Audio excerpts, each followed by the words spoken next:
Hello, everyone, and welcome back to the Rebellious Noise Pro Wrestling channel. My name is Scott. We are here for a big night, including 3 big shows. You have joined us here on the build-up show, where, of course, we're going to be breaking down each and every big story going into the big show tonight as far as Netflix and Raw. But we are also going to touch on some 2025 predictions, and later on in the night, we'll have a watch-along and instant reaction review as well. But before that, let's get on to the build-up show. Welcome to the Rebellious Noise Pro Wrestling channel. On this channel, we bring you some great content from inside and outside of the squared circle. We will go through and offer some in-depth analysis of the biggest events of the year, as well as bringing you exclusive interviews with some of the industry's biggest names. There will also be live show reviews, in-depth features, and podcasts. So make sure you give that subscribe button a slam so you don't miss any of the action.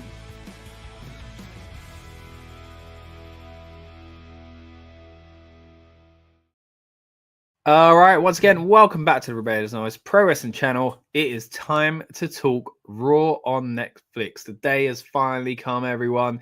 It feels like Christmas, right? It feels like WrestleMania almost. I've heard people say online. So yeah, really exciting night to kind of dive into.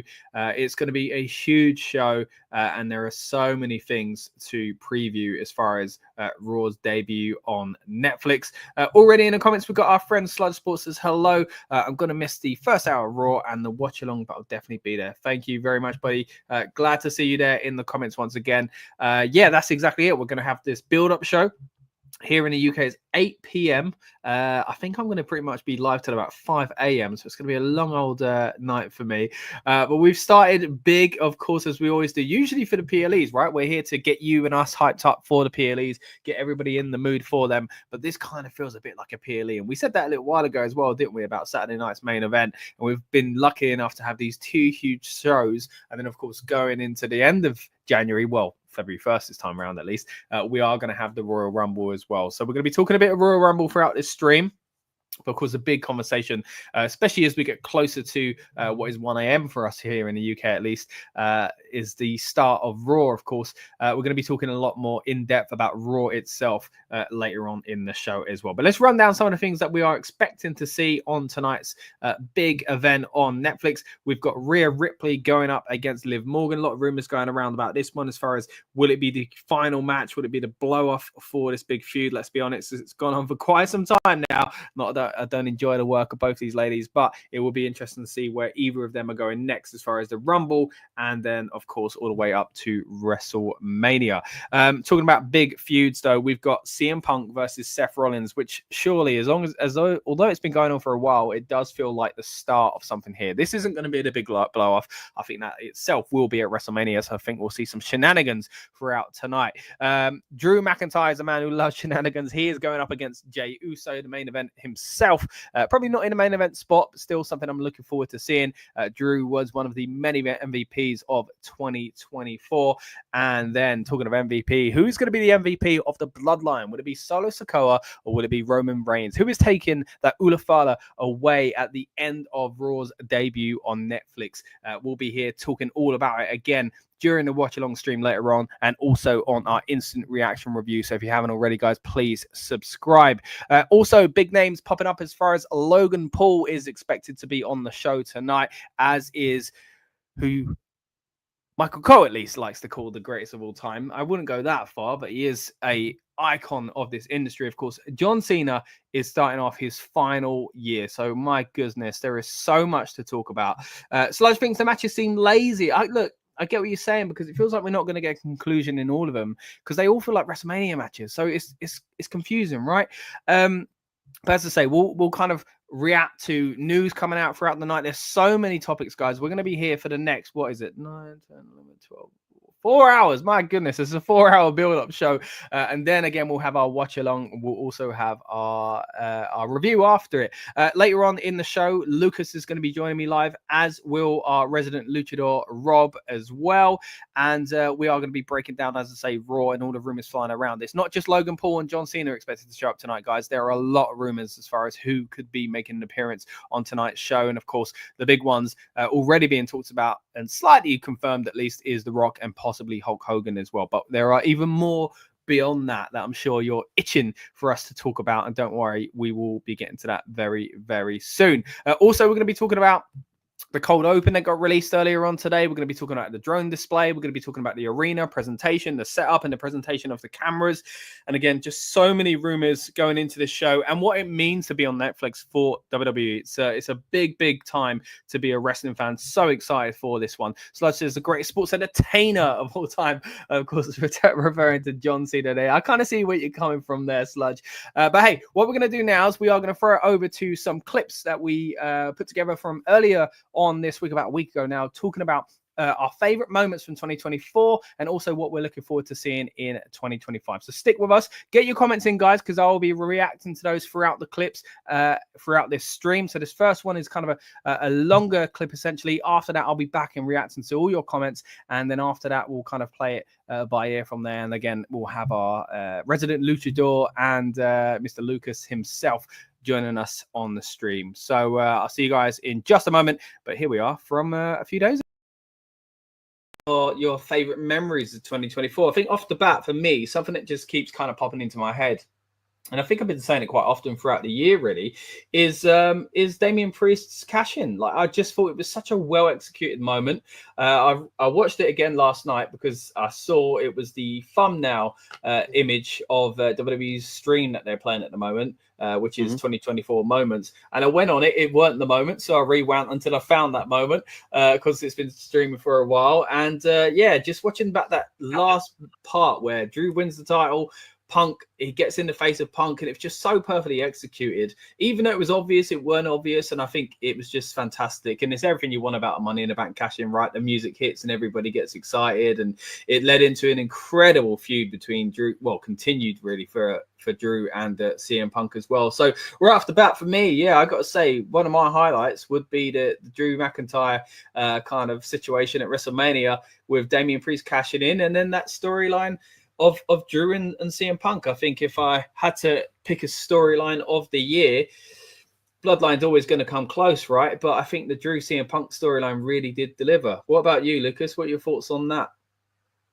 Yeah, I think it's weird to think there has been obviously 2 cash-ins this year for the men.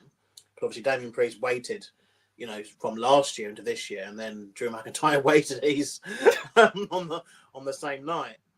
But no, I think that's probably a good shout. That whole WrestleMania weekend, I must admit, for me, I think the last few years WrestleMania, the weekends have just been like just really, really good. I feel just really, you know, obviously there's been some stuff what you know you don't agree with, whatever, but overall, I think WWE provided, like, you know, they really, you know, provided the 2 nights of entertainment, you know, for us as fans. And it, you know, this year in particular was very good. Was very good.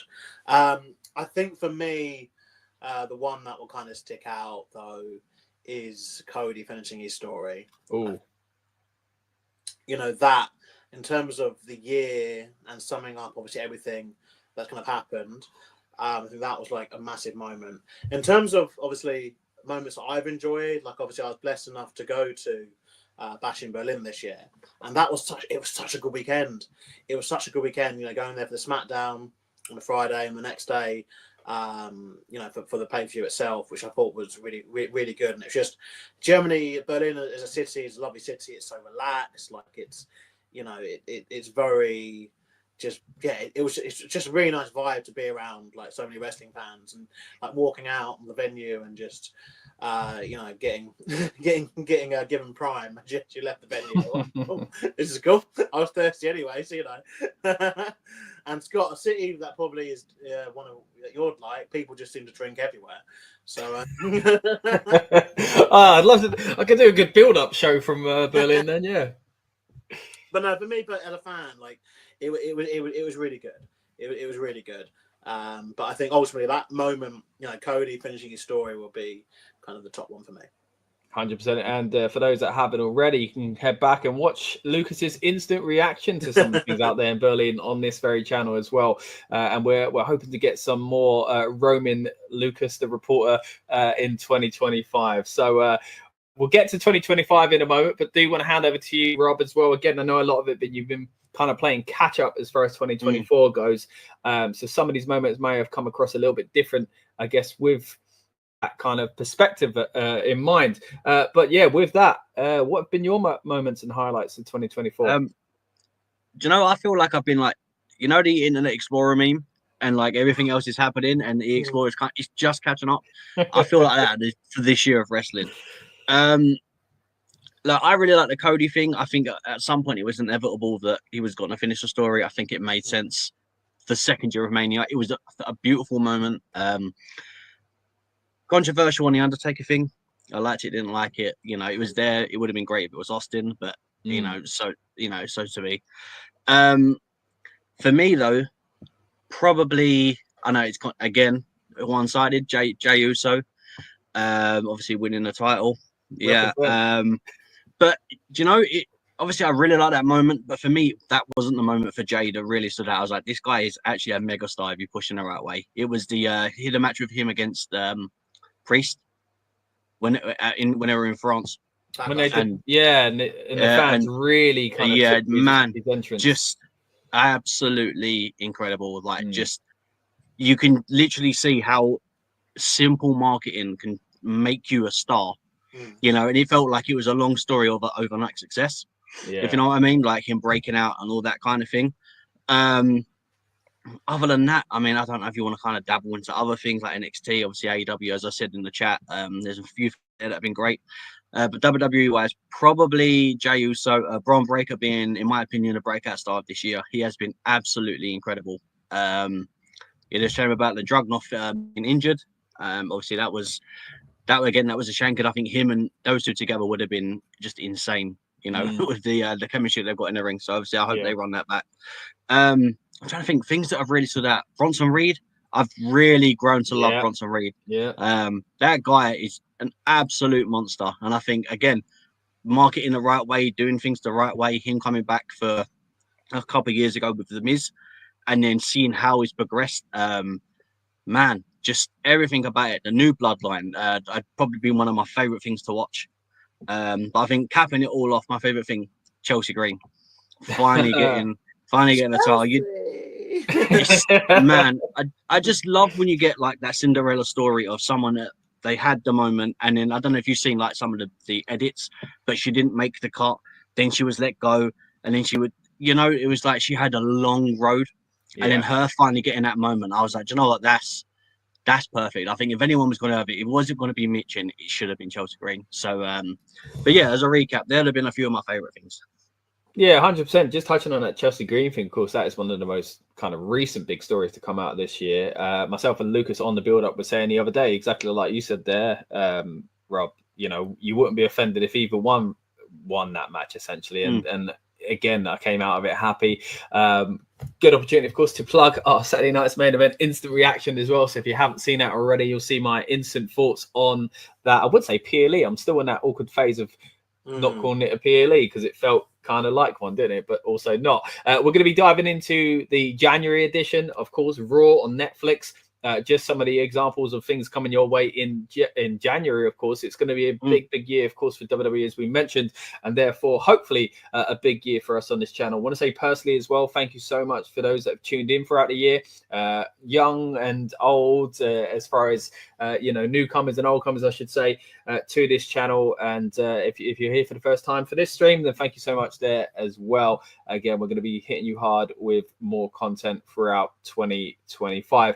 Sludge Sports says Cody finishing the story was 100% the best moment, but Sammy and Gunther was a close second. Now, I really enjoyed Sammy and Gunther, but I had some problems with it at the time, as far as I felt like, it should have been for the world title. But hey, it was a great moment, and it's funny, isn't it? I mean, you might expect it, right? Some of the biggest moments happened on the biggest show of the years. Lucas said earlier on, WrestleMania has really started to become this kind of can do no wrong almost. They're hitting it out of the park when they have these weekends lately, and I think the 2-day kind of extravaganza has really started to come into its own at the moment. It's really I think starting to it's pay off. helping split up those attractions.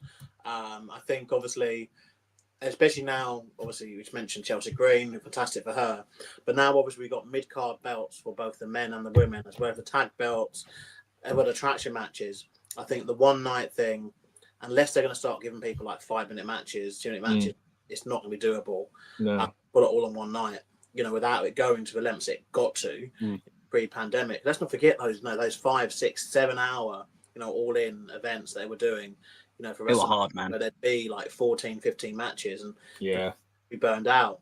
On that about the Cody and the story though, like something we forget the story of how Cody even got there, like that insanity that ensued, like from obviously we don't even need to discuss, even without even leaving aside the controversies around the company ownership obviously this year, but that entire week from the Rumble through to the match actually happening, because there was even some that thought the match might even happen well because you didn't know, because obviously they had the bloodline tagged on the mat on night 1, and then there was that impacted the main event of night 2, and there was still uncertainty from a lot of people, like, is Cody actually going to do it, but even before that it was The Rock who came back and he inserted himself into the match. We forget all that, and then how it obviously led from there, and obviously Punk getting injured as well, which affected the other brands championship match. It was a real bonkers kind of road we got to these things, and we are seeing this more and more. Like, I think this year has fully been the Triple H era of WWE. We've had years where it's mainly been him, but this year definitely, and we've seen a lot of touches added to the shows, and a lot of touches maybe removed from some of the shows, and continuing to change and evolve from these shows as we head into 2025.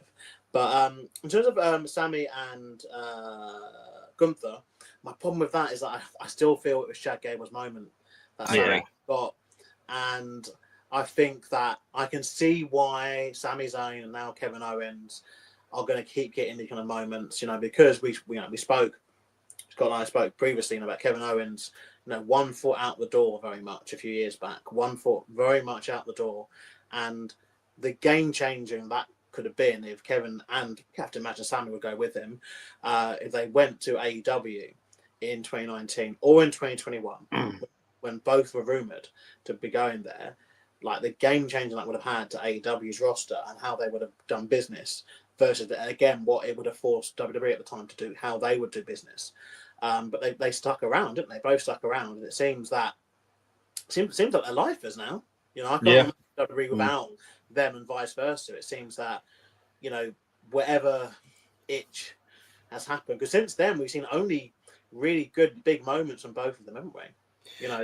Kevin stayed in the title picture without kind of, well, as they keep saying, reminding us, he's not won a championship in 7 or 8 years now. Sami Zayn as well has had moment after moment after moment, since signing those contracts. So it is somewhat showing that, if you do sign with VE now, they are going to treat you decent. I mean, it's an interesting point because, as you're saying, like, they've both had moment after moment and a big year. And then some of the names thrown out there earlier on, as you say, Sami Zayn, Kevin Owens, but also, Sludge Brent mentions it here. Rob mentioned him earlier on. Bronson Reed potentially getting a mid-card title next year, or even a world title. And again, we'll get to our predictions in just a moment. But recapping on his 2024, such a big year for him. Bronson Reed, but also Bron Breakker as well. A lot of the NXT breakouts we've seen as well. Then you talk about Cody. You talk about Seth and Drew and Punk have all had pretty decent years. And then, the bloodline situation. Then you've got the LA Knight kind of rise. Then you've got, a lot of stars coming back and doing things that you might not expect, like Andrade, who's had a pretty decent run as well. Like, you go through the roster and you're like, man, they've had a good year. Well, they've had a good year. And it just shows how on fire the product is at the moment. I think it's been a fantastic year for so many of the stars, where they're not getting lost in the shuffle like he used to. We mentioned earlier on Jey Uso and the year he's had. DIY have had a good showing recently. Karrion Kross seems to finally kind of been given something that he can sink his teeth into. The New Day scenario, what's going on at the moment, you know. So although there are, you know, it's a stacked roster, we are getting a lot of these names getting quite significant moments. Randy Orton came back and had a great year. R-Truth is as funny as ever. You know, there's a lot going on in WWE where you look at these stars and you go, man, they've managed to squeeze a lot of these people into prominent positions. Nakamura has won a title, you know. So there is Judgment Day. I mean, there's so much to kind of go into 2024, but let's dive into 2025 now. And again, I'm sure a lot of these names are going to be coming up again. And what we're going to do is we're going to break it down and talk about our kind of specific opinions and kind of thoughts going ahead about specific WWE moments. So we're talking Royal Rumble winners, we're talking WrestleMania main eventers, Money in the Bank scenarios and stuff like that. But as I say, we're also going to just kind of bring out any other kind of random things. So maybe breakout stars and kind of random predictions in that sense as well. So let's start actually with the earlier part of the year, because again, don't get me wrong, some of these predictions are going to seem completely wild, maybe even in 2 weeks time. So don't hold us to these guys, but at the moment it's going to be hard to predict some of this stuff. So we'll start with the earlier stuff at the moment, and again, we're going to be diving into Royal Rumble content come January anyway. But if you really had to say a name now, who are we going to go with when it comes to Royal Rumble winners? I'm going to start with you, Rob. Man, see, I would just do a male or female or both. We'll do both. All right. See, I want it to be someone that comes so left field that it's like a huge shock, and then there's, you know, and I think in order to do that, I actually think it needs to be someone from NXT. I know it's something I don't see them doing. That's very left field. But honestly, I think if you're going to have someone come up and you're going to have like them just dismantle everyone, arguably, if it's not going to be Bronson Reed, in my opinion, if it isn't going to be Bronson Reed, it needs to be someone else. It has to be him, right? But obviously, because of the injury, that's not going to happen. Yeah. But minus the injury, I think Bronson would have been I should have been everyone's number one pick with the way he's been booked. But I would say I want to take like a bit of a. I'd like to see it happen. I don't know how much you guys dabble with NXT, but Obafemi is incredible as just talent, and I can see him really. If Triple H has his way with the way he kind of looked at NXT previously, and Shawn Michaels has that kind of that look as well, they book him like an absolute star, and you know that's just NXT. So imagine the way they're going to portray him in the Rumble. The thing is, I guess with Bronson Reed injured, you could argue the main roster doesn't need another big guy because you've got Braun Strowman, and obviously they've had their feud already, Bronson, sorry. But you could argue, there is maybe room for Obafemi to be called up. But as you know, I don't even know, but Obafemi is scheduled to fight Trick Williams for the NXT Championship at NXT New Year's Evil, which is in a couple of weeks. So, I mean, would you see him, if he was to win that, which is at the moment he's the favourite to win that, if he was to win the NXT belt, would you still say he would win the Rumble? I'd like to see it happen because I think we need to see things now that have happened, that need to see things now that haven't happened that are going to be more of a big shock factor. In my opinion, again, as much as I like the guy, Roman doesn't need to win it. We had the same conversation a couple of years back when Edge won it, and everyone was like, well, why Edge? Like, do you know what I mean? There has to be a time when there's a new guy. And in this current moment, if it isn't going to be someone like Bronson Reed, Damian Priest, or someone like, but I want it to be someone that isn't chasing, that comes so left field. You think, okay, well, now we have someone else in the ring. Like, now he's a threat.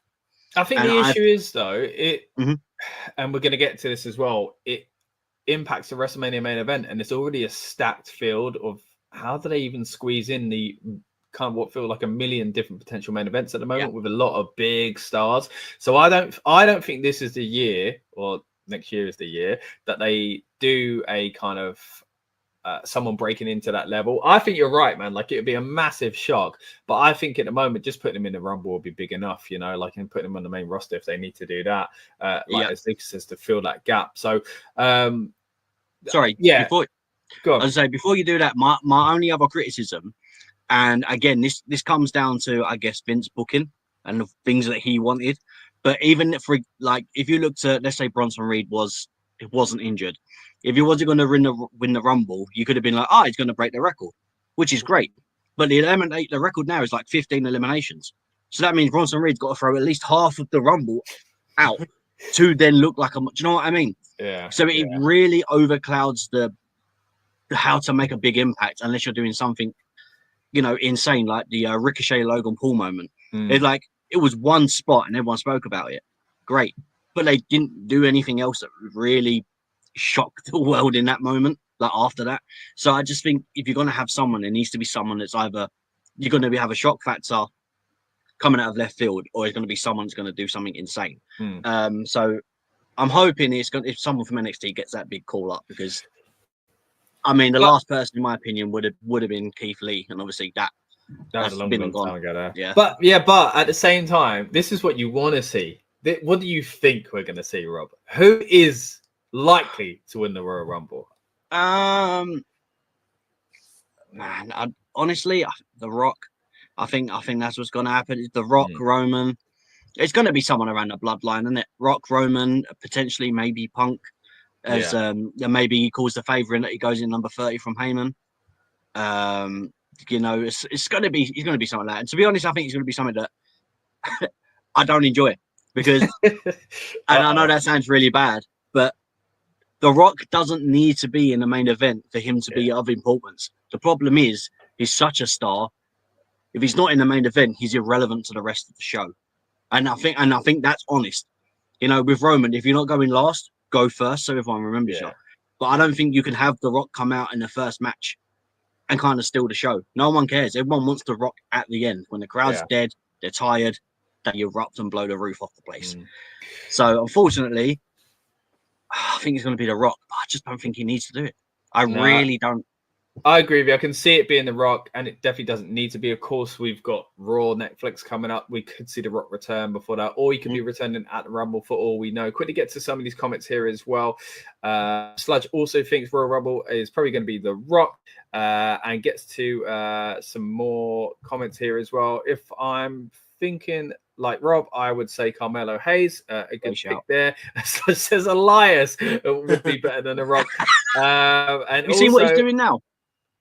Is he like Bible related stuff? Yeah. So he's on TikTok and he reads like Bible things. Okay, I saw someone comment the other day saying it shouldn't be that surprising with a guy whose ring names were Elias and Elijah. So it kind of makes sense when you look at from there. But yeah, fair play to him. Sludge also says female. I hope it be Zelina and make her the next big star. We'll get to the female Royal Rumble in just a moment. And Aaron says Jaden McDonough will be impersonating wrestlers every week. Well, like Big Show did and Charlie Haas did back in the day. Is that what we're talking about?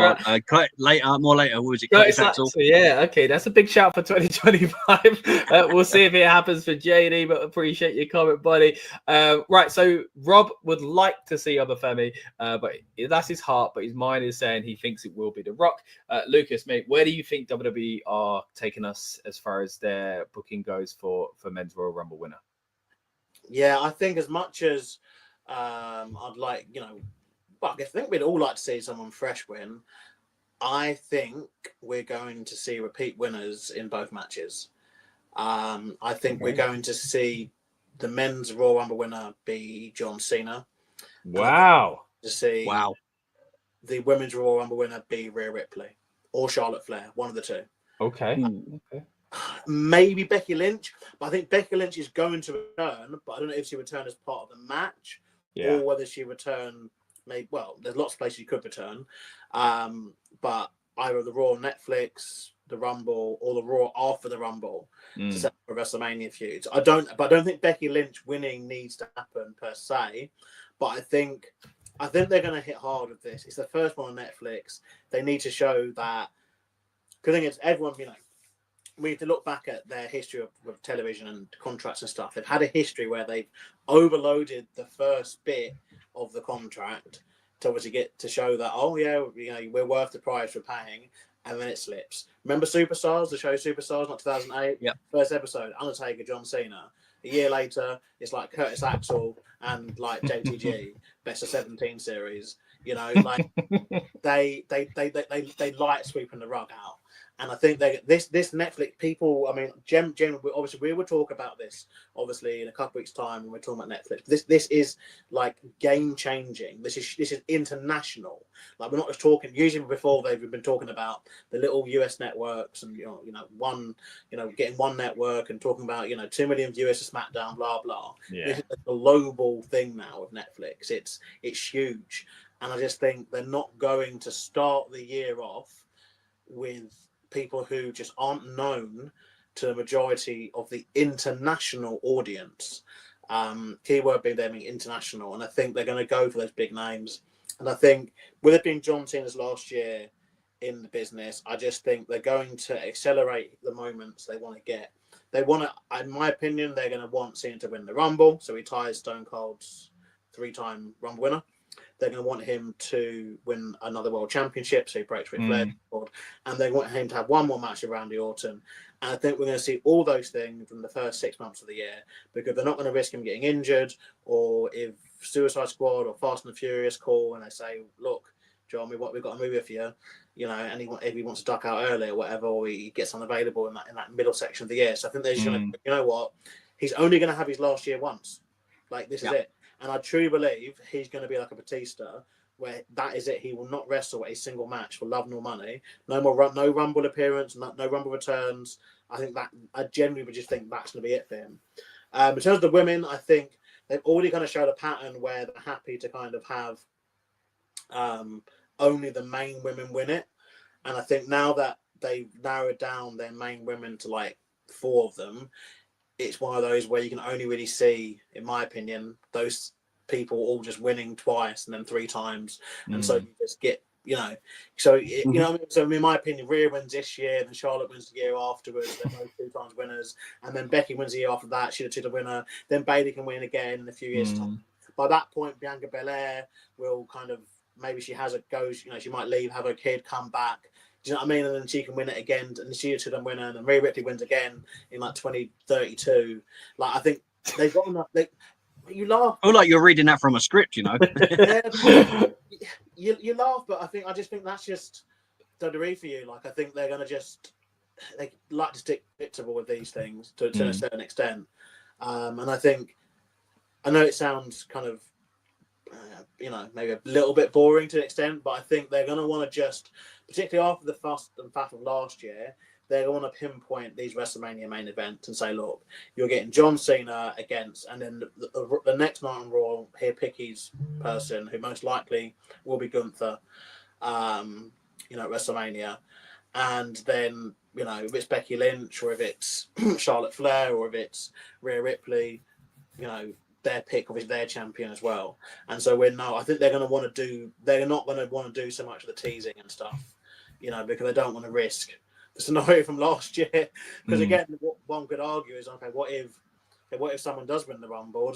But then Becky Lynch returns the next night. Is Becky Lynch can just become up the Rock and be like, well, actually, the match is against me. Squeeze me in.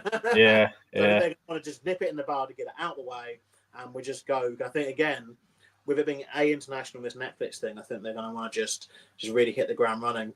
With this being the first big pay-per-view. Yeah, true. On Netflix. Yeah. Sorry, just a question. So obviously, I know you were saying about Cena being obviously doing the 17-time thing, which I would love to see happen. I mean, arguably, Cena has already defeated Flair's, because it's just the WWE title. So technically, Cena's already beaten the Flair's record on a technicality, but however, it's WWE record. Yeah, so it's most overall. But anyway. Yeah. But I have an option for you. I just want to play devil's advocate.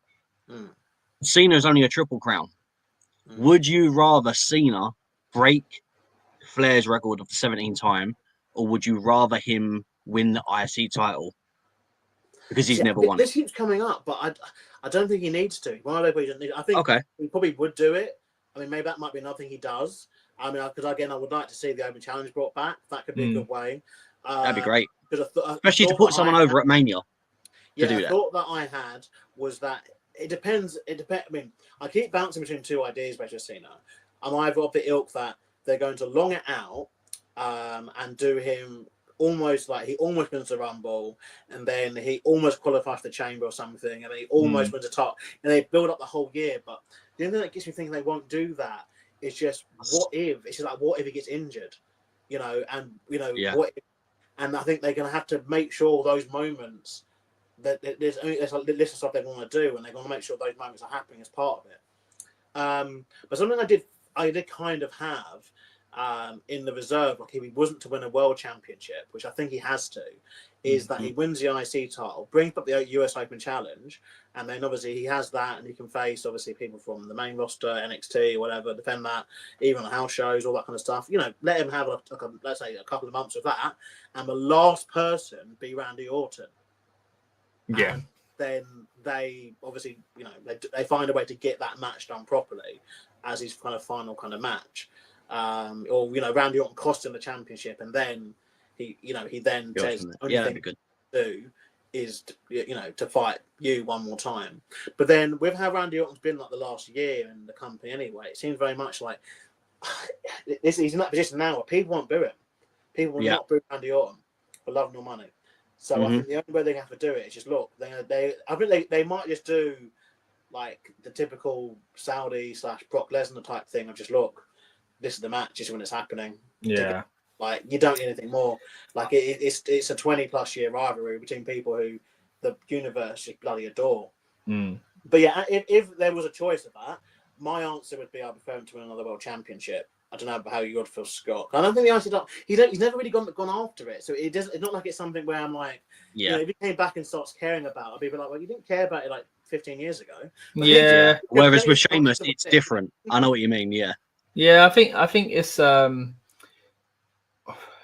because he's always been a world title guy, as you say, like other than winning the US title those 2 times, like before you become world champion, and obviously that open challenges. So it kind of feels like if they're going to prioritize one, it should probably be the world title thing. Now, look, there's always going to be a part of me that thinks he shouldn't be overtaking Flair because they are completely different wrestlers. And I was, I have many years where I wasn't a fan of John Cena, I have to be honest. And that's changed again, thankfully. I feel I can appreciate certain things, but sometimes I watch back from that era and I think, nah, like I was right. Like it was shoved down our throat. It was annoying. But as much as I do appreciate his work now, he certainly did have too many title reigns, right? So him getting that crowning would I think of me years ago and how I'd feel about it back then, and I'd think, no, I don't want that to happen. But moving away from it, I guess now I do want that to happen. So it's a bit kind of a turmoil in my head as far as what I really think about it. But look, if I'm allowing that, I don't mind him win the IC either. I think like he could. It is an opportunity to win the IC first. And have this kind of open challenge type thing again. That's the opportunity to have a lot of young guys face him. And you got to think it's going to be like gold dust, not the wrestler, but the I guess the item, the product in itself, as far as trying to get a match with John Cena, it's going to be a massive privilege. Whatever you do or don't like about Cena, there's no doubt in how important this would be to a wrestler. So it's going to be interesting to see who they do pick as far as his opponents go, and of course his final opponent as well, which we're going to use that as one of our questions, by the way, guys. So get thinking about that. We'll come back to later on. Swinging it back round to the Royal Rumble itself, I think John Cena is a great shout because it does kick. It depends what they're doing for him in a year, right? But I kind of feel like it's going to be CM Punk. And I'll talk about why I think CM Punk when we get to our WrestleMania main event predictions. But I'm going to say CM Punk for the men's, and I'm going to say for the women. You know what? I agree with what you're saying, Lucas. That maybe someone like Rhea or Charlotte, but I think the potential backlash for a Charlotte win is kind of dangerous. But if someone who has all the ingredients to be what we usually like it to be, someone breaking into that next tier, is the person we mentioned earlier on who didn't pick up a title, and that is Michin. I think she's the kind of character that could be thrust into the kind of main storyline and be the WrestleMania main event. As far as the women's division goes, or one of the women's divisions goes, I just don't know if they're going to do it. I think your prediction there is more likely, essentially, that it will be someone that is established. And I think if that's the case, even Becky would be too. Like, if it had to be someone that's done it already and had to be a made star, I think I'd go with Rhea again, just to kind of. I think it cause less backlash. Essentially, I think it would cause more. Do you think? I'm kind of the position. Obviously, I've been watching it from, as you said at the beginning, kind of from a different perspective, because I've been trying to play catch up. So there's times when I've watched it, I've not kind of seen the backlash. So when I'm watching it, I'm with my own peace of mind. I'm like, look, certain, as we said so many times, certain people don't need to have a title to be relevant. And I think currently Ripley's in this set of, she doesn't need to win the Rumble to look dominant. She 100%. does it already. You know, I think you're right, honestly, with Meechin. I would have said the same thing with if it was Meechin that won and Chelsea Green would have been, and you would have been that other person, you know. So they interchangeable, either of those. I mean, look, I'm not against Ripley winning. I think it'd be great. But then what? She goes after Liv Morgan. We're already in that feud. There's nothing special. And you're right. It is kind of stagnant at times. As much as I really enjoy Rhea's work, it's becoming quite stagnant with quite a few of the storylines. And I think that the risk is these. I guess, let's face it, legends now. Like, they're going to be in that legends bracket. Charlotte, Becky, Sasha. Of course, she's not around, but those 4 horsewomen as well, Bailey. So that's why it kind of feels like, oh, you keep doing them. I guess the risk, like you say, if you do Rhea, she gets into that same sort of period of like, oh, you keep doing her now, and she could kind of get a bit stale for people as well. Just realised Rhea is facing Liv on the debut episode of Raw on Netflix for the title. So there is a she wins. Could already be. Yeah, true. Yeah, and let's hope. I think that probably is the best call, to be fair. All right, let's move away from the Royal Rumble for now, but let's talk about what, of course, that will inevitably impact. I'll go first with this one because I've kind of teased it already, but CM Punk, I've got a feeling that they are going to do CM Punk Roman Reigns, which is throwing everything all over the place. So because CM Punk Seth is already happening, so it won't be that, right? And who's the world champion by then? Would it be Gunther? I don't know. Maybe that's what it is. Maybe Gunther's still it and someone completely different wins the Rumble to face Gunther. But at the moment, it's kind of hard to tell because, even 6 months ago, we would have all said, all right, so how are they going to squeeze in Cody and The Rock? And we'll talk a little bit about The Rock later on. Or are they doing Roman and Rock? Or is it Roman and Solo, which they're now doing on Raw, which is so bizarre. What a stacked card. And by the way, guys, subscribe to us because we are going to be digging deep into Netflix and Raw's arrival on that very soon as well. So again, if you haven't already, please subscribe. We'll do one of our famous build-up shows on the night of that as well, because it is, let's face it, looking like a PLE card. Not just a PLE card, a WrestleMania card at the moment. But let's put it aside for now. But it has shaken things up quite a bit. So I can kind of see CM Punk Roman, because that is a big story in itself. And we've looked at, the whole kind of thing with what do you call it? The favor and stuff like that. But then in order to do that, of course, that would mean Roman is champion by then. So I'm not sure with that either, because it's go ahead. I just say, what if Punk's champion by then? How? And it's the other way, so Roman is the chaser. And so Roman wins the Royal Rumble. I think people would be happy with that. Weirdly enough, years ago, that would have been a comment that would have not gone down too well. I mean, look at 2014 Rumble. How's Punk getting the belt though in this scenario? I honestly, I don't know. The problem, and it's really weird to say this, the problem with WWE right now is they've got too many guys that are top tier and they're too stacked up there. Yeah. Far too many. And that's never an issue because, again, it's interchangeable. I guess before we discuss this, shall we just both, yes or no, like, are Cody and Gunther going to still be champions at WrestleMania? Do people think I don't know, because Randy's got to turn on Cody at some point as well. Everyone's got to turn on Cody, apparently. I don't know, man. I don't know. I would like to see, honestly, I'd like to see Owens. Because that, for me, defines the question of the main event. Because, obviously, that's one integral part of it. both the men's champions and obviously the women's champions as well, which we can get to, I guess, separately. But for the men, like, do we believe that the current men's world champions will still be their champion by them? In terms of the women's side. All right. So again, those were some of our thoughts on 2024 as a whole and our kind of early predictions really for the Royal Rumble. But of course, a lot to dissect when it comes to tonight's show, where we will be seeing some WrestleMania worthy matches. Guys, get your comments in. I'm going to be going through them as we go throughout the stream, and we'll play a few more clips, short ones this time though, from our original 2025 prediction show as well. But again, big card to predict tonight. We've got Liv Morgan versus Rhea Ripley, and later on in the show I'm going to have Lucas and Rob joining me once again to break down what they think is going to happen here, as well as in you talk about WrestleMania worthy matches, guys. CM Punk versus Seth freaking Rollins. A big feud that's been going on for quite some time now is the vendetta against the original bloodline for Drew. He is going after Jey Uso here, no title on the line, and still a very newsworthy match, I'm sure. And then talking about no title on the line, but we've got Yuta Father on the line for who is the head of the table, who is the leader of the bloodline, you name it, whatever nickname you want to give them. That is another match we're going to be breaking down later on in the show. Again, get your comments in, guys. I want to know what you think of our predictions that we've been showing you there for 2025 and what you think of tonight's show and how Netflix is going to affect WWE going forward. We've got a lot to break down as far as what's already happened. Of course, the network has now sadly died a painful death here in the UK, and we do have everything now going towards Netflix as far as the Raw, SmackDown, NXT, and PLE side of things. And of course, the archive is slowly starting to build as well. So we'll talk a bit more about that later on in the show. We're also going to talk about the Raw cold opens. I'm sure some of you have seen it already. WWE did post it a few hours ago.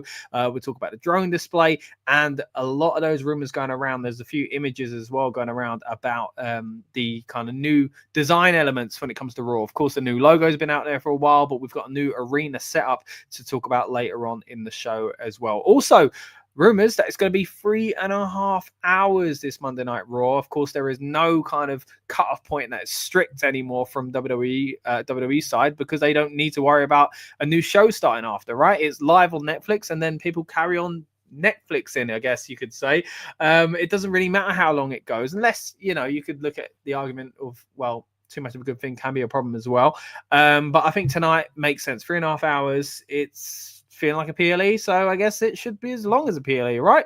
But again, we're going to talk a little bit more about that later on, and all the rumors going around about who's going to show up tonight. Of course, we've already seen the announcement that Logan Paul, after fake retiring, is coming back out of retirement, I guess you could say. And talking of retirements, we are going to see the start of the last ever year of John Cena as a WWE superstar, which is surreal to even say, but there's so much to break down when it comes to that alone. But of course, a lot of rumors about Hulk Hogan. Of course, The Rock pretty much announced he's going to be there as well. But yeah, I want to know what you guys thought of our kind of 2024 highlights. Again, a big one for me was Judgment Day and Damian Priest winning that world title. Of course, that's all falling apart now, and they're in a completely different space. But what do you think of our original thoughts there on the Royal Rumble and John Cena as well? What we're going to do now is I'll play some more thoughts from the guys, talk a little bit more this time specifically about the men's Rumble and how that, of course, will affect the WrestleMania main event. So stay tuned, and I'll be back in just a few minutes after this. I don't know. Like, for me, I think they're going to keep I think they're definitely going to keep Gunther and even Cody. Just basically, they're not being like a big enough feud at the moment for Cody. Who would you say would be a big enough feud for Cody? I think the Kevin Owens thing going on at the moment, I'm actually enjoying. Yeah. Kevin walking around with the other title as well is fantastic. I think it's good, but I just feel that they've just shown that they don't want to pull the trigger on him as champion like too many times now. And so, in case of, in my opinion, I don't think they're ever going to do it again. Randy Orton would have been a good one, but I feel that it's either at the stage where they are saving that for WrestleMania, or it's just not going to happen. That's kind of how I feel. It should have already happened previously, and it didn't. And it hasn't happened yet. And we're at that moment where we kind of need to know. But then again, it's one of the case. Does Randy Orton become that 3-time Rumble winner? And then, face Cody, But Punk winning the Rumble was an interesting one because I don't see how we get to Punk and Reigns, although I do think we are going to get there. Yeah, but because he needs to main event WrestleMania. That's the thing about Punk, right? Which is the last second night, right? Is it not? But I would argue now in WWE's terms they could say night one as well. I think that would make sense because, as you said, Rob, it is weirdly enough too stacked. There's so many people deserving and kind of believable in that position. Again, we mentioned earlier on with the Rock, Rock and Cody and Rock. Then you got Roman and Cody. They've basically said, look, we want to go out again because Roman and Cody still clearly aren't buddies, So are they really going to finish the Rollins and Punk thing so quickly? Their first match is obviously on the Raw debut of Netflix. But then that leaves next year for Punk to maybe headline WrestleMania. Personally, I just think he's gonna headline. I don't know. Maybe that ship has sailed because of last year in the injury. I don't know. I do think Randy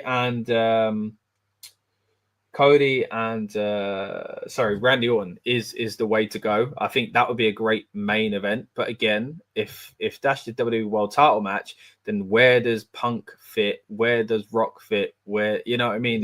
Where does Roman fit? Because there is still only technically 2 main events. You know what I mean? It's hard to call in that sense as well.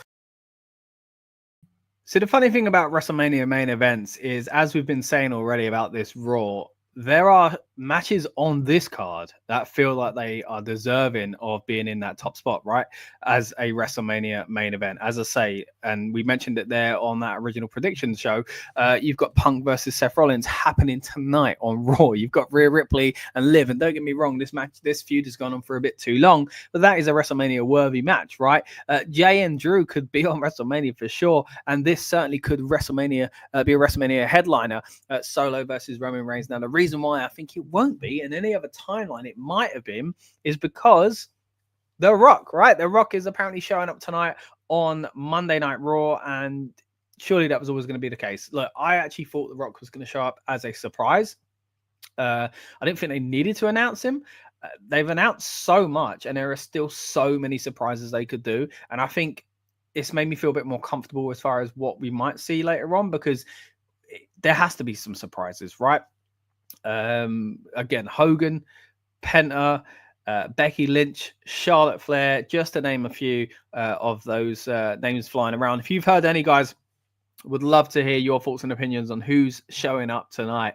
Feels like the Royal Rumble, doesn't it? What do you think is going to happen on the debut episode of Monday Night Raw on Netflix? And once again, what do you think of the clips I've been showing you so far? Do you agree with our thoughts on the men's Royal Rumble winners? Could it be John Cena? Is that where we start John Cena's journey tonight on Raw, heading into just simply a kind of marker down saying, look, I'm joining, put my name in a hat, I'm going into the Royal Rumble, and maybe he does win it. Maybe does go on to main event WrestleMania for the last time, which even that, man, I get a bit choked up saying just something like that. But yeah, lots to talk about John Cena, and we'll do that in a bit more detail as we go throughout the stream tonight. Of course, like as I say, we're going to go all the way up to 1 a.m. Then we're going to have a separate stream where we'll have a watch along for Monday Night Raw. So stick with us tonight, guys. If you haven't already, please subscribe, and then straight after that we're going to hit you with an instant reaction review. But you are watching a build-up show. Is about getting myself and you guys hyped up for the big show tonight. It's usually done for PLEs, but my goodness, does this feel like a big show, even though it's not a PLE, right? Again, we've been touching on some of our predictions for 2025, showing you some of those clips. So what we're going to do now is we're going to talk, I'm going to show you a clip where we're actually talking a little bit more in detail about these WrestleMania main events. Again, will we see seeds for those planted tonight on Monday Night Raw? And we'll talk about the effects of the Money in the Bank going forward, using NXT a little bit more, and the possibility of maybe even Tiffy time once again. Although she's now the champion, could she be a back-to-back Money in the Bank winner? So let's have a little look over to our original predictions for 2025, and I'll be back. Right, quick fire then with this one, guys. Just gut feeling.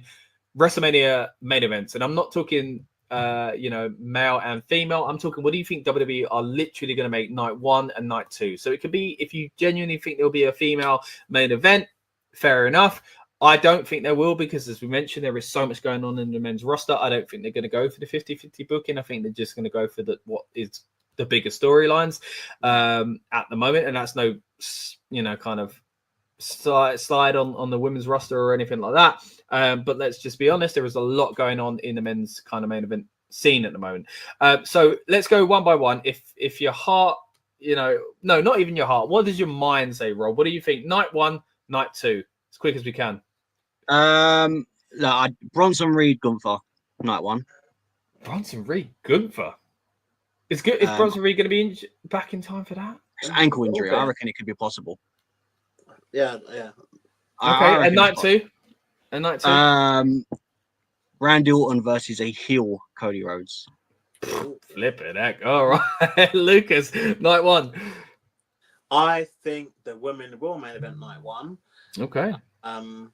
I think they'll do the Lesnar thing where Reigns will go on like first or whatever.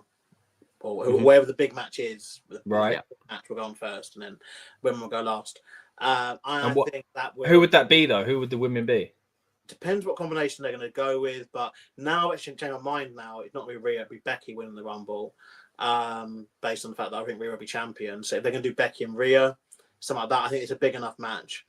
Becky and Rhea I'll go with, and then night 2, I think will definitely be Cody Rhodes, but I don't know whether he'll be facing The Rock or Randy Orton. But I'll go Cody Rhodes match last, just for a quick answer. Yeah. All right, I'm going to go night 1. Oh, this is tough. Night 1, Cody versus Randy Orton. Night 2, CM Punk Roman Reigns. Somehow. I don't know. Well, if it's The a Rock. tribal combat thing, or whatever it's called. Yeah. No, not that. It's just a no holds barred match. Yeah, if they do that, I think that's enough for it to kind of. Or they might even give it a Hell in a Cell gimmick, I guess. Maybe. Yeah, it could go the other way around. But then, what's the favour? We're going to go into a million tangents here. Let's be safe and let's move away from that one. I know this is wild, and again, it's a long, long way away now. But let's say, what do you think is going to happen with Money in the Bank winners? Who do you think is going to break through that ceiling at the moment? Looking at the field at the moment, again, men and women.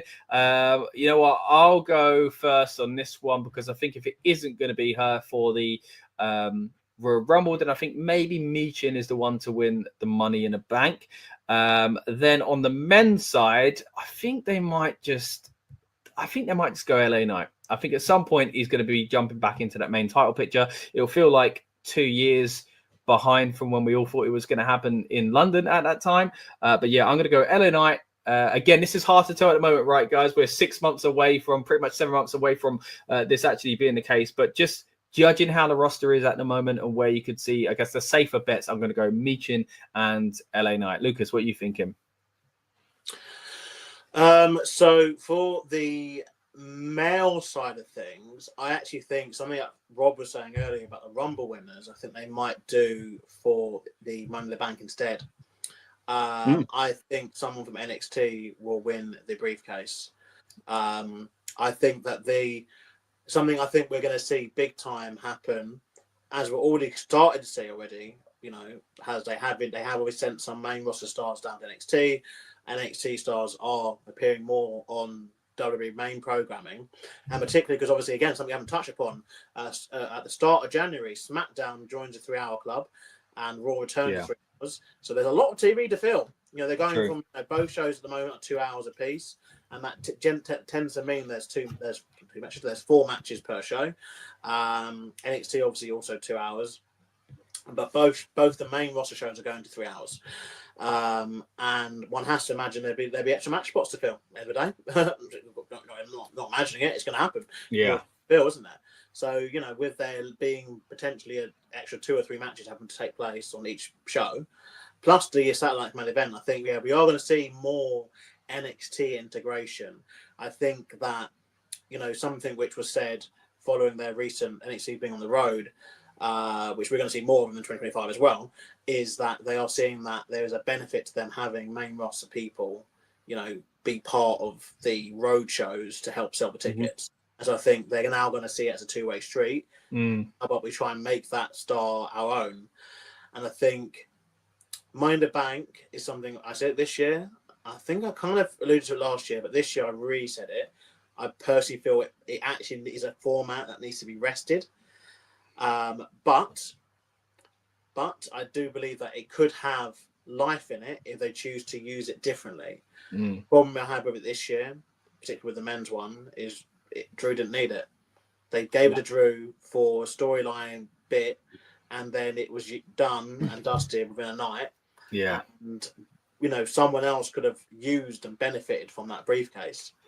I think, though, the weird thing is, I think WWE didn't need it. Like, there was as we keep saying, there's so much going on. It's very top heavy at the moment when it comes to the men's heavyweight division, world title picture. So, like, that kind of dealt with a problem that they would have had otherwise, where they would have had someone lurking in the background who probably would have failed to cash in anyway, so it kind of leads back into that kind of Austin Theory scenario of a few years ago. So that's why I'm kind of going with even a safer bet of LA Knight. I'm thinking because I can't see the title needing a big shake up. Like, that used to matter when you were like, I'm sick of this person, but like the top of the roster's been entertaining for quite some time. So yeah, I mean, I guess it depends, obviously, because obviously not knowing, when they decide the winner, do they then decide, when the cashing will take place, if it's successful or not, yada yada yada, or do they just coast it out? And let's be real, sometimes they've just coasted it out, and we've got gold. When obviously, like Dolph cashed in, well, that's phenomenal, and that's definitely something they coasted for a long time on. They sat with that for a long time, then went, oh, okay, yeah, now's time to do it. But there was talk when Otis won, your favourite Scott, Otis won. The stream is going so well, boys. Why do we have to bring that up? I've got to mention it at some point. There was realistic talk within the company, particularly when it was pandemic here at WWE, about him obviously cashing in potentially for the tag titles. Believe it or not, Otis had another tag partner. It's bonkers. Tucker. I think he retired as well this year. I believe he retired. Did he? To do Tucker and Dozer, wasn't it? That was their thing, wasn't it? Yeah. But yeah, Tucker. And so I think that there is rumor they do something different with it, but I feel that but this year it very much felt like, oh, we don't want either of the champions to lose, so let's just sort it out all in one night with the easy kind of option of doing how we did it. Also, this year, what interrupted Money in the Bank was the King of the Ring and Queen of the Ring tournaments, which obviously, if they remain in their obviously the Saudi shows haven't been confirmed yet, I don't believe, for next year.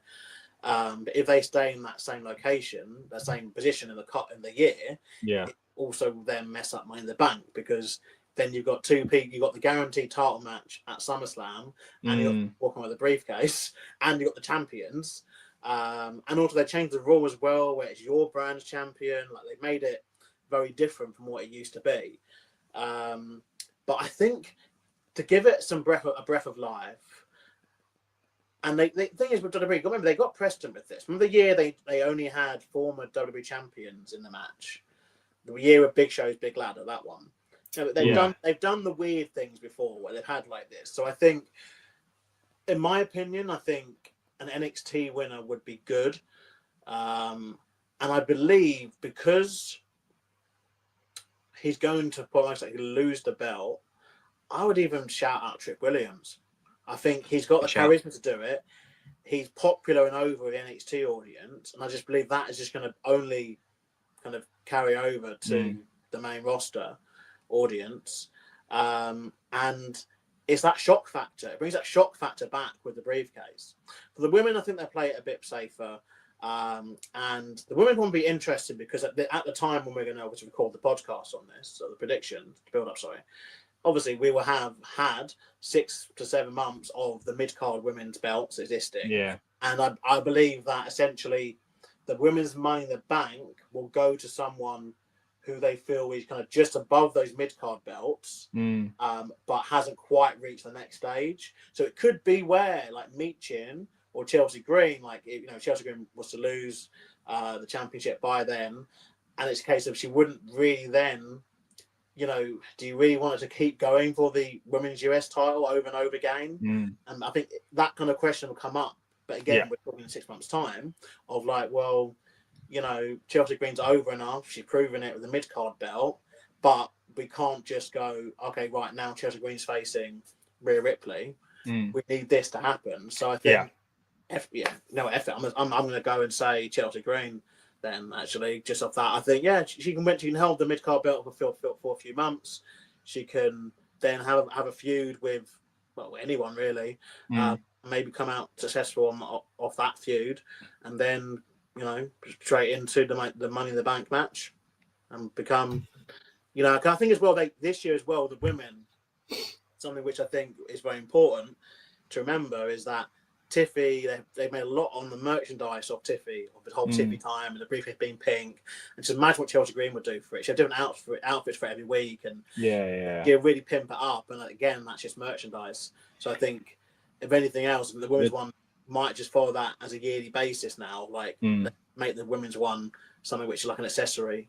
Bit of a storyline around the briefcase itself, which they've done a few times again in the past with Brock and the other two options I have. I won't take it quickly, sorry, and I'm rambling a little bit. But the only option I have is either Bianca or Jade Cargill. If that feud, but again, this is where this is hindsight, because this is a feud that is going on. Yeah, and it's a storyline that's going on with Jade Cargill being injured. But is she injured or is she injured? I think she actually has an injury. I'm sorry? But we don't know how severe it is and what that means time-wise. So, I don't know how much of it you caught up on, but they've been very vague and weird about it. Like at first it was reported that it wasn't an injury, and then they then didn't want to. She was meant to be in War Games. Then she got removed from War Games, but they weren't vacating the belts. They had done previously. It's been a bit weird, hasn't it? And they wouldn't. And then obviously people saying the obvious thing would be to have Naomi just become the replacement partner, like they did with Chelsea, and that's why we got Chelsea and Piper Niven, didn't we? Yeah. But they haven't done that. And this injury, there's no they haven't done the usual kind of announcement of like how long it's going to be till she recovers and all that kind of stuff.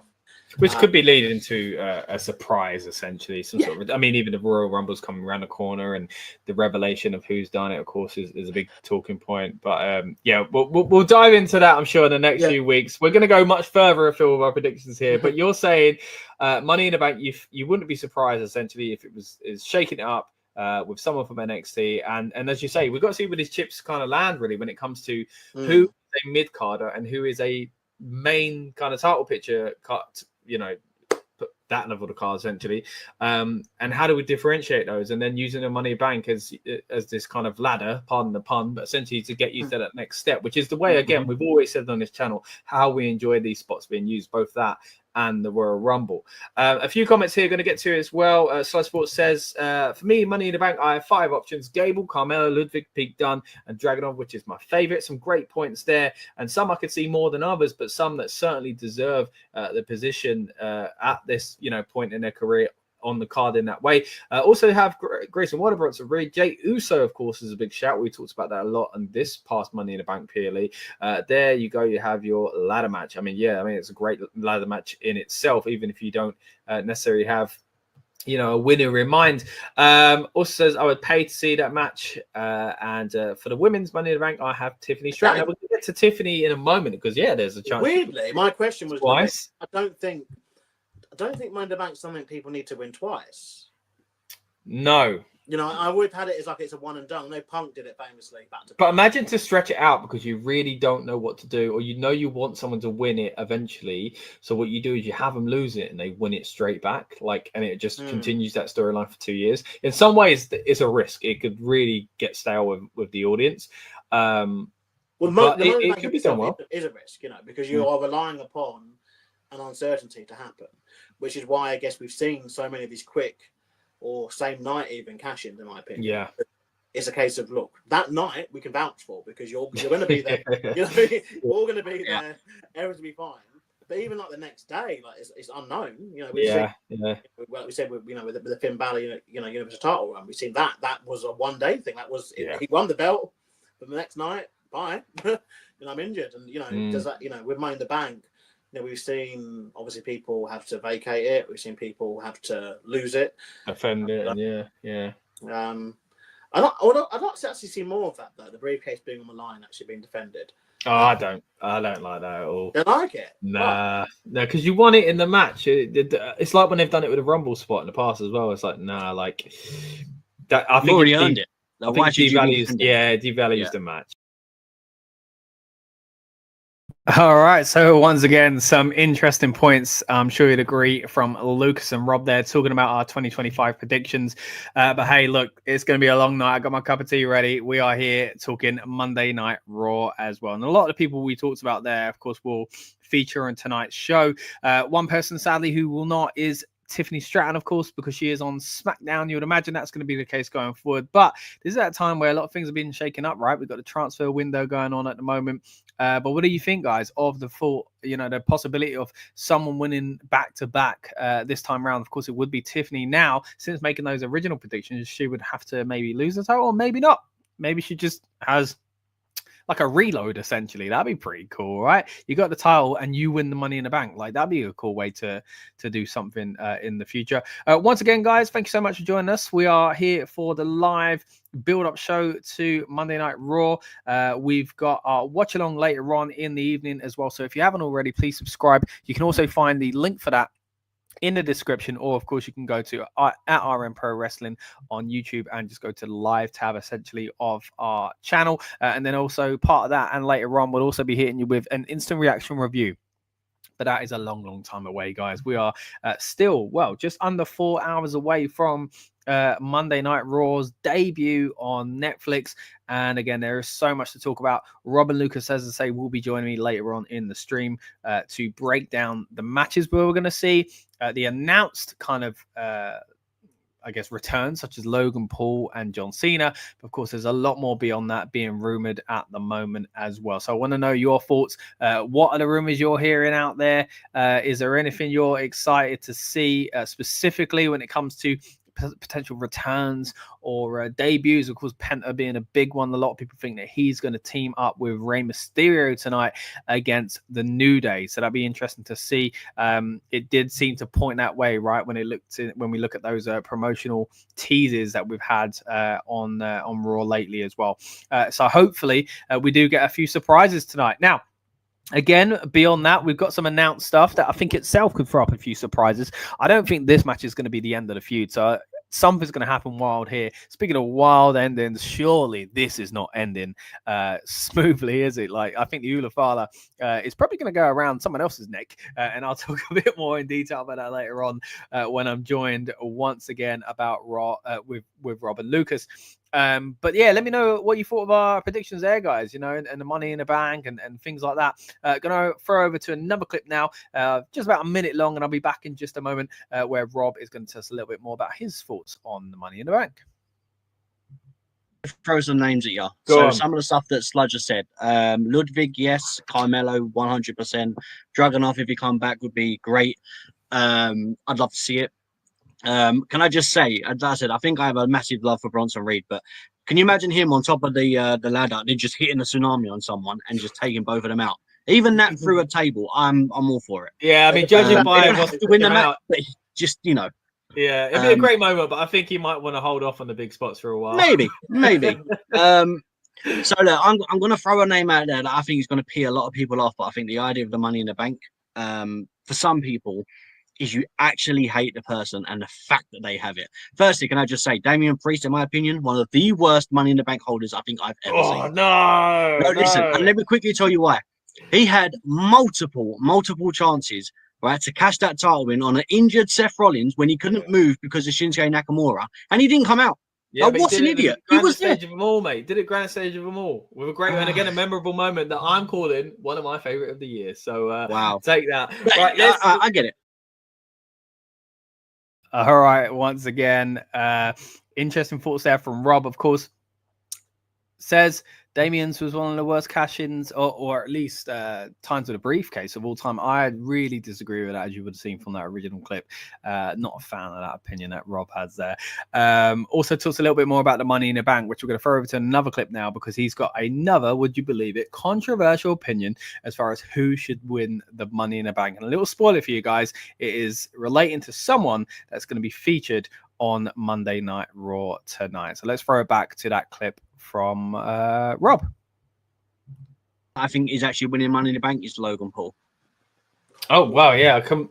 Sorry, mate. Let's get straight over you there, but mate, well, that's I was going to say because right, the fact that he's saying he's coming out of retirement, he's done that big thing for Netflix, and I think if you're gonna, I don't want to swear on the show, but if you want to PI double snake someone off that much, you're gonna give it to someone that you truly hate, right? Yeah. And I think the fact that someone like Logan will have it, and he has that ability, he just has to walk into a room and you don't like him. Like, annoyingly, that he just has that persona. So I think Logan having that briefcase, I actually think would be really good for that moment and that briefcase. And I think him cashing it in, I actually would like to see him cash it in and be successful, regardless on what title. But I think it's something that would be a great investment. Crazy.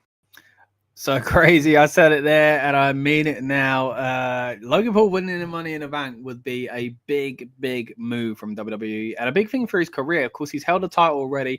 We talk quite a lot about Logan Paul when he first came into WWE, about how impressive he was, and that surely him holding something and being on red carpets and being on the Impulsive podcast with it in the background was going to be a benefit essentially to the WWE, except for the world title. Now, there was that time where it looked like he might win the world title because he was going up against Roman Reigns, of course, for the WWE Championship. Didn't win it, and I kept thinking it would be the Money in the Bank, and it ended up being the US title. But now that he's had the US title, I don't think they need to do it with the Money in the Bank. And can you imagine actually the need to do a cash-in for Logan Paul as well? So I think a slightly more controversial take now, but what are your thoughts, guys? Love to know what you think of Logan Paul potentially winning the Money in the Bank, but also what's he doing tonight? You know, what is he going to say on Monday Night Raw? Surely, as this kind of period of Raw usually leans to, it's going to be heavily focused on the Royal Rumble, but there's a lot, because of the Netflix debut, that might even skip beyond the Royal Rumble and completely different feuds, or feuds leading more up to WrestleMania, for example, as well. What we're going to do now is break down, again, something that we're going to see on Raw tonight, the return of John Cena. And it is leading into, as we mentioned earlier on, the final kind of goodbye, essentially, of the Doctor of Thugonomics from WWE programming. As far as a full-time competitor, at least, he is here for the long haul in 2025. Been showing up at all the PLEs, it would seem, but it's starting tonight on Monday Night Raw. So what do we think Cena's 2025 is going to look like, and therefore ultimately what do we think the last year of John Cena in WWE is going to look like? Here is our clip from the other day where Rob, Lucas and myself discussed that very away from kind of big match winners and stuff like that, and talk about big match John and his final year. We touched on it a little bit earlier on. Of course, Lucas talked about potentially open challenges. Rob was talking about him going after either the IC, or does he go straight into the world title picture? What's your kind of rough kind of year for John Cena, and ultimately who do you think his final opponent will be? I'm kind of torn on this one. I think the kind of idea that Lucas said earlier on about trying to kind of find his way into big matches and it keep kind of failing. You know, he doesn't win the Rumble, he doesn't win the Chamber, and doesn't win Money in the Bank. Didn't that happen a couple of years ago though? I'm sure that happened a few years ago. And that was to try and get into WrestleMania. Do you remember when he against The Rock, wasn't it? Well, no, the Undertaker. He the one with the Undertaker as well. Yeah, and then Shawn Michaels also with the Undertaker. Similar kind of stories there, but I think a weird one is that it's his final year, so the last PLE is going to have to be big as well. So is it Survivor? When does that happen? I think something's got to happen with Randy Orton. I think it would be poetic if Randy was his last opponent, but it does feel like he might make someone. But he could do that throughout the year. I'm thinking Ludwig. I'm thinking Gunther, you know, but I kind of don't see them as his final opponent. So again, it's one of those where I'm going to play it safe rather than Baron Corbin in Kurt Angle's situation. As much as I like Corbin and it's a shame to see him go, we all know that shouldn't have been the main goodbye essentially for our Olympic hero, and it should have been probably ironically John Cena. So if we're going down that same path, I think the safest bet, and I think the one that the fans would appreciate the most, is Randy. But the other scenario is that Randy just plays into the kind of title picture which happens earlier in the year. So because I think a lot of these things are going to happen last year, there will be a title thing, there will be something to do with Randy, and there will be something to do with kind of young blood. I think the safest bet is to have Randy be the one that kind of ends his career. So for me, it's going to end with a match against Randy Orton. Lucas, what are your thoughts? John Cena. So yeah, he has announced and confirmed that he is going to be a full-time member of the roster next year. He's not dipping in and out. He's full-time. He wants to be on both. He wants to be on all brands, he said. And obviously how that comes to fruition, we shall see.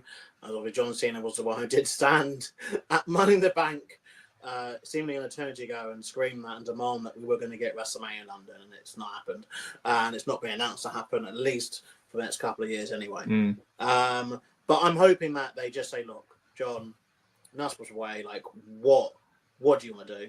Like now with the management they've got, and with the trust they should have in him, that he's not going to just, you're not going to go, oh yeah, you're going to put all the belts on me at once and then I'm going to just leave. Like I do think they, I would like to see him do some stuff down at NXT. I'd like to see him do, some throwbacks. Some kind of the kind of iconic matches that could have existed. I mean, because again, a name that's not been mentioned actually in this discussion when it comes to John Cena so far, and we're so focused on obviously Randy Orton. They've got to revisit the Punk thing. Surely they've got to do Cena and Punk one more time. Yeah, I reckon they might even do it at Money in the Bank. Oh, that would be cool. That'd be cool. I think that's kind of match after Mania though. Yeah, but he's not retiring at Mania. He's doing a whole year. I thought he was retiring at Mania, no? No, it's his last Mania, but he's doing a whole year. Right. I actually thought he was retiring at Mania. No. So yeah, we got a long way to go, and that's why there's just so many possible things that can happen. Because as Lucas says, apparently he's going to be a full-time member. So yeah, basically, so Rob, just to get you up to scratch, he's basically confirmed he's going to be a full-time superstar for the entire 2005, and that he will not wrestle a single match for any amount of money after New Year's Eve next year. He's not interested. Right. Okay. So I think as it was final Mania, so I was like, oh well, if he goes out of Mania, he's putting someone over. It's one of those statements. It's right on both ways. Because yes, it is his final Mania. Then you could also read that as being it's his final match. Right? Yeah. I'm with you now. I reckon they actually might do a December pay-per-view next year on because of that, 31st December, or even something like Night's Main Event, kind of some sort of special or something. Yeah. But again, this is where the Netflix international deal is so bloody integral, because one has, much as we love Christmas and all that kind of stuff, you have to remember over half the world don't celebrate it. So there'll be over half the world that will be open to be watching something like that, like live, and even without that, John Cena's a big enough draw, to be able to do it, like as his final thing. But yeah, I think that they're going to do Randy Orton in his final match. By the way, who do you think? Well, now that there's a lot longer to it as well. It kind of changed my opinion. So this is what I thought. I thought if it was Mania, I think Cena is respectable enough in the business to know if he's going out, he's going out on his back, and two, he's going out putting someone else over. Like he knows the business, So I thought if it was Mania, this is what I was saying about the IC, because I would have loved Cena to have the IC and Carmelo Hayes be the one to basically beat Cena at Mania to win the IC title. I can see that. One Melo then says, I am the last person to beat Cena. Yeah. And I won the title for him. So it's like a big deal. I guess that could still happen at Mania. It'd be a nice kind of run. But man, no, I don't know. Like I said, my mind was like, oh, it's Mania and done. I still think he's going to go out putting someone over. I really do. I think it's to be someone as well. I mean, I would like to see if they do like a special thing as well for like 31st. I reckon they could do like a WWE in your house, like a Hustle, Order, and Respect. Yeah. Like Yeah. it'll be something like that. I mean, I wouldn't be against that either. I know it's a bit gimmicky, but Yeah, and you can know, even have like a lot of his kind of former big rivals appear on that show in matches that pay homage to Cena's career. You know what I mean? Like certain match types he's had and stuff like that. I wouldn't be surprised if they did something like that, because this is going to be an unprecedented thing. With no one's ever walked away from his kind of stardom in this way. So it's going to be massive. But yeah, I kind of get where you're coming from there as far as going out on his back as well. He does feel like the kind of person that would do that. So do you think, therefore, it would be someone that is a younger wrestler in order to do that? I mean, or would he do that for someone like a Randy Orton?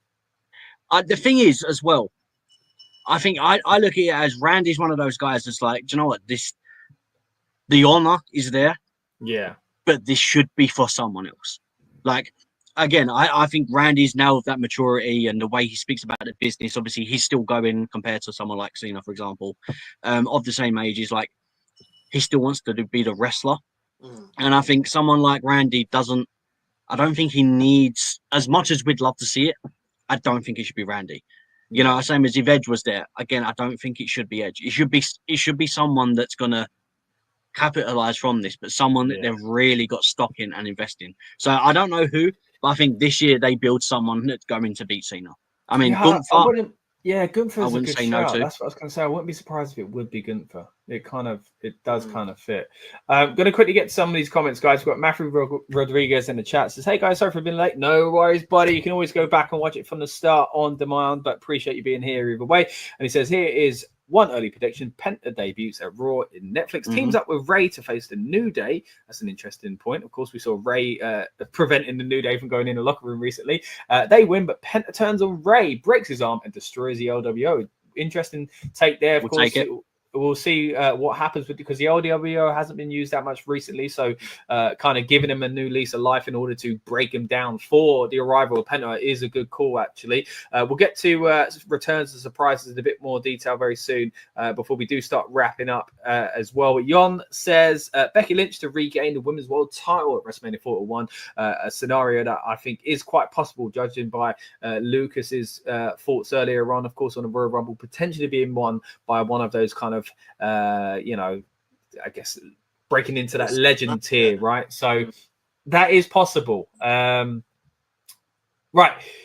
we've done John Cena, and we've had a little bit of an example of it there, but let's talk returns and possible debuts in 2025. I think the obvious one there, it does feel like Penta's going to happen, and I think that's a great shout there from Matthew. So we'll kind of lean off of that one for now, because Penta is so close to him potentially debuting anyway. Who do you think randomly throughout the year could either come back or show up? Now, it depends on contracts, but if I had to go with anyone, and I'm talking debuts now, I'm going to go Ricky Stark. Yeah. Wow. Yeah. Okay. I think so. Yeah, we all in agreement on that one? Yeah, I can see it. It just feels right. I think maybe quote Lita's theme song. The Rumble match, to be fair. I think it's coming soon. Wow. I think another one that's coming very soon is Jordan Grace. I was about to say Jordan. Yeah. It feels like it's already a thing, doesn't it? But yeah, officially, but I just think, you can't position her in so many good opportunities over the past 12 months and then not sign her. Yeah, it's for a reason. Yeah, I think that's it.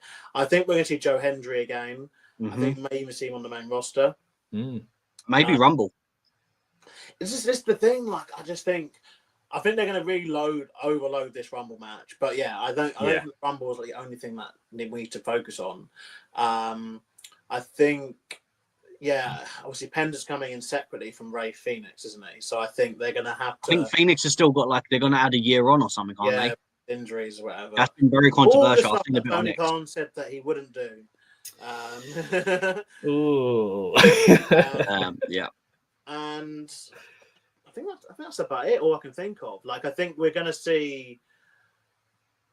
I don't know. Yeah, I can't think who else. Who else do you reckon? I think the returns are harder to call these days, because it used to be kind of they'll be back. Cardona.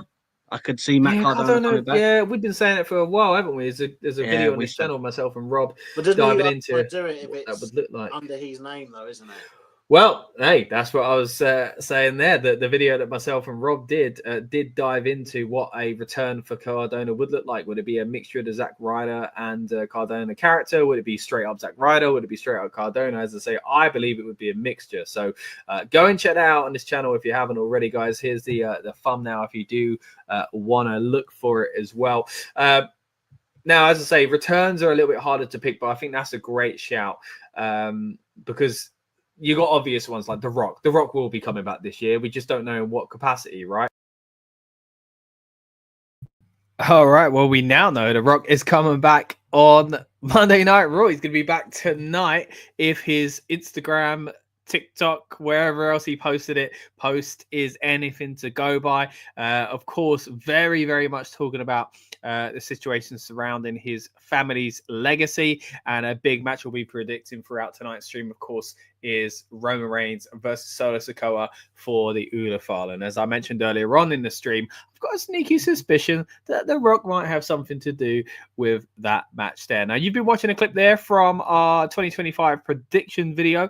Myself, Rob, and Lucas breaking down our thoughts essentially as far as what we think is going to happen in WWE in the coming year. It's a huge year for WWE, and it, of course, starts tonight, really, with Netflix and its debut of Monday Night Raw on that very platform. It's going to be a huge, huge coup, essentially, for the company. I've already heard so many people saying they're going to give wrestling another go, essentially. I saw a great clip earlier on, actually, of Michael Cole saying, look, when we call that night, he was talking to Pat McAfee, he was saying, look, when we call Raw on Netflix, we're going to have to call it with in mind that we're going to have new fans, people that have never watched before, and there are going to be fans that are lapsed fans, maybe from the Attitude Era, coming back, and you've got to keep them up to date and remind them of who people are, and tell them about stories they haven't kind of seen anything about so far. And man, the past few years, I actually feel sorry for anyone getting into WWE at the moment. A friend of mine texted me the other day saying about it, and I was thinking, man, like, you've missed all of the Bloodline saga. Like, I feel bad for anyone that missed that. It's been so good. And as I say, there's going to be a big kind of step in that story tonight as well. And talking to Rob and Lucas, they'll be back with me live on the live portion of this show, talking all about not just that match, but the other matches throughout tonight's show as well. Liv Morgan versus Rhea Ripley going to be big. Of course, CM Punk, Seth Rollins, we keep saying worthy of a WrestleMania main event in itself. It was supposed to be last year's one, apparently. And then you've got Drew versus Jey Uso, of course, another link to that Bloodline storyline. We talked a little bit there about John Cena's last year in WWE. He's a big part of tonight's Raw as well, you'd imagine. I mean, it's going 3.5 hours, so how do we really break down what the most important moment was when it seems like we're going to get quite a lot of them, right? But that's what we're going to be doing later on tonight on our watch along stream. Again, the link is in the description, or just go to our YouTube channel, Rebellious Noise Pro Wrestling, at RN Pro Wrestling, and find the live stream tab.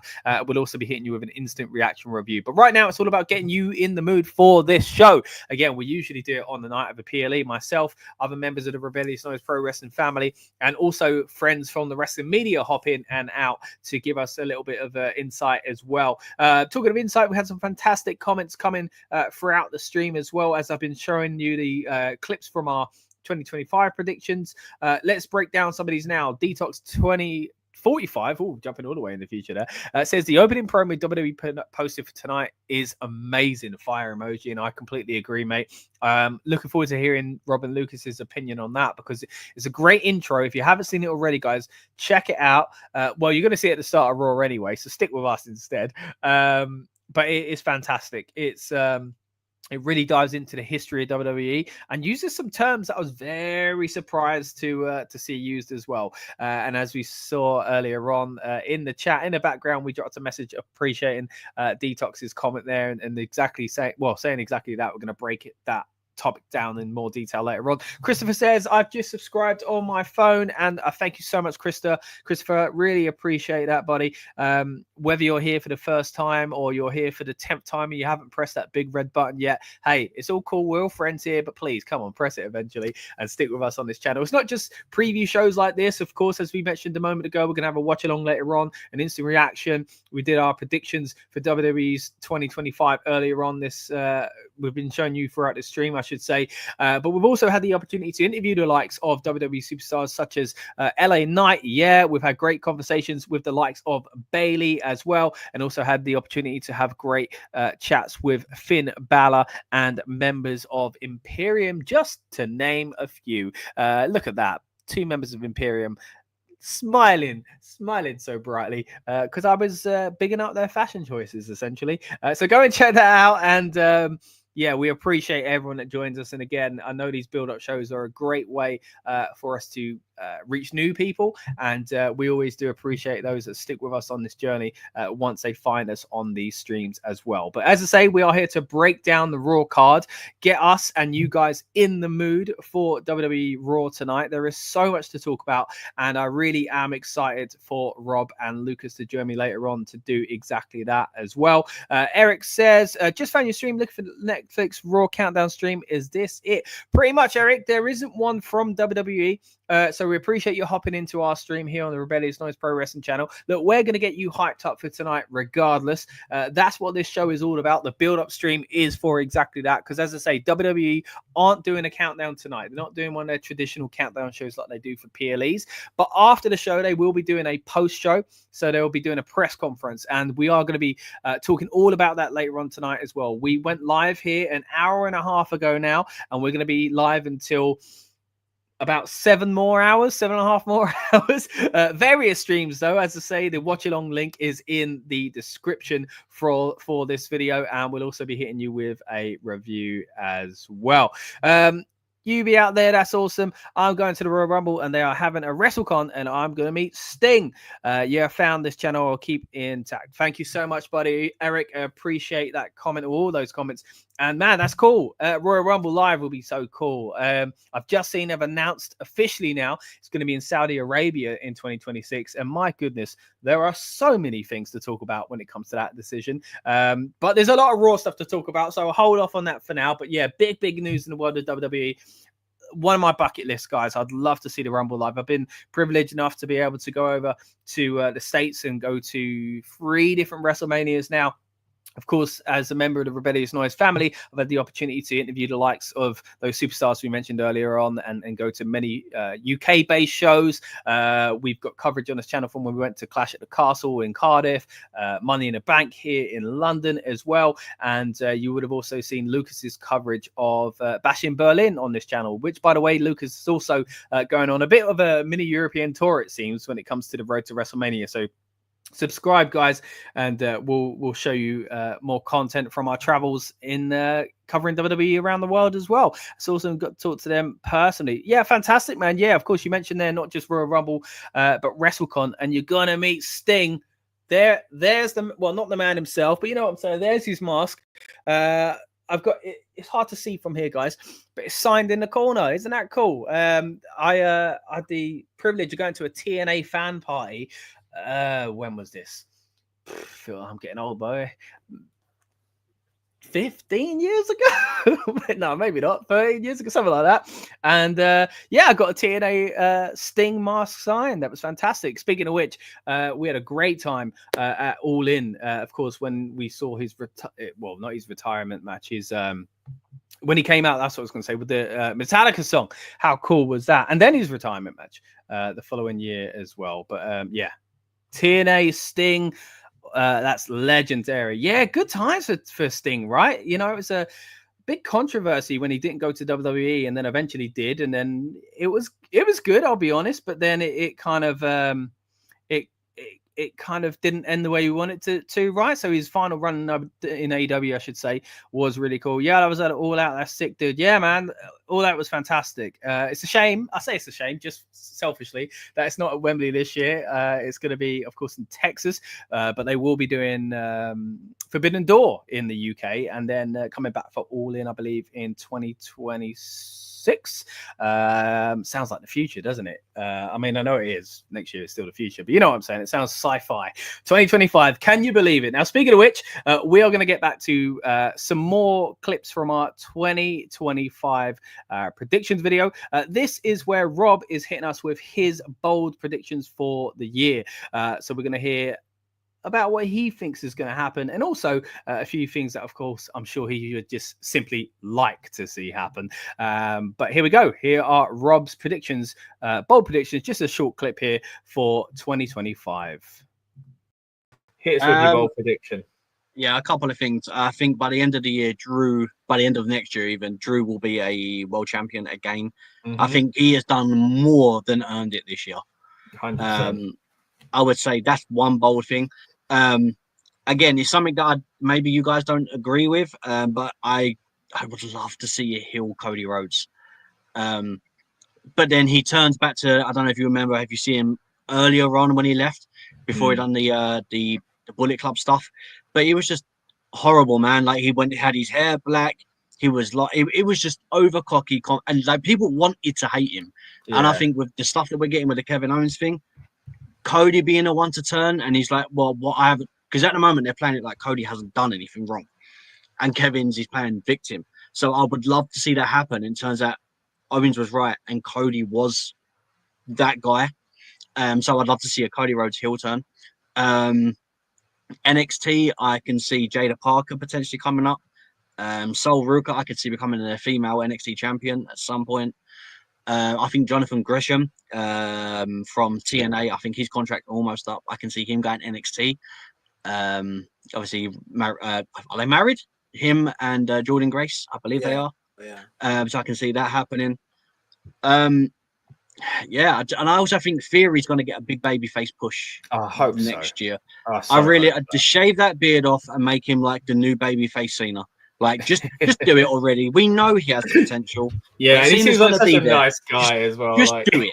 Just do it already. And finally, I think we're going to get Sheamus winning the IC title. That's one thing I really like. Okay. Yeah, we touched on that a little bit more a little while ago as well. But yeah, that's definitely one I'd love to see.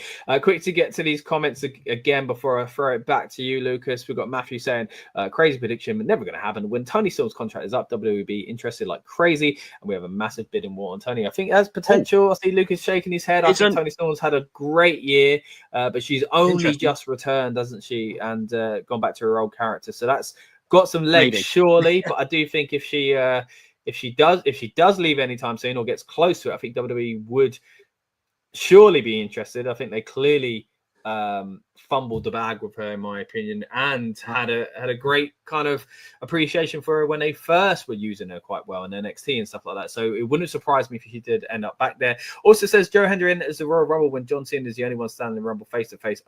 The old OG meme versus the new meme. That's a cool spot, man. I like that. Thanks for your comments, buddy. Appreciate it. All right, so some interesting hot takes there from Rob as far as his WWE predictions for the year. A big one he said there, of course, is the potential turning of Cody Rhodes. It actually just feels like everyone, as we mentioned on the stream as well, is just got to turn on Cody first. You know, I think Randy Orton's got to turn on Cody before Cody turns into a heel himself anytime soon. But I saw in the comments there that Eric appreciated that take from Rob when it comes to McIntyre. Certainly is someone that is, again, one of the MVPs of 2024, right? Got a big match on tonight's show. Be interested to see how long they go with this. Being a 3.5 hour show makes me think they got a bit of time. But at the same time, I mean, have you seen the rest of the card and how big these matches are as well, let alone these kind of just promo segments I imagine we're going to get with these guys and all the unannounced stuff we are yet to dive into as well.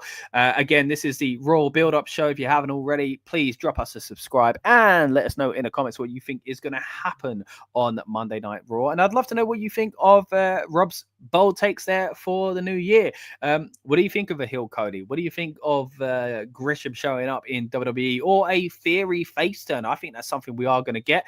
I just don't know when. It feels inevitable, right? But he's been quiet for a while. Although I've enjoyed his stuff with Grayson Waller, he certainly isn't in the position I think we all expected him to be in come 2024-25. Sheamus winning the IC title will be quite cool as well. And yeah, really do hope he gets to do that before he hangs up his boots. Now we're going to throw it over to the stream replay once again, just for a few moments, so we can hear Lucas's predictions for 2025. And then after that, we'll go back into talking a little bit more detail as far as what we're going to see on Monday Night Raw tonight as well. Eric says, yeah, A-Town Down has been silent since the Aussie pay-per-view. Yeah, I forgot there was even an Aussie pay-per-view. Long time ago now, wasn't it?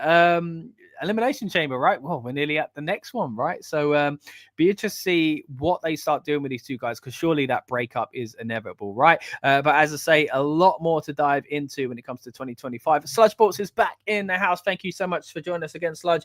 Appreciate you as ever. We're going to throw it over now to a clip of Rob giving us his, Lucas, I should say, giving us his 25 bold predictions.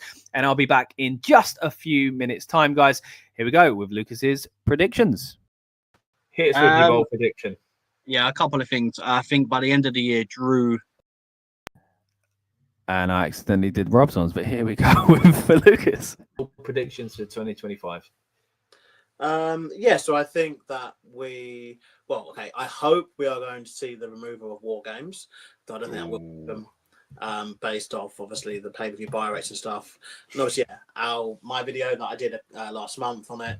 I think maybe, and this is because of the injuries done in that match, I think they might have to look at, if they don't get rid of it, I think they're going to have a look at how they produce these matches differently. Because how can you be having half the match not available to use?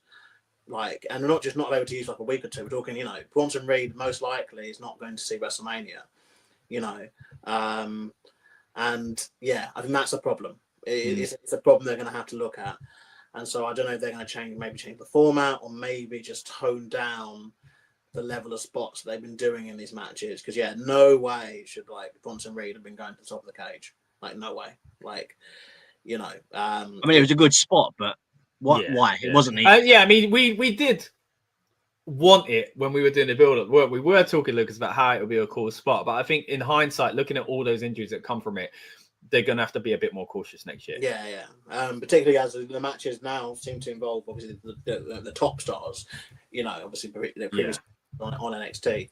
Like I've touched on it before, I do think there'll be more NXT integration.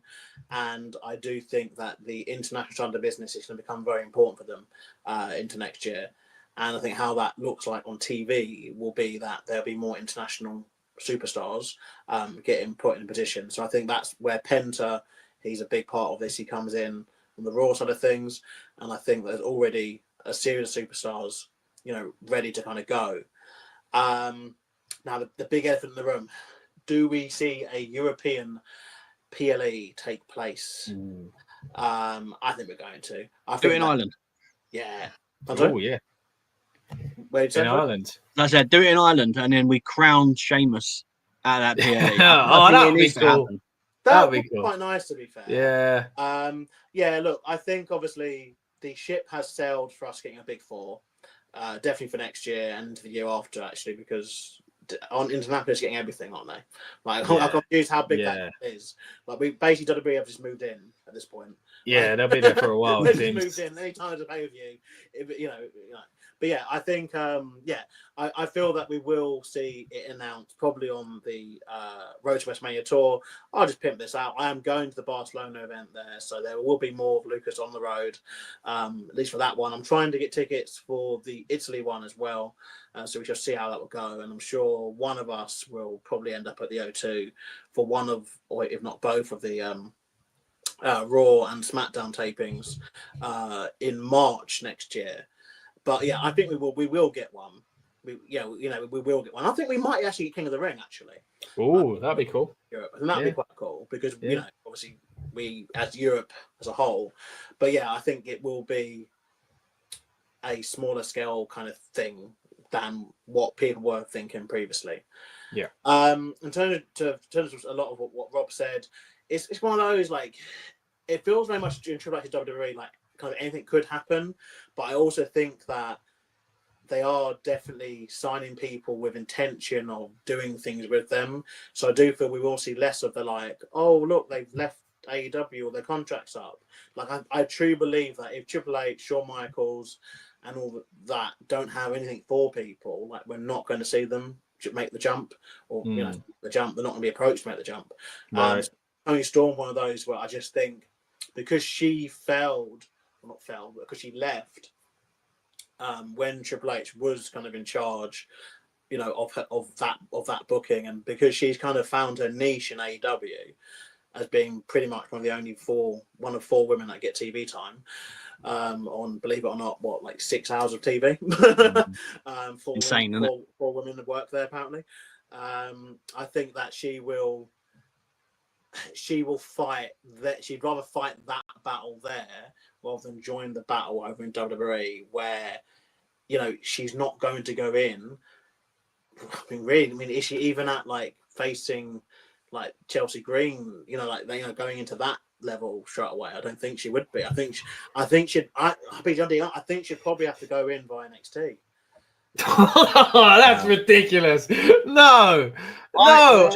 AEW's not doing as well as it was, but she's still a big star. Like, she might not come in and go straight for the world title at WrestleMania, but she'd be. I reckon she could carry over the mid card. I actually reckon she could carry the. For example, let's say you put her in the US kind of women's US thing. I'm not saying if we had the same story that we had with Tony throughout the year, obviously being timeless, and then I don't know if you've dabbled into much of what's happening now, but I don't know if she has like amnesia, if she's forgotten what she is. She's acting like she's about to re-debut. Yeah, she's about so this whole like mixture of stuff. I think that would be insane if you were able to get that on the main roster, but it's got to be done the right way. I think NXT, I'm not saying that she ain't good enough for the main roster, but I think NXT is where you get that perfect booking because it's compact. So you could fill that time with it, and I think it breathes more there than it does. It's too busy on a main show for that. Yeah, thing is, NXT is stacking their women's roster like a lot. And insanely. It'll be interesting seeing, obviously, if Jordan Grace, if she then skips NXT and goes to the main roster, because she's done stuff on both. She's been in the Royal Rumble match, and she's obviously been in NXT women's title matches. She'd also be she'd be my outsider pick for a Money in the Bank, Yeah, I do think that there are women on NXT that could have the sky, the rocket attached to them essentially. Yeah. Even like someone like a Julia. Do you know what I mean? Like I feel exactly.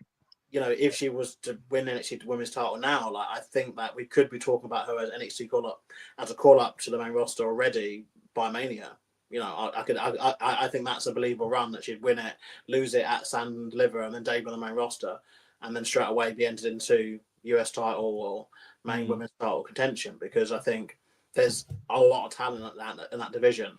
Talking of which, one bold prediction I think is that the women will definitely main event more than one pay-per-view this year. I think that there's too many big storylines that could happen with the women this year. And with big names like Becky Lynch, Charlotte Flair returning at some point, I think it's just inevitable. And also I think that we will see hopefully Triple H add, if not the pre-show match back, I think that he might have to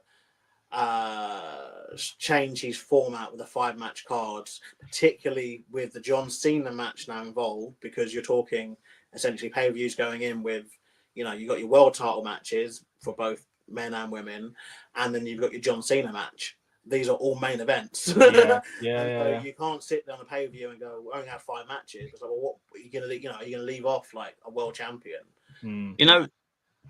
Sorry, I was gonna say one thing that is a big pet peeve of mine, and I think the more I've been watching the show, the more it's actually wound me up.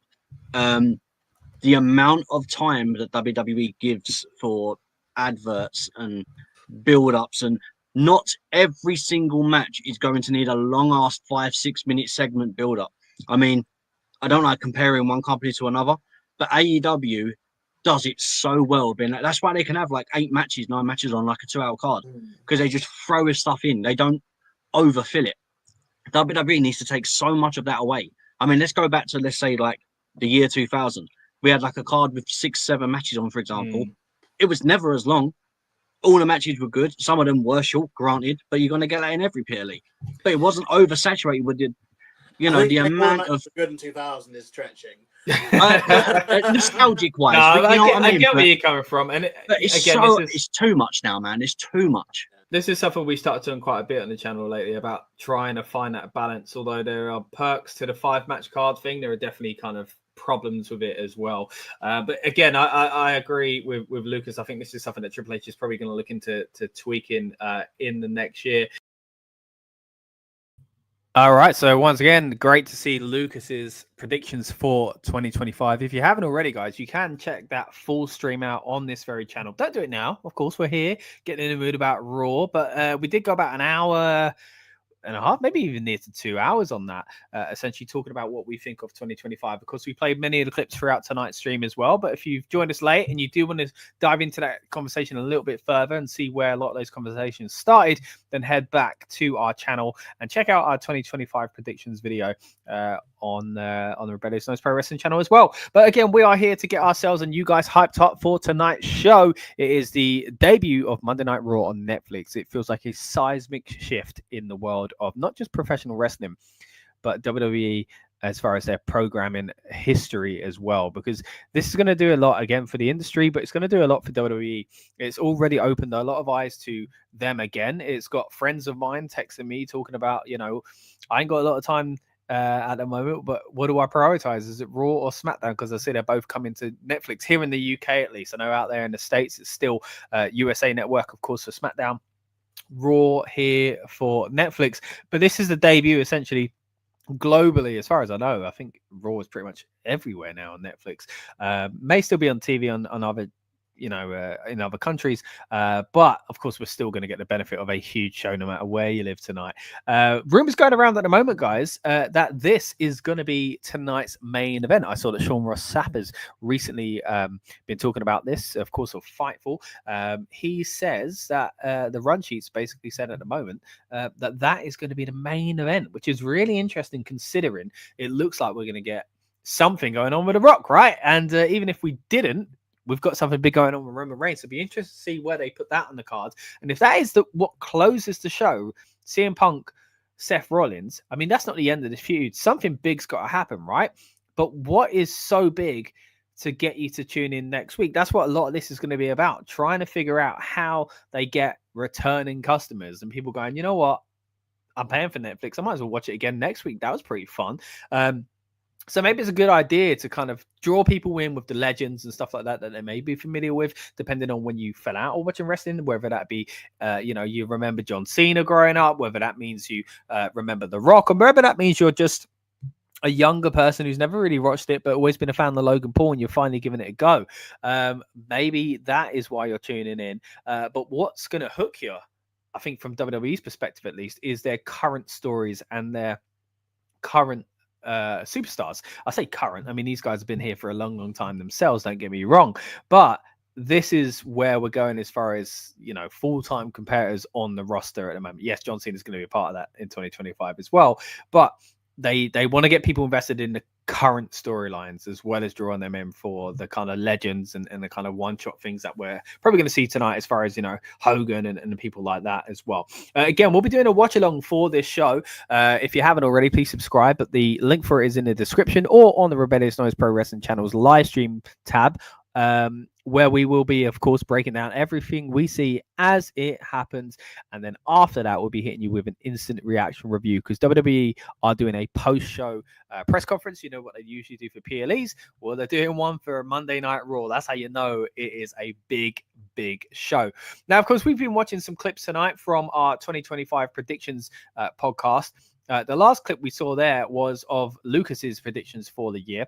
He talks about getting rid of War Games. I know, a controversial topic. He's already gone into depth and in detail on that on this very channel.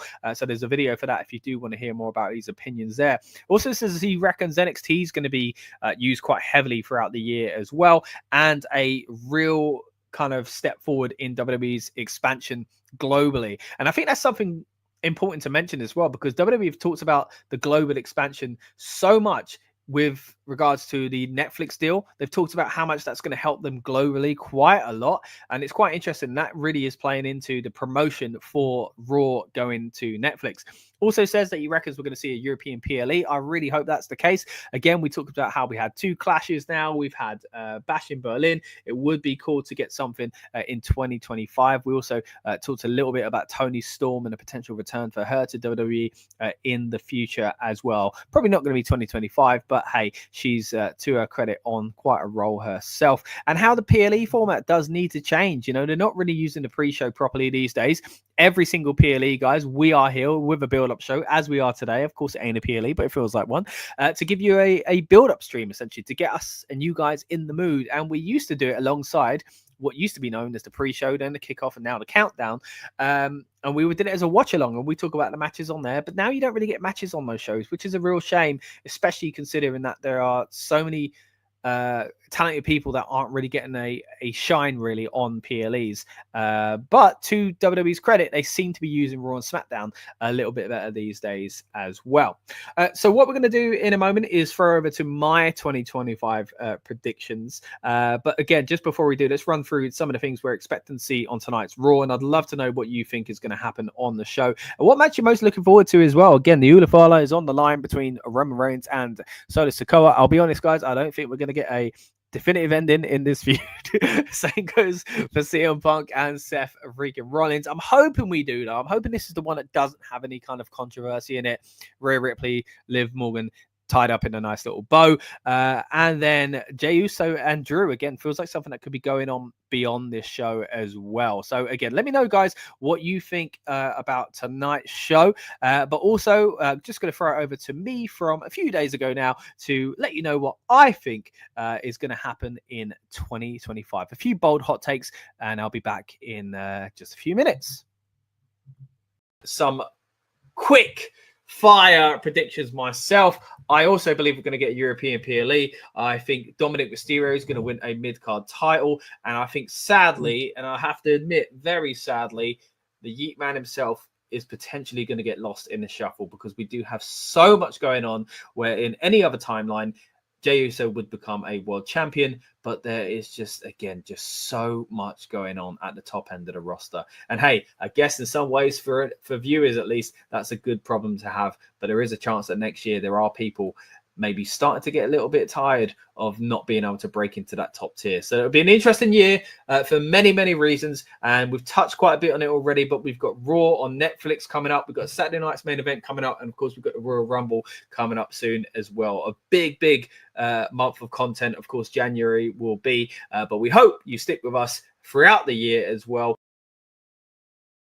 All right. And it all starts here tonight, guys. It is all but nearly time to really dive into the first Monday night of the year, Monday Night Raw of the year, and the first one in this new era on Netflix. As I say, I'm going to be joined by my friends who you saw from the Rebellious Noise Pro Wrestling channel, Lucas and Rob, throughout tonight's stream as well. But yeah, just really looking forward to tonight's show, and want to know what you guys think is going to happen. What do you think is going to be the kind of big story coming out of tonight's show? I think there's going to be so much already. It just feels like there is just going to be so much to talk about come the instant reaction review later on tonight. As I say, we've been live, guys, now for 2 hours. That shouldn't have took long to count that. Sorry about that. 2 hours. Yeah. We are going to be live on this stream at least for another 2 hours. There we go. 4 hours in total. Quick maths. And then we're going to go live for 3.5 hours, it would seem, at least on the watch along. And then we're going to have an instant reaction, probably about an hour straight after it, because we're going to cover the press conference that WWE is going to be doing later on tonight as well. But guys, thank you so much for joining me. My name is Scott, here from the Rebellious Noise Pro Wrestling channel, and we are here to break down Monday Night Raw. This is the build-up show. We get you guys and us in the mood for the PLE. Again, this one isn't a PLE, but my goodness, does it feel like one, because we have a massive card to break down. Let's go into some of the rumors that we've been seeing flying around the place, right? As I mentioned just a moment ago, CM Punk versus Seth Rollins is rumored at the moment, at least, to close the show tonight. So you got to imagine there's going to be some sort of hook, right, leading us into this next generation of Raw, this next era of Raw, and it's going to be something to do with his match. That's what we know so far. Now, would it be a kind of controversial finish? It has to be, right? There can't be like a clean finish to end Raw that makes people come. Like this feud is not ending tonight, is what I'm saying, right? Which is why I'm kind of surprised that this is the one that's apparently going to close the show. Let's see if that's correct. I mean, it sounds like it could be, but I would have guessed that this match was going to close the show. I would have guessed that Roman Reigns versus Solo Sikoa was going to be the one closing it because of an appearance from The Rock. But if that happens earlier in the night, then let's just hope that viewership doesn't dip because The Rock has dipped as well, you know? Let's hope that there is going to be something to hook those returning viewers and those first-time viewers beyond The Rock, rather than waiting around for The Rock. But then again, if I wasn't a wrestling fan, but I used to be, I wouldn't tune in for 3.5 hours to maybe see The Rock. So you don't want to keep people strung along for too long, and then they're not massive wrestling fans anyway. Do you know what I mean? Like, you want to dip in and out of things that they might recognize. So I wouldn't be surprised if we, open maybe with John Cena, Rock in the middle, and then Punk Seth at the end, but something leaning towards something that's happened earlier in the night that makes people want to stick towards the end and see Punk and Seth. Look, there's going to be, I'm acting like there's no WWE fans that are going to watch it. Of course, that's going to be a big part of the viewership tonight, but the numbers are also going to be big when it comes to just curious people. Again, whether it's people that have never really watched wrestling before or lapsed fans from the Attitude Era, as I said, Michael Cole mentioned earlier on this week as well. But guys, let me know what you think is going to happen tonight. Danilo hitting us with some thumbs up. Thank you so much for joining us, buddy. Appreciate everyone here on the stream and those that have been with us, especially from the start. Again, we started just over 2 hours ago now, and some of you have been with us the whole way through. But those that have just joined us, don't worry, you are our friends as well. We appreciate you. And the great thing about these build-up shows is that we go into topics that do, to be fair, go beyond the show itself. So again, we've been talking about 2025 stuff here tonight. So if you do want to go back and watch the beginning of the stream after this show has ended, after Raw on Netflix has all kind of been tied up in a bow, then feel free to do that as well, because there are a few extra conversations that we've been having beyond Raw on tonight's stream. But of course, Raw is the main event, and it's a big thing that we're talking about. Let's talk about some of the things that have led into this week, though. We've got the cold open right now. If you haven't seen it already, guys, I would suggest going and watching it. It's about 3 minutes long. It's going to open Monday Night Raw, and if this is a spoiler, mute me for about 3 minutes, essentially. Wait, I'm not going to talk as long as the video. Anyway, point is, it's cool. You should go watch it, right? Now, the big theme is like painting the story. They got this artist painting all these incredible depictions of WWE superstars past and present. There's a mention, it's Triple H talking over the top. There's a mention of the canvas, basically telling stories, and double kind of entendre writing on the, drawing on the canvas and stuff like that. One interesting thing though that they did mention is how it became, it grew because of this American institution called the TV, essentially. But that's a controversial take, because pretty much every country has tellies, mate, and it was invented by a Scottish person. So don't know what you mean by American institution. No offense to my American friends out there, but still a bit of an odd comment. But anyway, we'll go with it and talked about the kind of evolution really of television production and how that propelled them, not only with Raw, but you've got to think about closed circuit television and pay-per-view and going national with the expansion in the 1980s as well. Talks about the carnival roots of wrestling, talks about, which I was really shocked by, they mentioned, Triple H mentioned on a WWE production, you're going to see it at the beginning of Raw, guys, he mentioned faces and heels. I was shocked to hear that, and I know sometimes they peek behind the curtain a little bit, but that was strange. They also said differentiating a shoot from a work, which was whoa, and they showed the peek behind the curtain of CM Punk's famous pipe bomb, and then ended it with basically saying, look, every wrestling story has an element of truth as well, which again, just kind of, you got to think about these lapsed fans or fans that aren't really, or people that aren't really fans of wrestling coming into it and giving it a go. And he's basically saying from the outset, look, it's fine. it's, you know, we all know what this is nowadays. We're not trying to pretend, and you're allowed to enjoy it just like you enjoy a movie, even though you know the Terminator is not real. And then ended it by saying, look, presenting the all real, ever fantastic, and never ending story of WWE. Really hyping up this kind of continual theme of stories. We had the whole story thing, of course, Cody Rhodes, and just kind of, that's what they love talking about, guys, like how much they make stories, and they really want to put themselves out there as an entertainment company, you know. But at the same time, I think the sports presentation is probably better than it's been in a long time. We'll talk a bit more about presentation and stuff like that, because of course there are so many rumors going around at the moment as far as what the set's going to look like, what the ring is going to look like, and things like that, and as far as production changes when it comes to cameras and stuff like that. Before we do that though, I'm going to bring into the stream now our very own Lucas. Of course, you've seen him throughout tonight's show as far as clips go, but here he is live and in living color, Mr. Lucas himself. How you doing, mate? Again, every single time. Hello there. You'll learn, mate. You'll learn. You'll get. Is that a Chase University shirt? Indeed, it is. Oh, nice. Maybe I'm trying to manifest something. I heavy doubt it though. I think that'd be one of the only things that doesn't happen tonight. I think. Yeah. Like you say, it's has stacked. Gone absolutely crazy, but I love it. I absolutely love it. I just think that, you know, if we think about when this deal was announced, I think it was middle of last year, wasn't it, at some point, or very early on last year, and then obviously, you know, the TV past few weeks, you know, kind of little kind of flutterings happening here and there, but this past couple of weeks, it's really just ramped up, I think, and this genuinely feels like Big Four level pay-per-view. That's a good point. Genuinely, for a television episode, it's huge. It is just wild.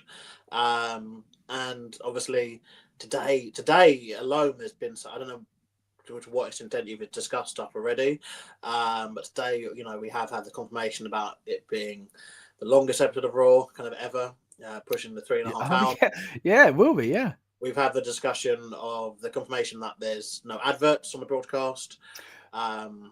There's, at least in international markets, right? I think we're gonna, from what they've said, is we're gonna watch the rest of the match, what is usually probably rest holds, to be fair, and kind of exclusive interviews, which is really exciting. The fact that they've done this, where they look at the other markets and think, well, what can we do that is different here? You know, I think cool. I mean, as you say, the past few days has just ramped up.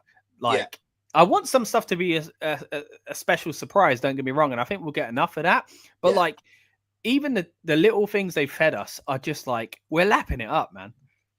Yeah, I mean, obviously, you know, the Rock, he posted basically that he will be there tonight, and it makes sense because he last night obviously was a host at the Golden Globes, and you know, he's in the area, and there's always, it's always with him, isn't it? If he's in an area, and it's, you know, at the same time as WWE, it seems, you know, people, the rumblings happen, but yeah, he's pretty much confirmed it, that he's obviously going to be a part of tonight's broadcast. We have confirmation that Hulk Hogan will be part of it tonight, and then they bought shares of his beer company and going to put them on the sponsor. Right. Okay. So I didn't hear about them buying shares, but that picture, I'll see if I can get it up in a moment, but there's a picture of a leaked kind of canvas, because of course we saw on SmackDown it was a new blue canvas, and now we're going to have this in it. So it did look like Hogan would be a part of the show, but interesting that they bought shares. I'll see if I can grab the picture for those that haven't seen it already, but yeah, good point. I didn't know about the shares. They bought shares, and he's going to be a match sponsor for Raw. Keyword that they used in this document was that it was for Raw, so it is very much, obviously, it is like Raw and everything else, isn't it? It seems, especially domestically, anyway. But it'll be interesting, obviously, when Raw obviously comes abroad, as it will be coming in March. Again, just a shout out that I will be attending the SmackDown showing in Barcelona in March, and hopefully to cover it like I did with my stuff in Berlin. But it'd be interesting if those match sponsors carry over internationally, because with respect, internationally, these companies don't mean anything to a lot of people.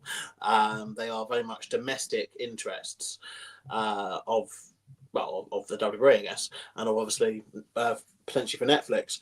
But yeah, it's huge. It's such a huge deal. Like, I think I've had people who generally have not watched wrestling in maybe 10, 15, almost 20 years who have messaged me this week and have been talking about it. You know, I've had people who, like I said, soundbar, sorry. You know, people. Even the soundbar's excited. Yeah, no, she's done for the night. She's off to watch Raw. Yeah, I've had people. It's a two-part. But yeah, I've had people, like I said, who haven't watched wrestling in years, and then I've had a friend text me say they were watching Armageddon '99. Yeah. First time, probably since it was on, I guess, 25 years ago. And it's like, oh, okay. It's bringing those fans back because it's so accessible. Obviously, for people watching internationally, you know, with different countries with different arrangements, but over here, we kind of always got a bit of a dodgy deal when it came to WWE and came to obviously the accessibility of watching it. Definitely from an affordable perspective, particularly, you know, when I grew up and stuff, it was like, you know, not a lot of people had Sky Sports. You know, there were nefarious means of how you could obtain cable or Sky without having to pay for such privileges, but they were very few and far between. You know, but it was a very expensive game, wasn't it, to be a wrestling fan over here? Yeah. And that's before you even get the fact of trying to buy merchandise or trying to buy the DVDs. In the amount of times, you know, scouring HMV for a DVD or something, and there'd be maybe like 7 wrestling DVDs in the entire tier of the shop, and they'd all be, you know, 20, 30 quid a pop, which, you know, when you're like 15, 16, that's, you know, money that you're not going to see. And this still, they've had a long relationship with Sky Sports, a long relationship following that, well, not very long, a few year relationship with TNT, which previously was BT Sports over here. Not to be confused, by the way, with the American TNT. It's a separate thing. But this deal opens it up for so many people because it's so accessible. Yeah. It's been so cool. Like, I've been able to download the stuff off Netflix and watch it, you know, at my own leisure. That was a big theme the network was missing, you know, for me, the watch offline capability. And Netflix is pretty much like on like every smart TV as standard. You know, even when people go on holiday, you know, go to families' houses or girlfriends or friends, like the ability just to go, oh, you know, do you mind if I watch Netflix for a little bit? And that answer most likely being yes, and not, oh, I haven't got BT Sports because it's, you know, 100 quid a month. True. For one sport. You know, but it's absolutely huge. So what have you discussed so far? Like, just give me some of the... So we were basically going through some of the clips from earlier in the year, but earlier on, where we talked about the year ahead. We haven't really touched too much on some of the rumors and stuff like that. I wanted to wait until yourself and Rob's going to come on later on as well. But I just want to pick up on one of the points you made there as far as accessibility goes. I think that is such a big thing. I think a lot of people talk about the same thing in football. When the Champions League used to be on ITV, there was a bigger there's a lot of people from that generation who remember those days fondly. And when it's put behind a paywall, it's a lot harder. And I think this is just going to change so much. I'm the same, man. I've had comments, texts from friends this week saying, look, I haven't got time for it every week. What's better these days, Raw or SmackDown? And I was like, look, I don't know, man, because A, they're both great, and B, they're about to switch loads of things up because of the Netflix deal anyway. But so I've had stuff like that as well. I also saw a great video, I don't know if you've seen this, Lucas, of let me just see if I can kind of find my note here on it. Where was it?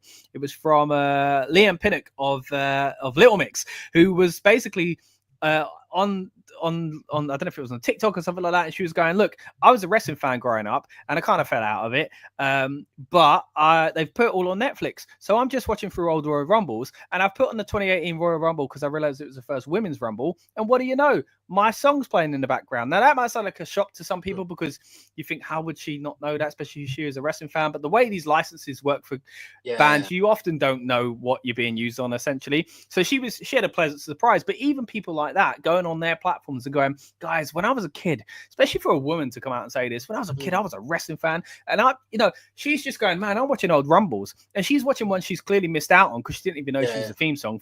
I was guessing from the way she said it, but even if she did know, either way, she was basically saying, look, I'm catching up because I can, because it's right here. And I think two great examples there, you know, a superstar essentially out there in the world of music with a platform, but then your everyday kind of mate who just hasn't watched for a few years going, oh man, is he still in it? You know, those kind of conversations we always have as wrestling fans. This will be the easy access that those people have wanted. And as you say, look, I'm not denying the fact that Netflix has gone up in years and there are different competing streaming services, and it is getting harder. It's not like, I guess, 5 years ago where the Netflix and chill thing was a lot bigger than it, you know, currently is and stuff like that. Like it was so big out there in the kind of ethos and stuff. But still, it is still a giant. It's still the biggest out of all of them. And most people do have it. Yes, again, there are tiers that maybe people feel like are justifiable and whatever as far as pricing goes. But there's no getting away from the fact that this puts WWE in more homes than it's ever been, which is just crazy. But yeah, it's such an exciting time for wrestling fans. We've talked about it already, you know, the Saturday night's main event. You didn't know how that was going to go, and it felt like a PLE, but this one as well. So just touching on the card, Lucas, because it feels like surely we're going to get a lot of kind of schmoz finishes, right? Because this isn't, as much as it looks like a WrestleMania card, it's not WrestleMania. And the goal essentially is to make you come back next week. And I think out of all the matches, the only one I can see really wrapping up, and I hope it does, is probably Rhea Ripley versus Liv Morgan. But the other matches, when it comes to, again, what could be a WrestleMania main event, CM Punk, Seth Rollins, surely this is the start of their story really picking up properly after a year of being on the back burner. Jay and Drew has some legs to go forward and also could potentially end here, but go somewhere else as far as Drew's hatred for the bloodline. This, of course, has surely got to have something to do with The Rock tonight as well. So when it comes to the matches and that feeling of a WrestleMania card, again, I remind you of Saturday night's main event, how it felt the same way, but ultimately, as much as a great show as it was, it did in the end just feel like a different kind of TV show. Do you feel the Raw is going to be the same tonight? Because again, a lot of it is going to be old fans coming back in, fans that have never really been interested, but it's an easy click. And surely the point is to go, guys, come back next week. So how do you think they get around doing that, but also appeasing the wrestling fans who might be looking at this thinking, come on, guys, you've been stringing us on for this past year with this storyline. So how do they do kind of both things at once? I don't know. I think they're going to lean more towards there being conclusive finishes. I think even if things are going to continue, I think that they're not going to. I think there'll definitely be a small ending to Jay and Drew, but I kind of do see Roman and Solo being someone will win, because really the the match mean that it's pinfall submission only. So unless they, I also see Punk and Seth just having a match that has a decisive finish that will then set up the next thing. I think with that they want to turn Rollins heel most likely. So I think that might happen like after the match or as a result of the ending of the match. Then go forward to a rematch. If I get a thing with Punk's feuds, he's always going to have them in like 2 or 3 matches. Most likely with the third being a stipulation match. I think that's the best way to use him. As I think while he can still go, I think there is still it's at the reduced level of someone obviously who did take a 9-year gap and who obviously is pushing 50, not where he was before. So I think people might be a bit surprised. I think as well with them having like not having commercials as well, I think it's another thing for me where I'm like, they can't just do loads of non-finishes, surely. I think for people coming back, I think that's where all the surprises come. For people who want people to tune next week and to keep watching, I think that's where the surprise or the guest stars and all that lot they're going to have. I imagine they will be used to set things up for those future events, and there's a number of them. As we know, obviously after this, it is mental thing. As after this, as high as it's going to be, we are still going to be talking about setting up stuff for the next Saturday night's main event, the Royal Rumble, the Chamber, and maybe even as far afield as WrestleMania and beyond. Talking of the Royal Rumble, today we did have confirmation that Rumble 2026 is going to Saudi Arabia. So you have to imagine there'll be some sort of announcement or some sort of thing on Raw for that also. So you have to imagine that there's a lot of people that are now trying to please essentially. In terms of the fans and in terms of obviously everything else that's going on. But I don't think the way to do that is with lots of non-finishes. I think that they've done. Thing is, with WWE and this, they need to remember they've been here before with this, and not to the scale obviously, but just remember they've been here. And obviously having large TV contracts or large things thrown at them and then not treating them correctly and losing them. Look what happened with Superstars, first episode, Undertaker, John Cena. Then, 6 months down the line, you're down to like JTG and Epico. Netflix ain't going to take that. And I think similar with the non-finishes, I was thinking this actually because one of the first things I started to do was I rewatched some old SmackDown episodes on Netflix. I keep wanting to say on the network. It literally, I don't know what they call it, but it's like when you talk about Sellotape, for example. Sellotape is a brand name. Yeah. But you don't say the Pops Sticky Tape, do you? It's like no. It's become one of those where I'm so used to saying on the network, but no, on Netflix. Yeah. One of the first things I rewatched was a few old SmackDown episodes from 1999, and look. As much as some of the stuff is good, I have to admit a lot of it is bad. A lot of it is almost borderline unwatchable, I'd say. And it's because of these like non-finishes. You're talking. There's episodes of SmackDown, 2-hour shows where you're getting 7 matches, none of them above 3 minutes long. Because they're having non-finishes and people just coming out at random. And I think we might see a bit of that like tonight in terms of like people interfering and people, the surprise guests and stuff. But I kind of think that Triple H will see some sense of look, some things are going to need to have a winner and loser, and if we want to continue them, we still can. Because if nothing else, I mean, Survivor Series War Games has proven that you can still continue feuds like after you've had like the biggest match you're ever going to have. You still go, okay, well, we still need to have all the other matches to take place. So I think, I don't think anyone that would win or lose tonight is kind of buried.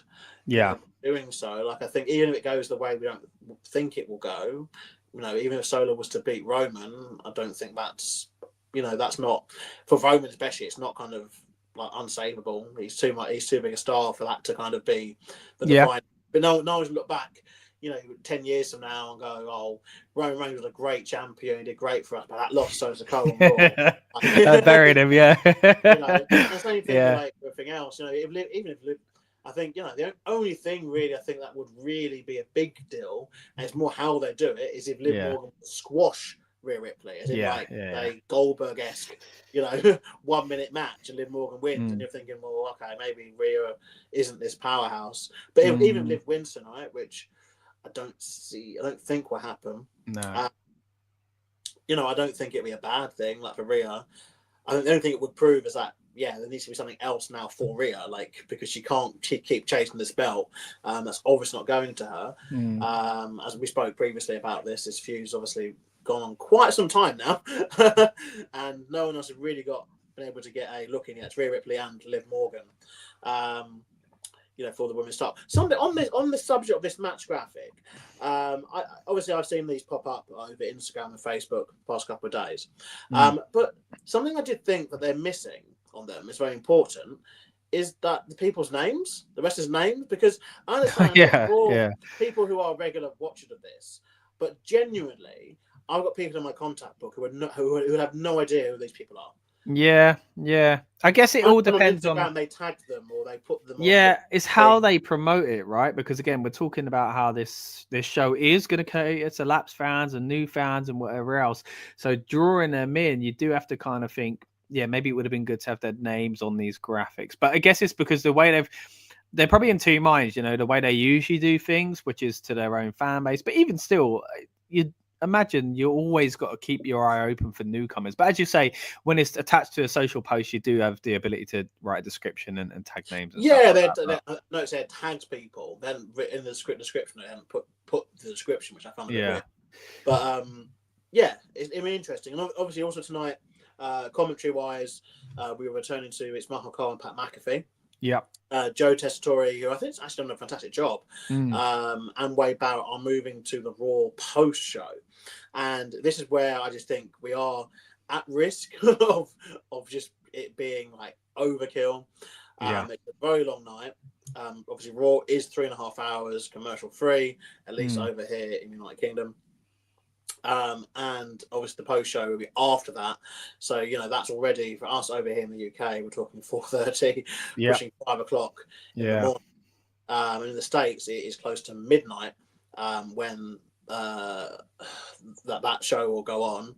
I'm not sure whether it's going to be a recurring thing. Yeah, one would imagine it is going to be, because I can see that this is kind of the direction that they're pushing this to happen.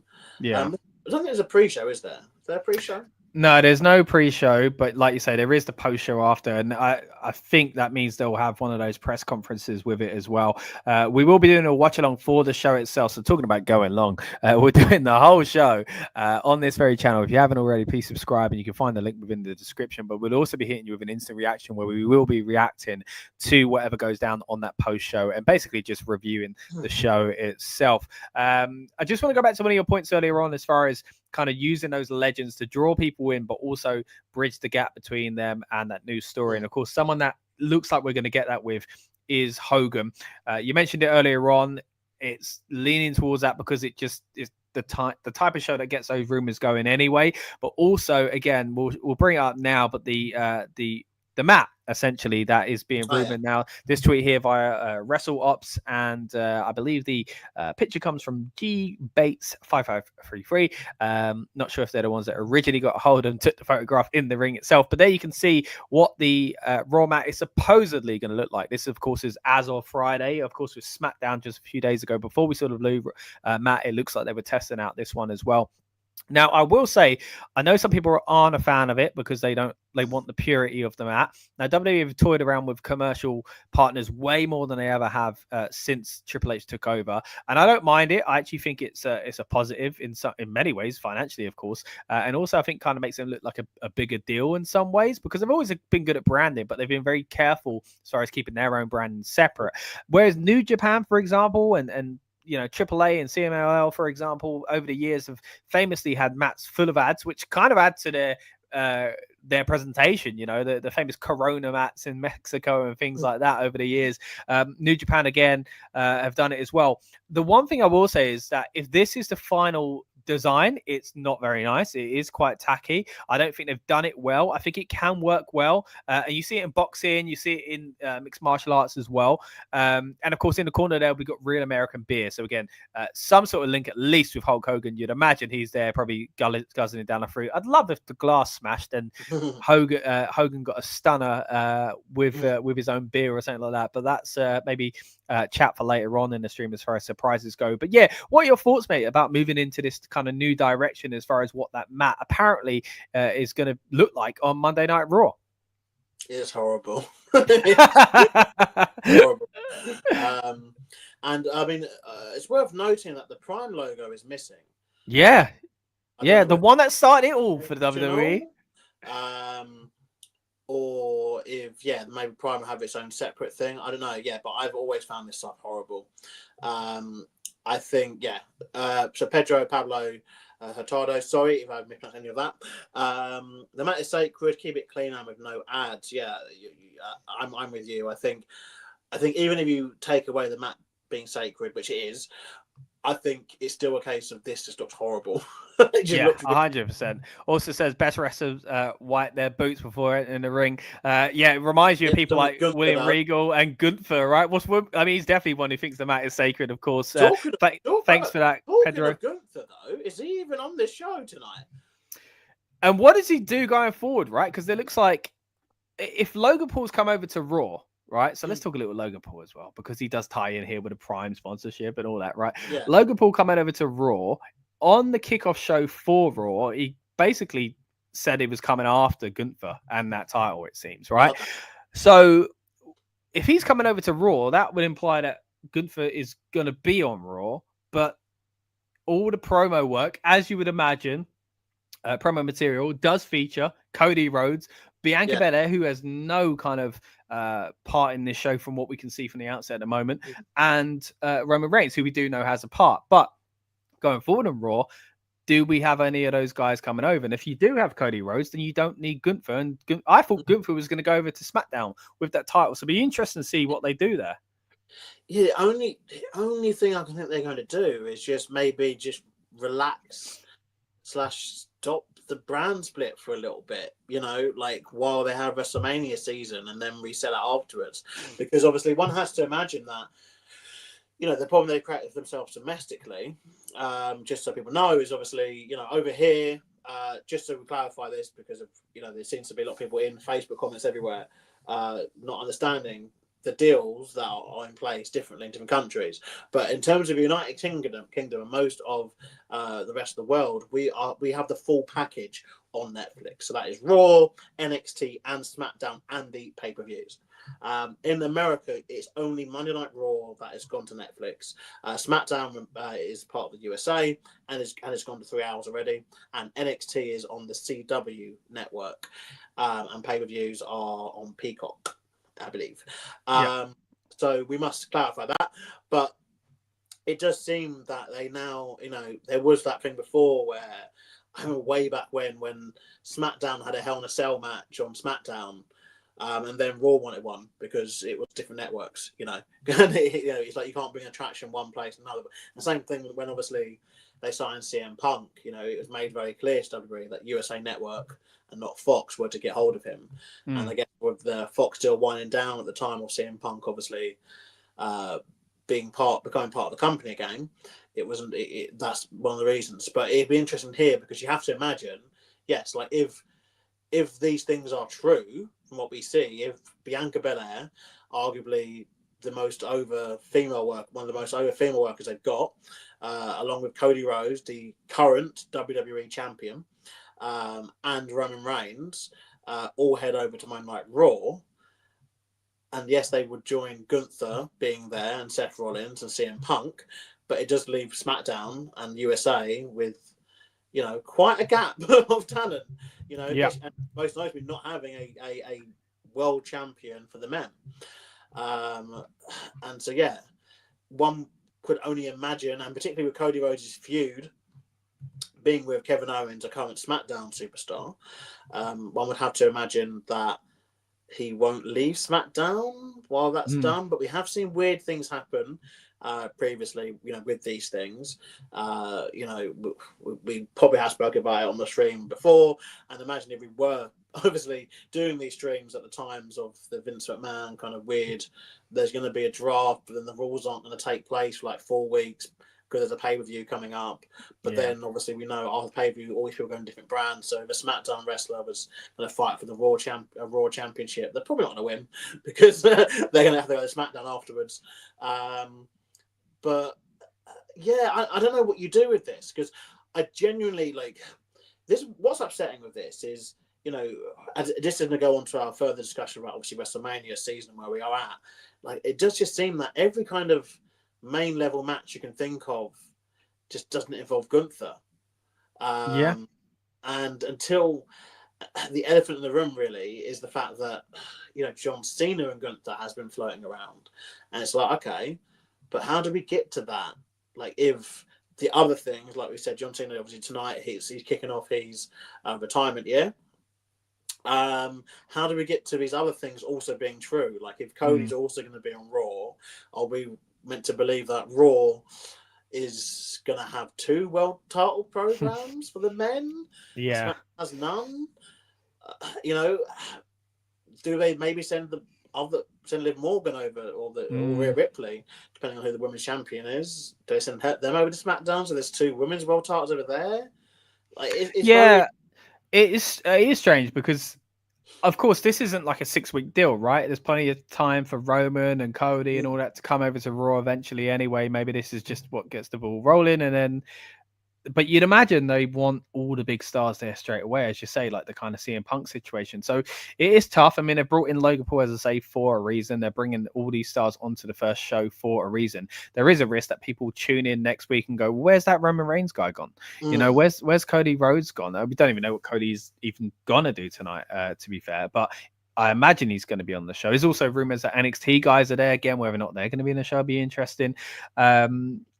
Going back to a point you made earlier on, just that I've mentioned Roman, it reminded me about Solo beating Roman. I do think there is the danger with Roman. As much as we say, look, Roman at any other show could take a loss, there is a danger when it comes to the new fans tuning in going, this is the guy you've all been telling me about, and he loses to, so there is that risk, and it's similar to the one you mentioned, I guess, of Rhea Ripley as well. So that's my only kind of concern there. I actually don't think there's going to be a proper finish in that, but we'll get to Rock stuff, I'm sure, in a bit. I think with that, it always just depends how it's done, isn't it? I think obviously, Roman Reigns is made to like tap out in two minutes to Solo, then he's buried. But I think if it's like a lengthy match and he loses, and there's interference, and see, I do think The Rock. Okay, let me just say how I think it's going to go down. Right, I think this match somehow is going to not have a proper finish because Solo's been saying like to Heyman, you're going to put the Ulafalo on the winner, right? So I think. Either there is going to be a finish or there's not going to be, and he's just forcing Heyman to do it. But The Rock will come out and The Rock will have it placed on him, not by Heyman. He'll snatch it off him, and I think The Rock will make Solo do it because Solo will admit, you have saved me here, and you are the real tribal chief, and I've got to do it now. He will cower down because The Rock is going to have to take over the bloodline, and Solo's got to go backwards anyway. We've been thinking for months, right? How does Solo become number 2 when he's been number 1 for so long? Is it going to be that Rock was always pulling the strings? So I think the best way to do it is have Solo just kind of admit, look, I'm in the doghouse here. I need to kind of just bow down to The Rock. And then one day maybe Solo turns on The Rock or something like that. And that's how we finally get Solo being a babyface that we thought we would have got turning on Roman back in the day. And that never happens, So I actually feel like The Rock will have it placed around his neck. Again, judging by what he said about why he's coming back, this whole link to family and Samoan culture and stuff like that. So that's what I actually think we're going to see with regards to Solo and Roman. And therefore, there's no need to have a finish between the two of them, and it leads straight into The Rock versus Roman Reigns. I know on the prediction stream we were playing earlier on that we spoke about just a few days ago, I was talking about Roman and Punk and all this stuff, but I'm fully on board the Roman Rock train again. The thing is, one tweet or one Instagram post, whether it was, it can change a lot of stuff in the WWE, and things as we're going to see now going forwards, like no 2 days can really have the same opinion in this company. We had a wild period, actually, obviously, last year around the Royal Rumble for different reasons, but a wild period. And then, obviously, a wild, just mad week after the Rumble. Obviously, also involving The Rock, actually, and the Cody crybabies, and we want Cody, all that kind of stuff that happened in the 2 weeks following the Royal Rumble match. And this, The Rock, when I saw the post, I just thought, this guy is talking a lot of waffle for someone who's basically just saying, I'm coming back because I'm a board member. And, I've got nothing. I've got no movies to shoot for like 2 months. I think this can still be done, though. Your point can still be done with a decisive winner. I think it probably works better if Roman wins, as I do think that, yes, The Rock will claim the Ulufata, because I think what will happen is Roman will win, and then he'll go to get the Ulufata, but he'll do the whole wrestlers walking 2 miles. Like the next spot is happening, and they're not ready yet. And then lights go out, final boss music hits, out comes The Rock, lays him out, claims the Ulufata himself. And then that can then get Solo to be number 2, because The Rock would be like, well, you lost. So exactly that. Screw you, kind of thing. It could also work with Solo still winning, but then Solo winning and then The Rock still coming out.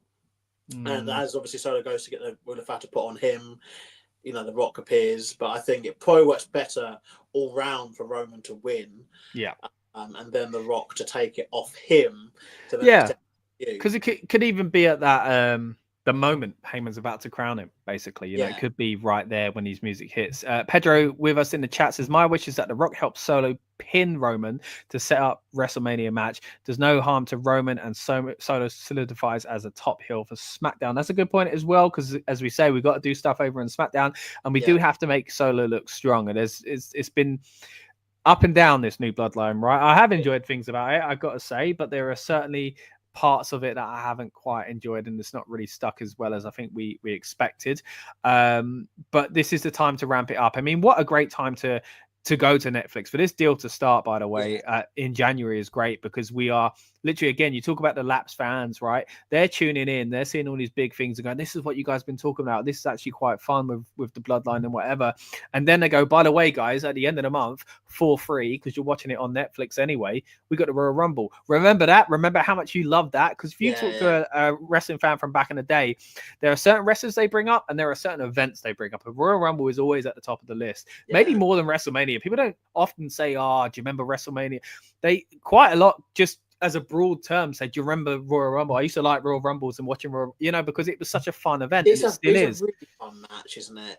I mean, again, I've been watching some older Rumble matches, like again on Netflix, and it's just they're such fun matches, and obviously we will obviously have a stream for that PLE, which weirdly it seems alien to say that it's the 1st of February. I would have honestly rather than do a Friday night pay-per-view or something like just to squeeze it into January. They could have been a Saturday, Saturday night, 31st of January. But Oh, was it a Sunday then? The first. It was Sunday, isn't it? Was that a Saturday? I thought that was a Saturday. Oh, I don't know, because they do a lot more Saturday PLEs these days, don't they? So. Oh, you're right. It's Saturday. Yeah, I'd have rather to the Friday night. Friday night. Yeah. Moose Matt on the Thursday for 1 week. Mate, look, they've moved away from tradition. You thought going to February was bad. They are moving far away from tradition when they move in 2026. But that is, again, another pod for another day. Some good things about the Saudi Arabian Rumble, I'm sure, but there are certainly a few things to question as well. Hey, time-wise, I'll love it because we'll get to watch it at a reasonable time. But what it means for the future. I was saying to my friend the other day, like when it was at the point of it being rumored. But what I've noticed now that happens, I think everyone's noticed this kind of trend is they kind of like things pre-leaking and then they announce it. So there was that kind of pre-leak a few days ago where it was the typical wrestling journalism of. I still don't get how it works personally, but someone heard a rumbling about it happening. It sometimes is a bit just like, are people backstage at Raw, like running to the car park, like tell Sean Ross Sapp, like what's going on? But it feels really weird. Like, do you know what I mean? Like something happens in wrestling and someone's already heard about it and then they're talking about it. It's bonkers. But yeah, like, the rumors were happening a few days ago. And I said to my friends, you know what? I might go. Like I said, I might go because I want to go to Six Flags. I want to go to Six Flags. Okay. Obviously, this year they are getting the tallest and fastest roller coaster in the world. I've seen the video. It looks bonkers. And it is by all means like a roller only if you do your predictions on the coaster, mate. All right, and then send them in. There's a problem. And I think that a lot of the Arab countries are suffering from, in terms of not suffering, suffering, is the fact that tourism is pretty much like not as high as it should be, considering the amount of money they put in. Because obviously I had the chance last year to go to theme parks in Dubai, and walking around empty theme parks is really weird, like with really good rides. But it's just the fact that things just haven't worked for multiple different reasons in terms of their park. A lot of them sit very empty, very quiet, despite being the cleanest places you can imagine. But yeah, I want to go to Six Flags anyway, so it's just like a case of, I was like, I actually might go. Like, wow. Okay. Well, watch this space, everyone. We might have a roaming reporter out there in Saudi Arabia. I don't know. Obviously, again, like there's different laws when it comes to a lot of stuff. Obviously, over there, but I'm down for it. Like like a 5-day trip, I'm down for it. Like. I think okay. I think it's one of those where now, like, it's just fun them going different places. And obviously, yes, there's always two sides to the Saudi coin. And, there is a hard side to have to discuss. And I think that, but my stance in it always is you're never going to make a situation better by kind of shunning it and kind of putting it in a away. And it's one of those where, nice way to the degree, like if they don't go with the Saudi stuff, like they will just find a place who will. They've got the money and the infrastructure to do it. But yeah, it is interesting because I think even a few months ago when I spoke on here, I did say, I don't think that they're bringing the big four outside the US. I think that, they were going to keep them very much in America and then flirt with the other ones going abroad. And, this is where I think ultimately Saudi want WrestleMania, I think. Yeah, I But mean that's the scary thing for me, as I think talk about the mat being sacred, but WrestleMania is sacred as well. And as much as I want it over here in the UK, I understand why it hasn't been. For it to go, and again with the many issues that we've discussed on this channel in the past, is a bit that's a bit concerning. And we always, we've laughed about how, they gave them the greatest Royal Rumble. Well, guess what? yeah, Now they've got the Royal Rumble, and it's going to be. is it a 2-night event or one night? Oh, I'm not sure actually. Because they are looking to take. It sounds like at least all those big four PLEs to Yeah, 2 night. it just says January 2026. It doesn't say a date yet. So they'll kind of start, I guess, confirming that as the months go on. I wouldn't be surprised if it was 2 nights, but then 2 nights might be interesting. It's always the Saudi stuff is always interesting. Like, even though it's been there for a few years, there's always something to go, well, I'm not sure how this is going to play out, Yeah. So be interested to see. Speaking of which, not sure how things are going to play out. I've got an update for you, Lucas, as far as potentially how the mat's going to look, because there's a photo going around on X, and I'm going to give it to you here, of the ring, and it looks like a kind of just more like the plain blue one. So I'm not sure if that's the case. Of course, we can see the setup there as well. And important to note that they don't have a huge Titantron screen. Yeah, apparently it's a 360 view. As you can see, there's seats behind the stage, which will have visibility of the ring. Yeah. The stage being so minimal. And obviously, the people who struggled last year to get the Eras tickets for Taylor Swift, and people who struggled with Beyonce stuff the year before that, and had to deal with listening only seats, was situated behind the stage, but was still $100-200. This is kind of like they've got the smaller set, as you can see there, but these will be seats that will be visible, and so it will create an interesting. I think it will create quite an interesting feel. I mean, yeah, you'll be able to see the look on the faces of fans above the entrances, which is not something you can usually say. Like, so they'll have also, a great view themselves. Sound-wise, it must be a bit interesting. It should be a bit interesting. But also, what one has to remember with these pictures, though, is that they do change the canvas throughout the shows, and this is something which it probably is a bit of a sell of itself. But obviously, for people who only watch WWE on television and haven't been to a live event, go. Like, if you can afford to, and if you've got one near you, or you want to travel, whatever it might be, go for it. But before you go to it, there's lots of things that you see on the television, and then you don't realize properly until you go to obviously watch the show live.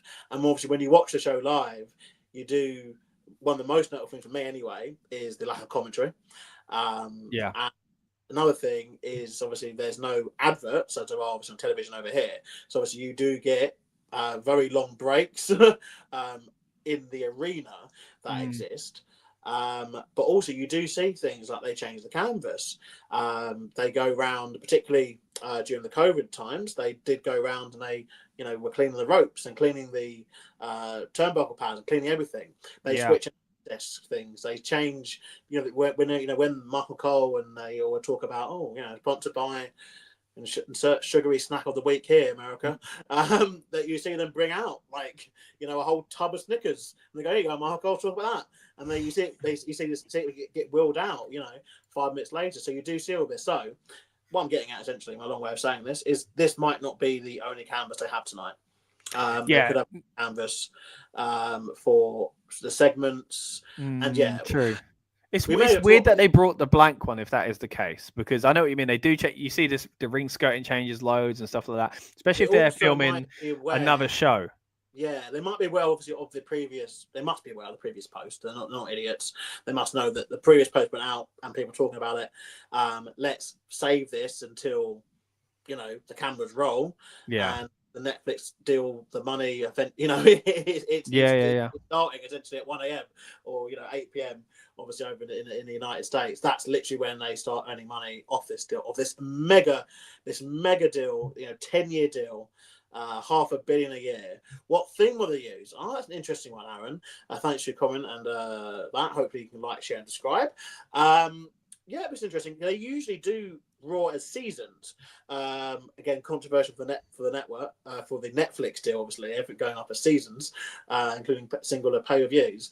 But yeah, they interestingly do usually change the theme song at the start of what would be the traditional US television season in September. But obviously we are in January, so I don't know if they'd do a new theme. Yeah, so I'm not sure either, because I thought a few weeks ago a video was going around about a new theme song, right? And I remember I didn't watch it. I'm sure I saw that, and I didn't watch it because I thought, when you're like, I've got no time, but I'll see it. I'll see it. It will come up on my feed, and I'll watch it eventually. But I didn't see it, and because I didn't search it out, I was like, oh, maybe it wasn't a thing. Maybe I saw something else. So I thought the new theme song was out there. I thought I even saw a tiny part of it, but and people talking about it, but maybe I'm wrong. So yeah, I wouldn't be surprised if there isn't already. Essentially, Aaron, I wouldn't be surprised if we do see a new theme song tonight. We've had some classics on Raw in the past. But yeah, it probably is due a refresh if you're changing the graphics and then you've got this new era, which, by the way, I've got to say, I love the new Raw logo. I think it fits really well.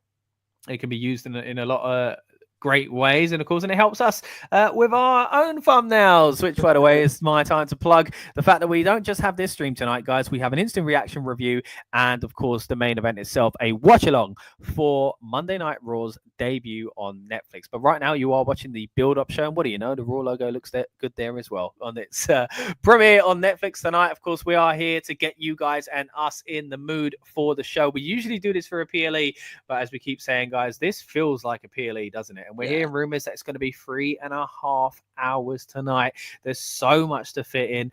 Aaron says, To Be Loved by Papa Roach and Raw is War. Yeah, look, To Be Loved is a tune. It's from a strange era. It's a bit of a strange song to use for Raw. You'd imagine, especially like a band like Papa Roach, who do feel like they fit the Attitude Era. It was a weird time for both to kind of merge, but I enjoyed both. I'm a big Papa Roach fan and a big wrestling fan, quite clearly. And the Raw is War, I assume you're talking about the classic Thorn in Your Eye.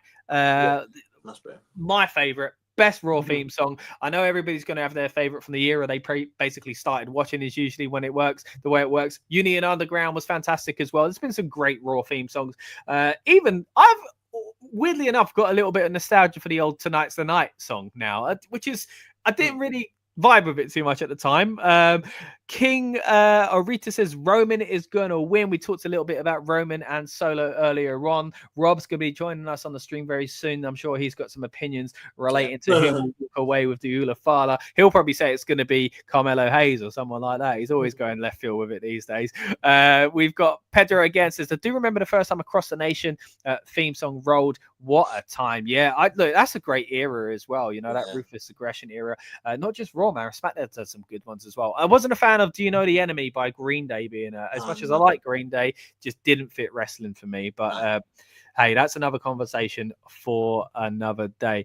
Lucas, what are you most looking forward to tonight? Because again, we've got a stacked card here, but we've also got things like Logan Paul showing up, which I feel is to announce himself into the Rumble or something like that. But of course, we've got John Cena as well. As we say, plenty of opportunity for surprises. Rumors out there about Penta showing up as Rey Mysterio's partner against the New Day. There are rumors, of course, about Hogan. We've talked about that a little bit already. Probably not to do with a storyline, really, but just to kind of plug something and put someone over, hopefully. And a few more flying around already as well. Speaking of flying around, I know you sent me this message a few hours ago about the drone show that WWE put up. And one name there that we haven't really discussed is the potential for Stone Cold Steve Austin. Now, I mentioned him maybe stunning Hogan earlier on, but that was a pipe dream, don't get me wrong. Do you think there's any chance we will see Stone Cold? And beyond that, what else are you looking forward to on this show? So, first question, thing I'm looking forward to the most is John Cena. Just mainly because I want to, it's been a while, and also I want to see what direction they're going to go in. I think they're going to want to hit the ground running with this. This will be a big moment of, essentially, if they don't announce the match then and there, it will be very clear whoever he interacts with is going to be the first main feud that he goes into, and we're not going to mess about. I would even be as honest to say as that might even be the hook they use for next week's main event. It'll be John Cena against this. Okay. I think they're going to want to hit the ground running, and Cena's made it very clear that he is full-time this year. He's not part-time. He wants to wrestle on. He's mentioned about wrestling even in NXT. He wants to wrestle everywhere. So I think if that's the case, let the guy do what he wants. And we said this previously on our prediction and stuff for this year. I think Stone Cold will make an appearance. I think it's inevitable. So I'm not so sure about that because he didn't show up at Mania. Do you know what I mean? That's what's put me off. Yeah, I mean, yeah, but I think as much as it was a bit weird with the Undertaker being there, like I don't fall into that camp too much of it. I think that it is just one of those things. It didn't work out.